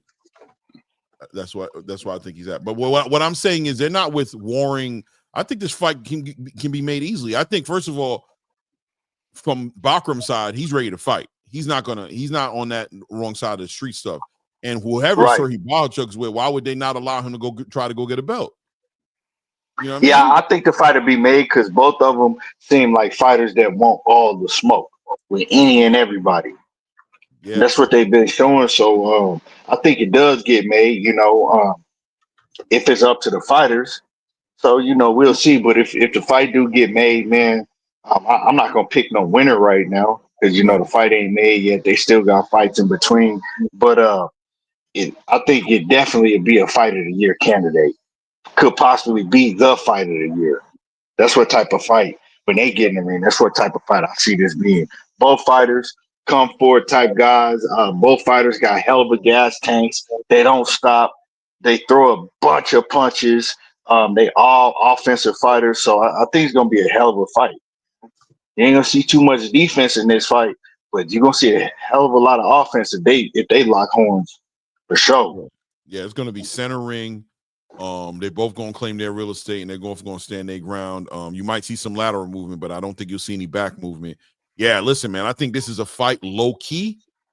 People, I don't know if they're gonna talk about it in the right way, but they didn't talk about the Virgil Ortiz Serhi Barchuk fight in the right way going into it. And I was calling that early, months before that fight. I was like, yo, that's gonna be the fight of the fights right there. I don't know why nobody ain't talking about it, but Virgil and remember Ray? I was like, Virgil and Serhi about to kill it. Yep. And I think this is right there in that same conversation. I think Bakram and Serhi Barchuk is diabolical, bro. It's definitely been something that's been ongoing too for a minute. So I think Barchuk actually beats him, man. I think he poses the threat that we all been looking for with when Tszyu fought him. But I just think that he's more of a dog. He's more willing. Ryan Frazier just put it in the chat, by the way. Sherry, you talking about Serhi? Serhi's with Tom Lawfer. and he's saying Bakram is with main events. Okay, there you go. I knew it was somebody else. All right. Yeah, I don't see Surrey anyway, but all right. Yeah, but they'll put a fight together. They'll make it happen. Yeah, absolutely. But yeah, no doubt. I think overall, I think this is the fight that we see too well. Eastern Europeans getting at it, and I think we see more of a the taller, more guy that can punch from the outside, also can fight in the phone booth, dominate this fight. We don't have the same movements that we have with the Tszyu with the pressure and continuously coming forward to a power puncher. Bakram, Bakram was sitting there waiting for Tszyu. It was like basically he was just like, yo, why go out there and cast a reel when I can just lay the net in the water and you just gonna keep walking into my net? Easy catch, boom, knockdown.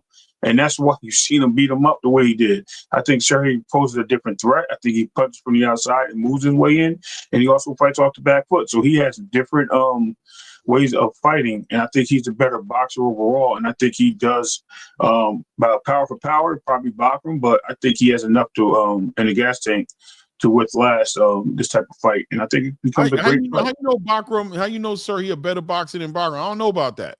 I think Bakram's a pretty decent boxer. I've seen like his highlight reel. He boxes pretty well, bro. I didn't say he didn't. I said I think. It's my opinion. It's just I'm just asking you. Why do you think that? Okay, so in my opinion, why do I think so? Because I think he has different elements to boxing. Like I seen him be the pressure fighter. I seen him walk off the back foot. I seen him use the jab. I seen him use counters. I seen him do all types of things in the ring. I've also seen him use inside the phone booth boxing very well. I've seen him take shots and get punched in the chin very well, and seen him block inside defensively. So all the signs of him being a guy, and he slips to the left and right too. He doesn't just stand in front of you and move straight back and forward. He slips. Oh, Bakram, you got to look at his highlight reel, bro. Bakram is like, I think, I personally, I believe he's more of a boxer than Surrey. Surrey kind of has that high guard, come forward. You know what I'm saying? Like, you know what I'm saying? Walk you down. He good defense, and kind of wants to get into a mid-range game with you. Bakram is bouncing on his toes, and you know what I'm saying, like dropping the jab. And okay, I'm gonna have to go check him out again, because that Tszyu fight, he kind of just like he already said walk right into. That's what I'm saying. When I seen that fight, I'm like, I haven't seen this guy fight much. So when I seen that fight, he literally just walking into shots. I'm like, he's just waiting for you, bro. He ain't even doing that. And the fight that I seen before that, it was against a brother. I forgot who it was. And maybe it was a couple fights before, but before a brother, I think he was from England. I'm not going to front. I'm not sure where he's from, but he did the same thing. He kind of was like, "Yo, I'm just going to sit out here. I'm gonna jab you. I'm gonna let you walk." He almost looked like Benavidez a little bit, if I'm not mistaken. Like, he showed some skill set in boxing, but he ain't afraid to let you walk into something if he ain't gonna come get you. Now, I never seen him go get nobody. You're saying he has with the Benavidez style. I seen him let people walk into danger, and like, yo, when you walk in here, it's kitchen sink coming with. Yes. I kind of want to play a little bit of this, a little bit, kind of show you a little bit, but I feel I got it. I'm gonna go check it out myself. Listen, bro. And you know what's crazy about it? We all were in the dark about Bakram. You know what I'm saying? Like, seeing him against Tszyu, we were in the dark about him. And the reality is that, and this is why people said that a fight between him and Terrence Crawford would be kind of crazy. When I'm looking here in the highlight reels, like, your boy bouncing on his toes. He comes forward. He goes backwards. He got lateral movement. He obviously, we know he's hitting hard as hell. He has no problem being in the mid range. But you know what I'm saying, somebody like Serhii Bahachuk, who's probably going to be he's probably going to try to push up on this dude, because that's how Serhii fights. I don't know, man. I got Bakram. But he uses his jab, though, Clay. I'm saying, and he moves left and right. It's not like he's just straightforward. When you get a chance, just look up his highlights. I'm going to do right now.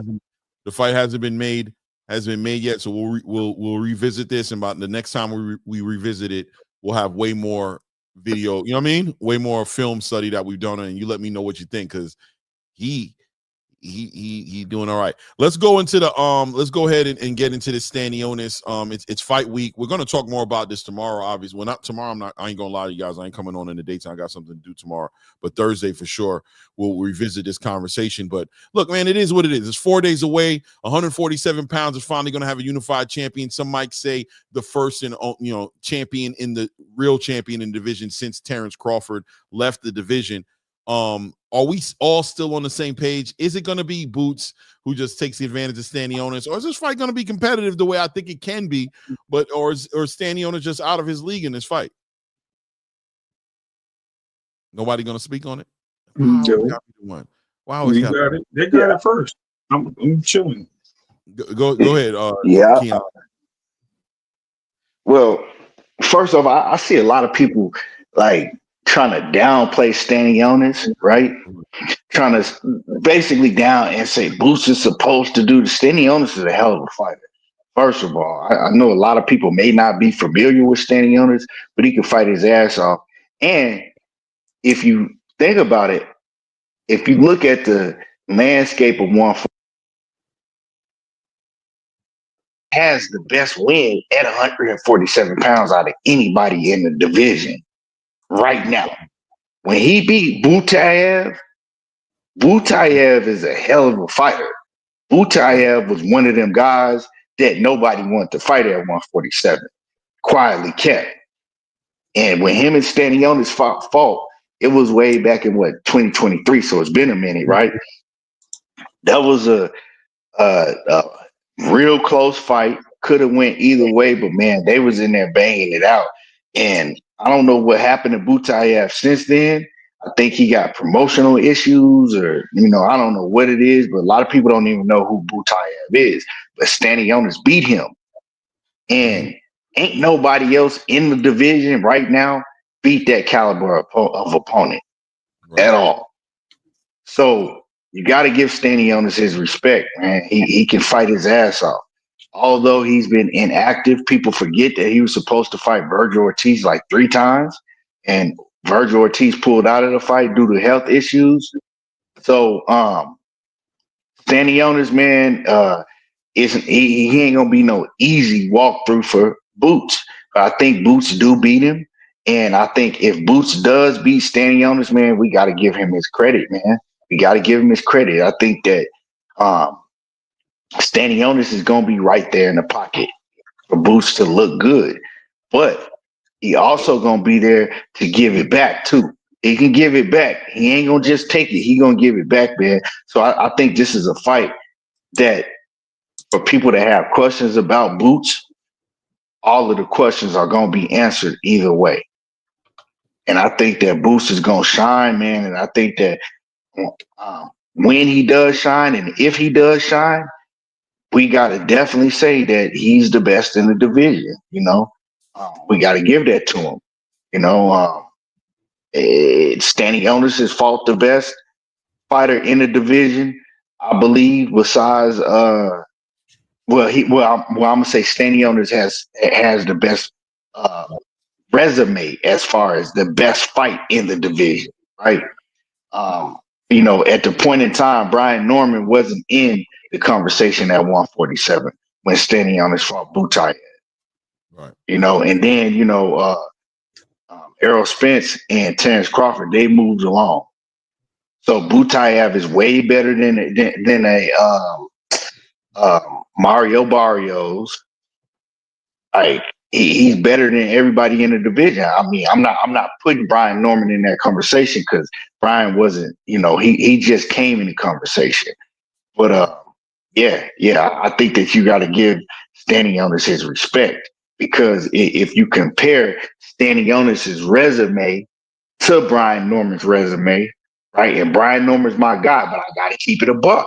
If you compare the resumes, Stanionis has fought the way much better competition. So that's just what that is. So I think that if Boots goes out and beat him, you gotta give Boots his full credit. I want to say something about Brian Norman, right? I want to say that first of all, I'm a fan of Brian Norman Jr. and Sr. I like them both, right? I'm going to keep it 100 and say I want to still see more from Brian Norman. And I'm saying that off the strength of I know he's done what he's had to do in his last 2 fights, right? He got rid of the opponents out in front of him. He got rid of Derek Cuevas. He got rid of Giovanni Santillan. He fought good fights, what I consider see boxing, right? Like if he's fighting, I want to see him fight. But when we're talking, right? So I want to see him fight. So if he's on a card, I'm tuning in. He gave me that energy, and I appreciate that. But if we're taking it to the next level and talking about him fighting against Boots Ennis, I've seen more wrinkles to Boots' game than I've seen of Brian Norman's.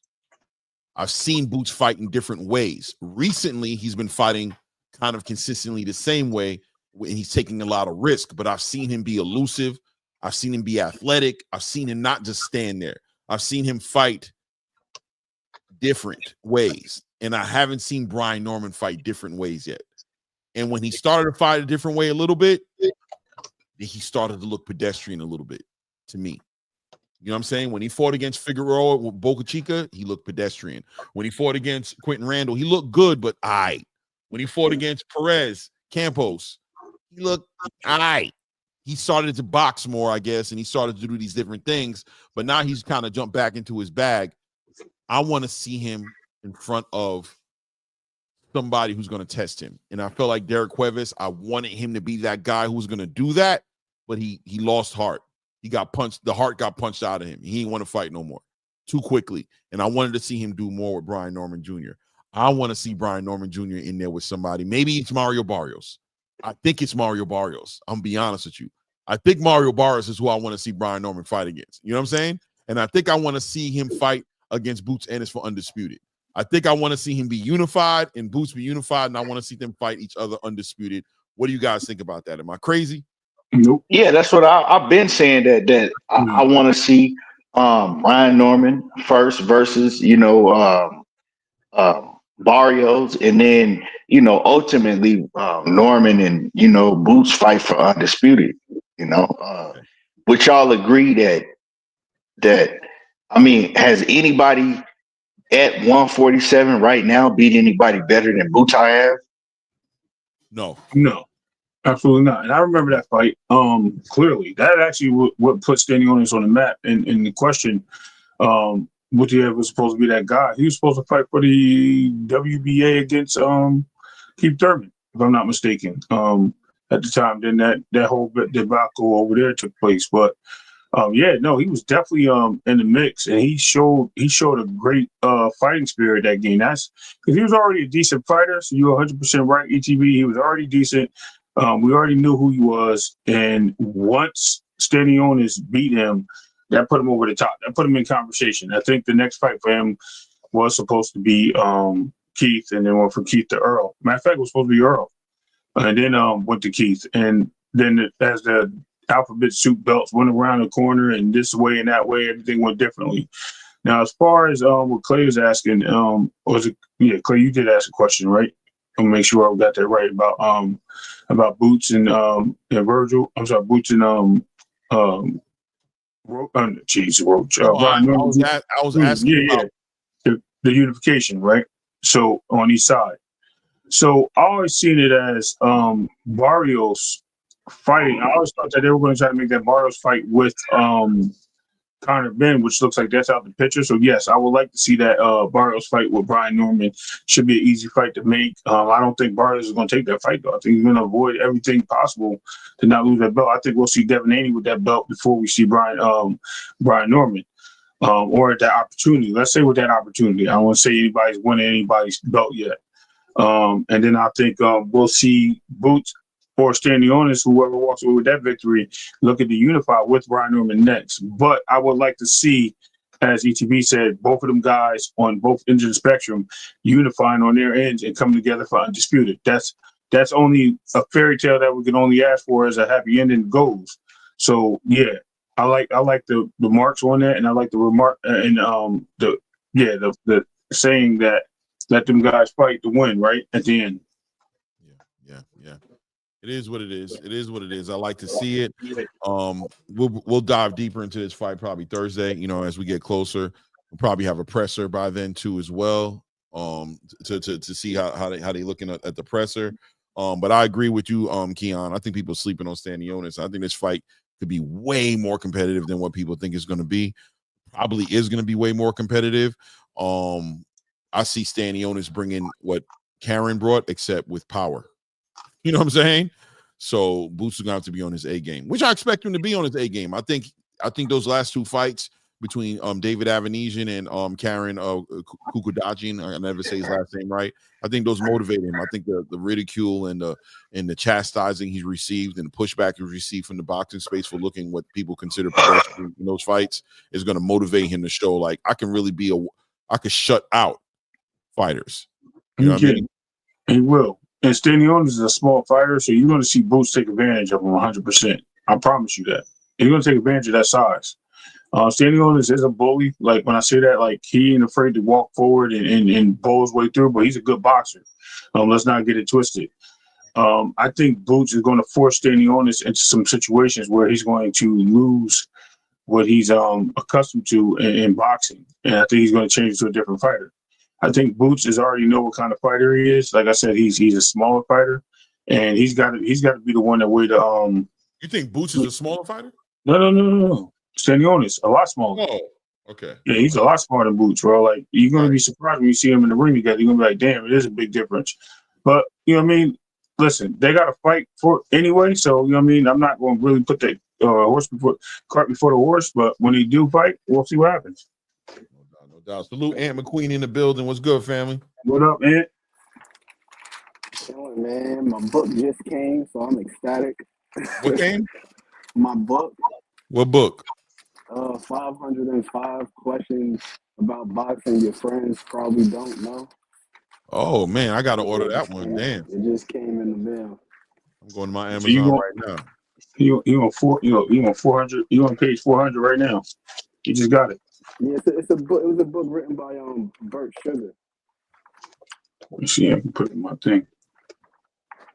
Yeah, added this to my collection. But in any event, I think the size can potentially be problematic, but I don't think it may be too big of a deal for Stanionis, considering that this is a guy that's got a wealth of experience as an amateur. As a pro, he's only got 15 fights, like 15 and 0, non-stoppages. But he fought a lot of guys in the amateurs. The guy that he just fought recently, Gabriel Maestre, they fought in the amateurs. Damn good fight. Good fight as a pro.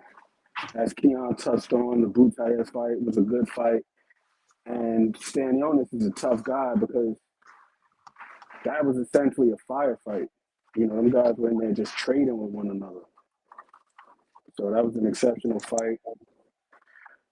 Skill-wise, after looking at both guys this week, I don't feel like there's a huge gap in skill. Boots is clearly the more dynamic athlete between the two. That goes without saying. But as far as just being sound, I think Stanionis may just be a tad bit more sound than Boots is from a fundamental standpoint. He is one of those guys that you would say is straight up and down, no special effects. It's no frills. You know what I'm saying? He's not going to do anything dazzling, but when you look at his footwork, no, he's not fleet of foot, but he's seldom off balance. Keeps a good base, don't really be crossing his feet, squaring up, doing anything crazy. He's just very sound. He's got a real good jab. I think he's actually probably got the best jab at 147 right now. That jab is firm, is sharp, is stiff. He jabs upstairs, downstairs.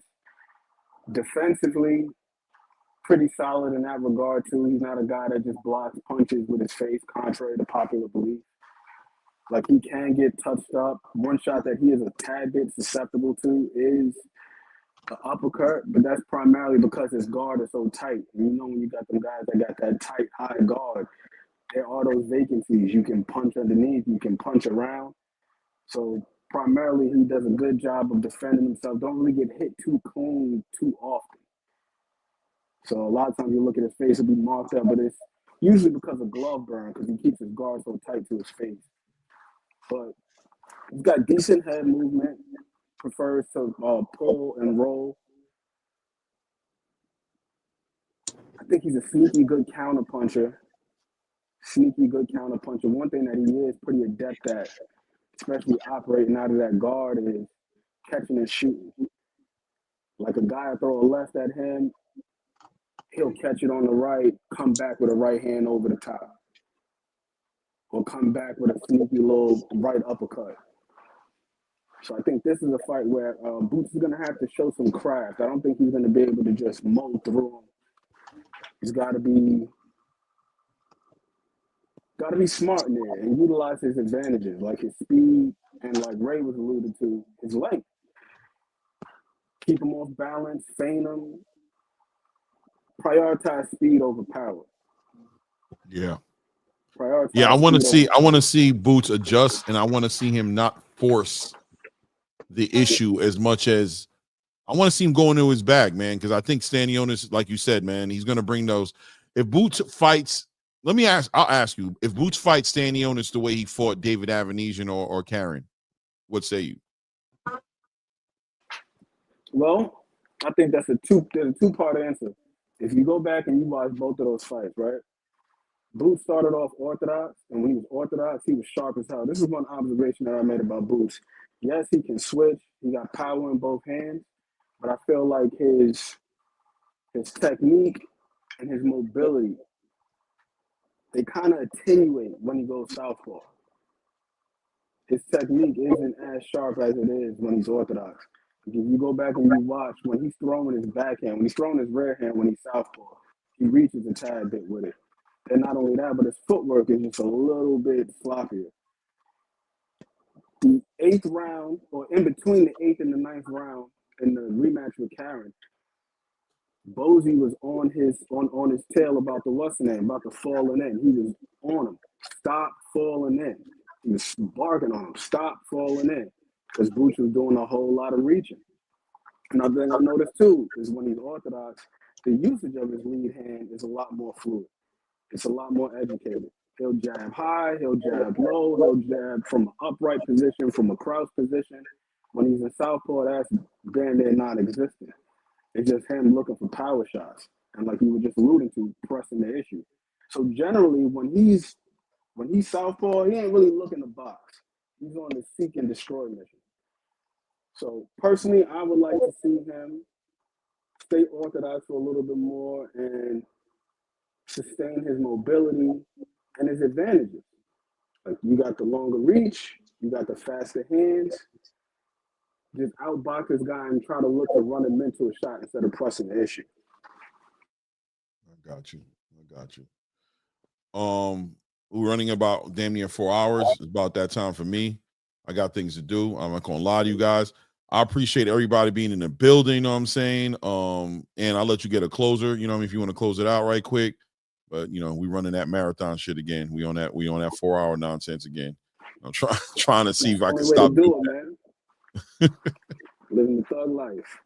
I say, man, I appreciate you guys. You know, I call you Paymore Rain, not even Claymore, it's Paymore. Big bags on the way. Oh, thank you, my guy, man. Ray Davis, always appreciate Ray. No, man, I appreciate you. We're going to treat this weekend, bro. I think so. Yeah, you said we're in a treat for this weekend. Yeah, I think we're in a treat this weekend. I think it's going to be a better fight than anticipated. I think so. If either guy were to make easy work of the other, I would be beyond impressed with either one of them. I think the matchup will show a lot of adversity on both sides. I just think the overwhelming factor is going to be the reach advantage and the height for Boots. I think that's going the athleticism part will be the difference. I think for the most part, you're going to see probably Boots waiting it out, seeing what Stanionis is going to bring. Stanionis is going to apply pressure. And once Boots see what kind of movements he's making, he's going to adapt. He's going to signify that he's going to push back on Stanionis, make Stanionis uncomfortable.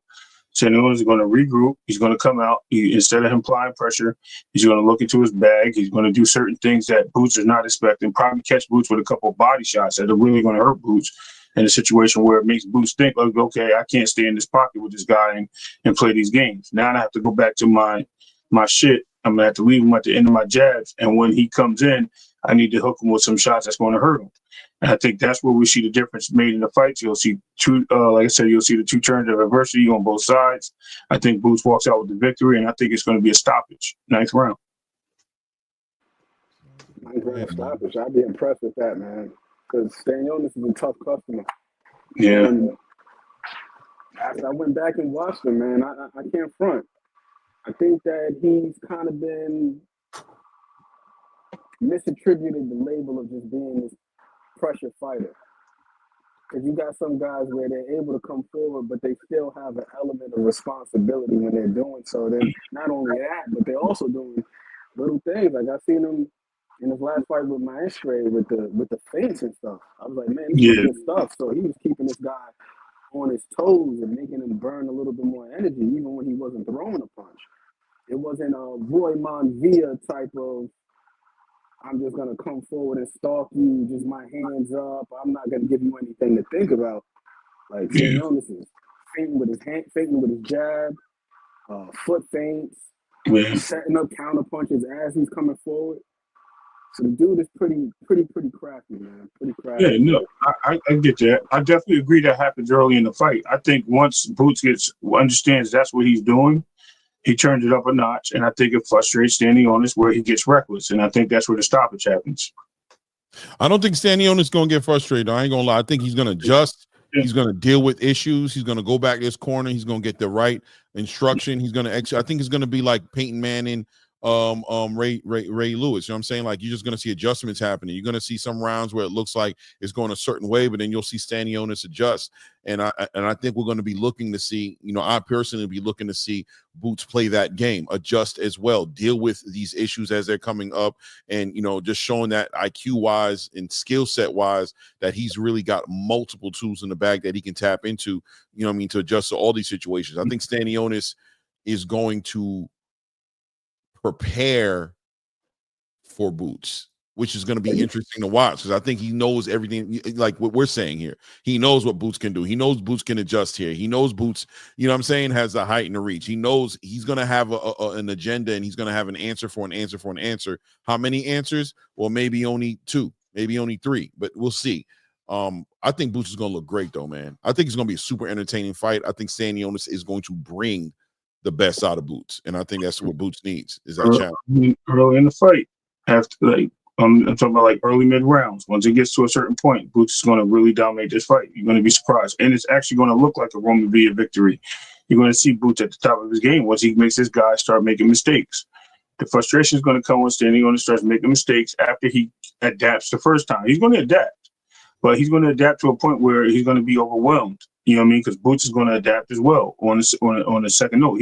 I think we're going to see Boots box without so much of a corner man, if that makes sense. I'm not going to say he's freestyle. I think he'll listen to what's going on, but I think he's going to make the adjustments in the ring himself, because he's going to see patterns, and he's going to see the patterns coming forward. Stanionis is not a guy that really, like Amber Queen said, he has certain style. He has a style. His style is to adjust to certain things, but it's only so many tools he brings to the table, where Boots is bringing a whole lunch pail full of tools. So he's going to bring out what works best to slow Stanionis down. Once he slows him down, he's going to capitalize on that. Stanionis is going to show some frustration. He's going to be like, why can't I hit this guy? Why can't I get this guy trapped in the corner? Why is this guy, using his jab to keep me outside his ranks? And it's going to look really bad at that point. I think Bosie's going to try to take credit for a lot of stuff that Boots does on his own. Mark my words. And Bosie will say some things, but Bosie's going to sit there when the adjustments happen for Stanionis. It's going to be because of Bosie's adjustments, and Boots is going to get out the way of those, and he's going to make his own moves on his own. You'll see. Yeah, but Bosie, what do you mean he's going to try to take it? He trained him, so whatever Boots does in that ring is going to be what Bosie did, bro. Bosie has already communicated on multiple interviews that by the time they get to the ring, Boots is ready. He already has Boots ready, so you'll see Boots. It's not far-fetched to see Boots move on his own or adjust on his own. Bosie says that's like by the time we get to the big show, he's done those interviews where he's like, nah, Boots is, I've educated him to do that, to make adjustments on the whim, to deal with those things. So he's not going to try to, I don't know, just kind of got painted as if what I'm saying is, listen, let me be clear, because maybe that came out the way it shouldn't have. But what I'm saying is, Bosie's going to put things out there like to the point where he knows what adjustments he has, and he's going to be like, he heard him, but he's going to be like, listen, I had to let him go do his own thing because I was getting in the way, but then I told him to look out for this and this and that, which he probably won't even say those things. He'll probably be telling him to keep pushing forward. keep pushing forward. And you'll see Boots be like, no, I'm not pushing forward. I'm going to do something different. I'm going to move laterally, and I'm going to catch the dude at the end of my jabs, and then I'm going to catch him with some hooks as well as he's coming in aggressively. So you're basically saying that Boots has a rebellious spirit about him and doesn't always listen to his corner. I didn't say he's rebellious. What I'm saying is he's going to see that what he's being told to do is going to get him right. He's going to be in a situation where he's going to find himself uncomfortable, where he has to make the adjustments, and he has to remember the fighters in the ring. The coach is just there to give you advice from what he sees from the outside. The fighters. Wait. I understand what you're saying. You don't got. I understand what you're saying. What I'm saying is I understand fully what you're saying. What I'm saying is. So then we don't need to elaborate. What I'm saying is, it sounds like you're basically saying that Boots is going to win this fight on his own, and Bosie's going to try to act like. That's what it sounds like. It sounds like you're saying. I think so. Yeah, I think Bo's going to try to take a lot of the credit for that. Okay, all right.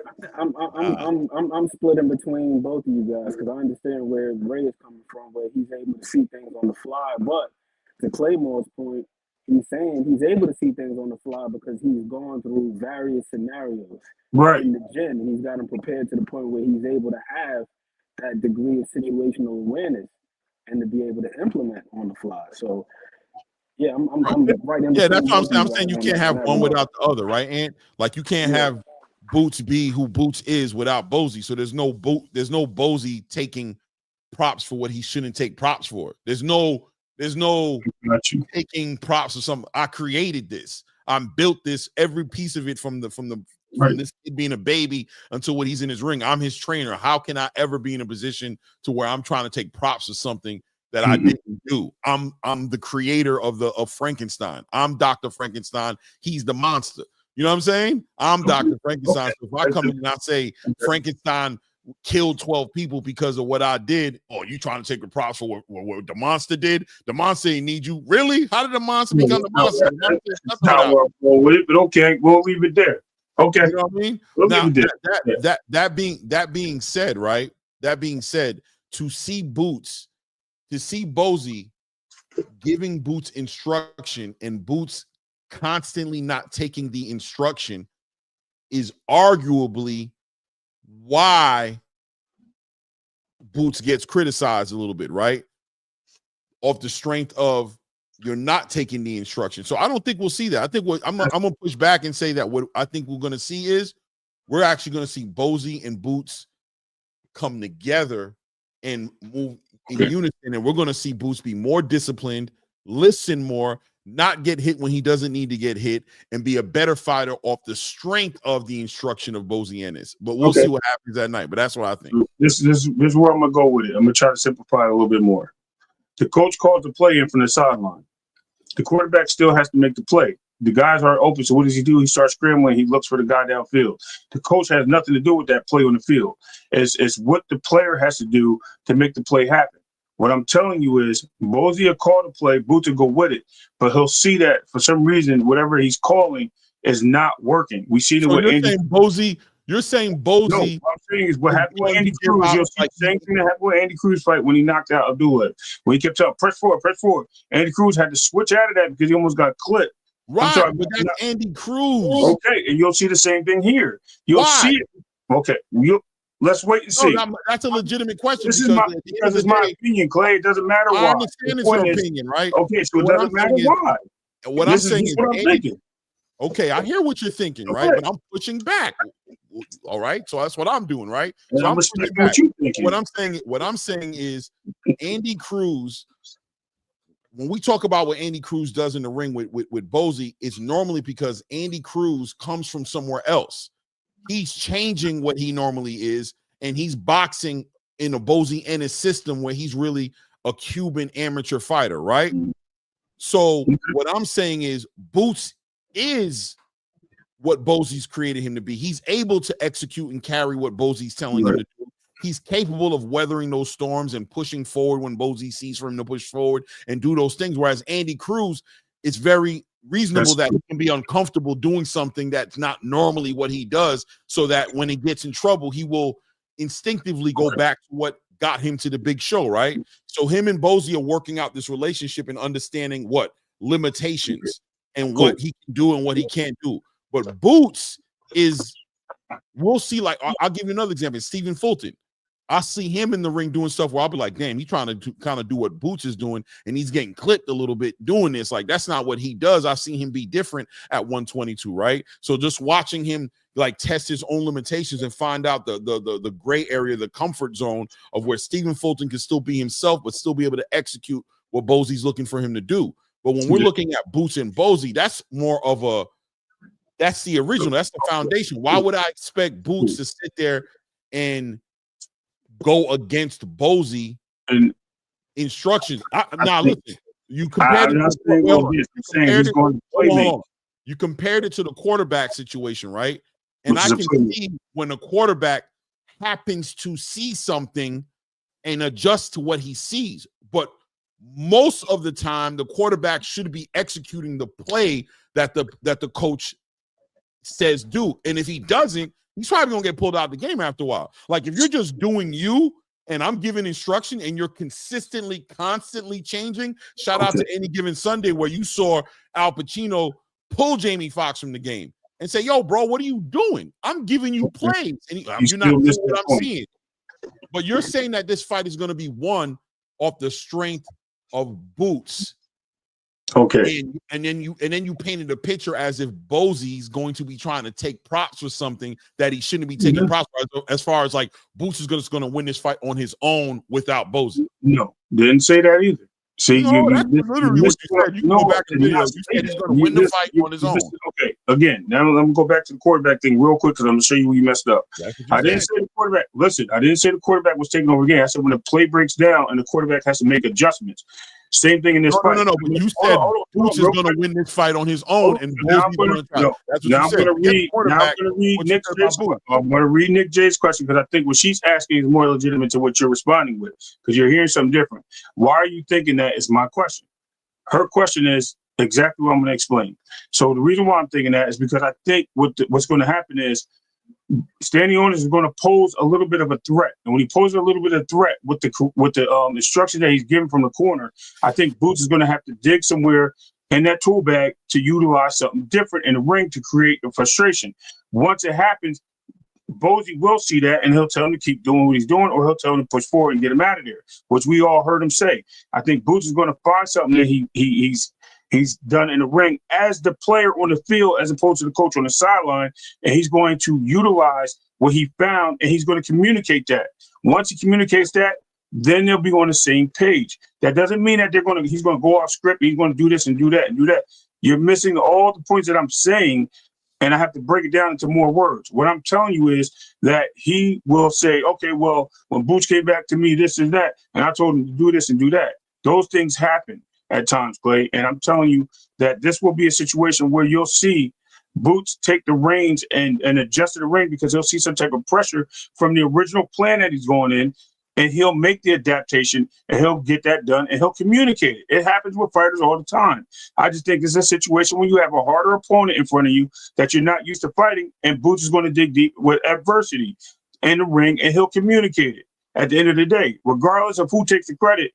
I think Bosey will say, this is something that we worked on. He does it every fight. I told him to do this, and that happens at times. And I think that's where it's going to go with it. And Boots will be sit there quietly. Listen, you, what you're saying right now, you're trying to put perspective on what you said earlier, and that's cool, right? But your literal words was, Bosey's going to try to take props for something that he ain't do. And that's what you said. Okay. So when you say that, right?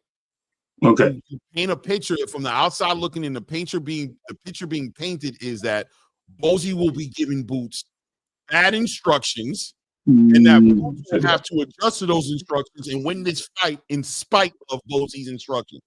He'll be saying push forward, push forward, push forward. He'll be seeing from the outside of the ring and giving him instructions.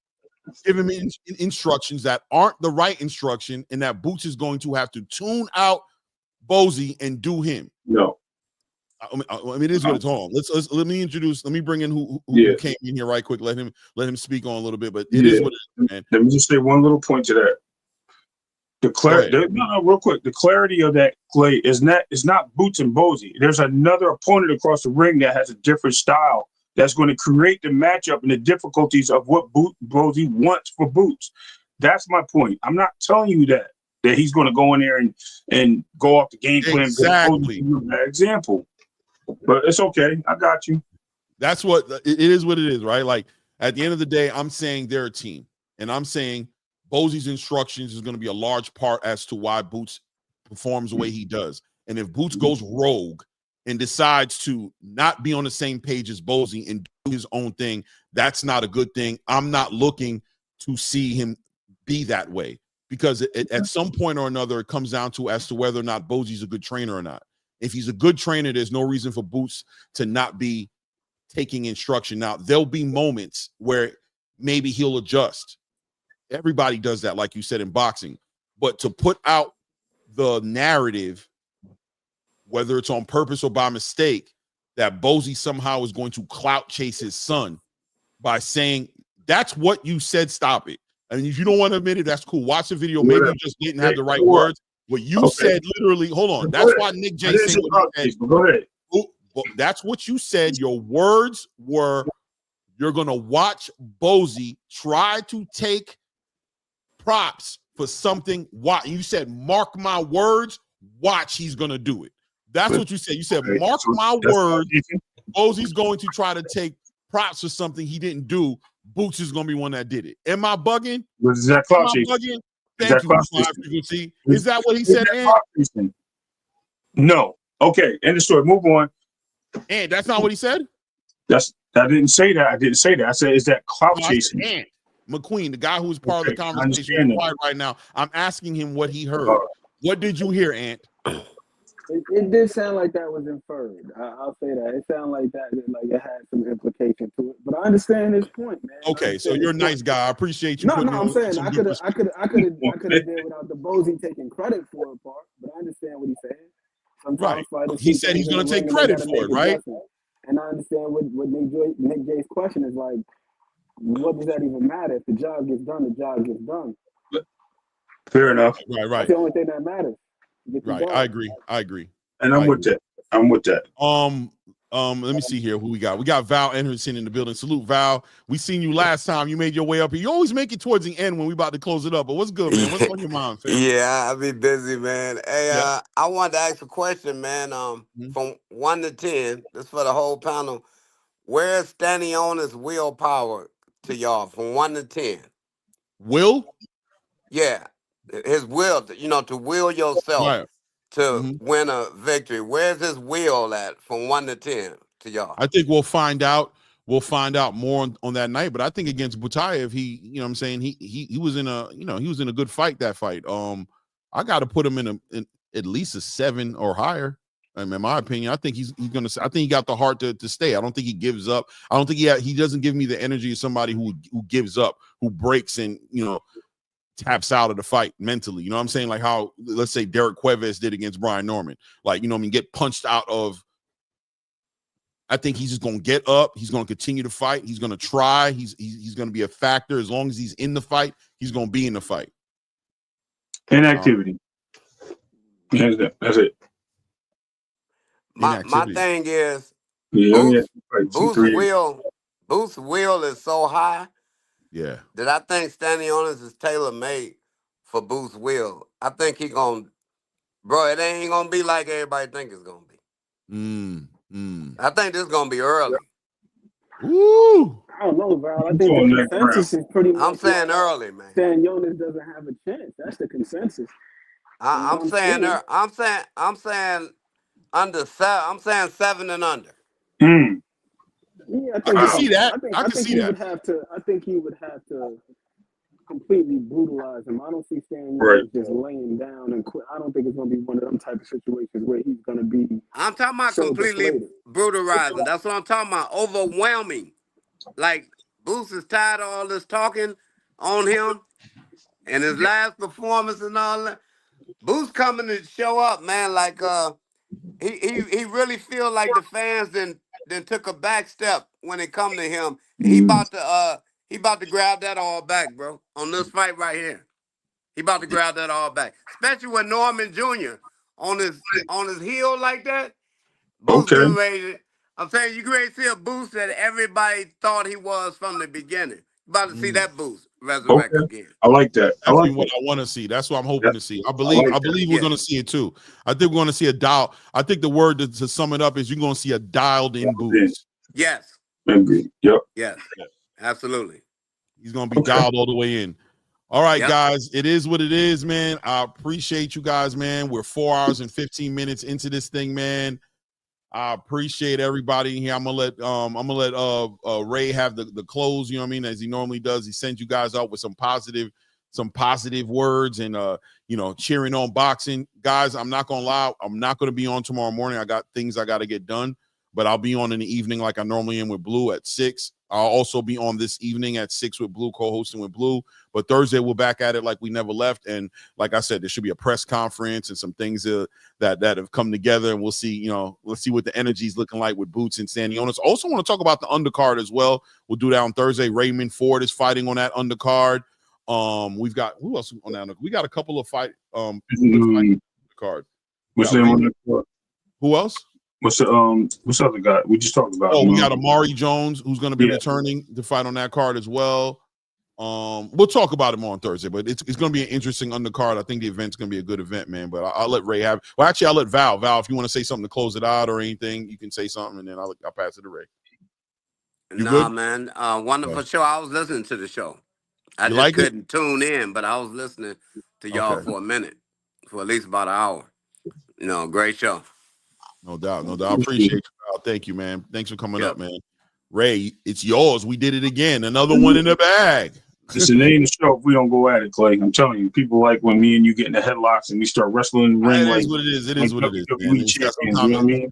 But it's all good. Listen, it's all good for what it is. You know what I mean? And I think at the end of the day, we're going to see and I was thinking Zakon Mosley is going to be on the undercard, which is one of my opening up the card. Right?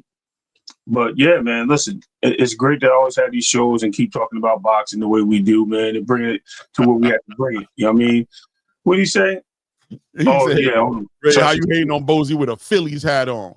That's because people fire from upper North Philly by Trenton, wherever that place is. But anyway, but anyway, on some strength, I just want to say, like, you know what I mean? I can't wait for this fight week to happen. This is going to be a great spectacle. I do believe that we're going to see two great opponents in the ring. I think the card's going to be massive. I think this is what Matchroom has brought to boxing. They bring fights almost every month. We're always getting good fights on there. Yeah, and then, the Zone brings one every week. But I'm saying Matchroom's like every month, right?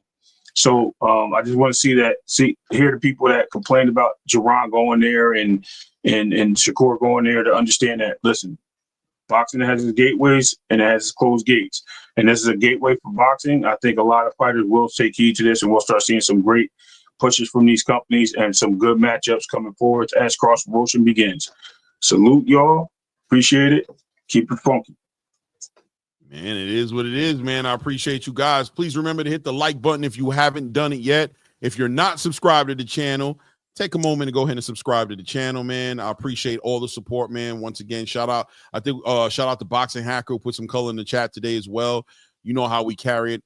We'll follow up Thursday. It's your boy Rain. It's your boy Ray Davis. It's that ATP Combat Media Show. And at this point, we out. We out. We out.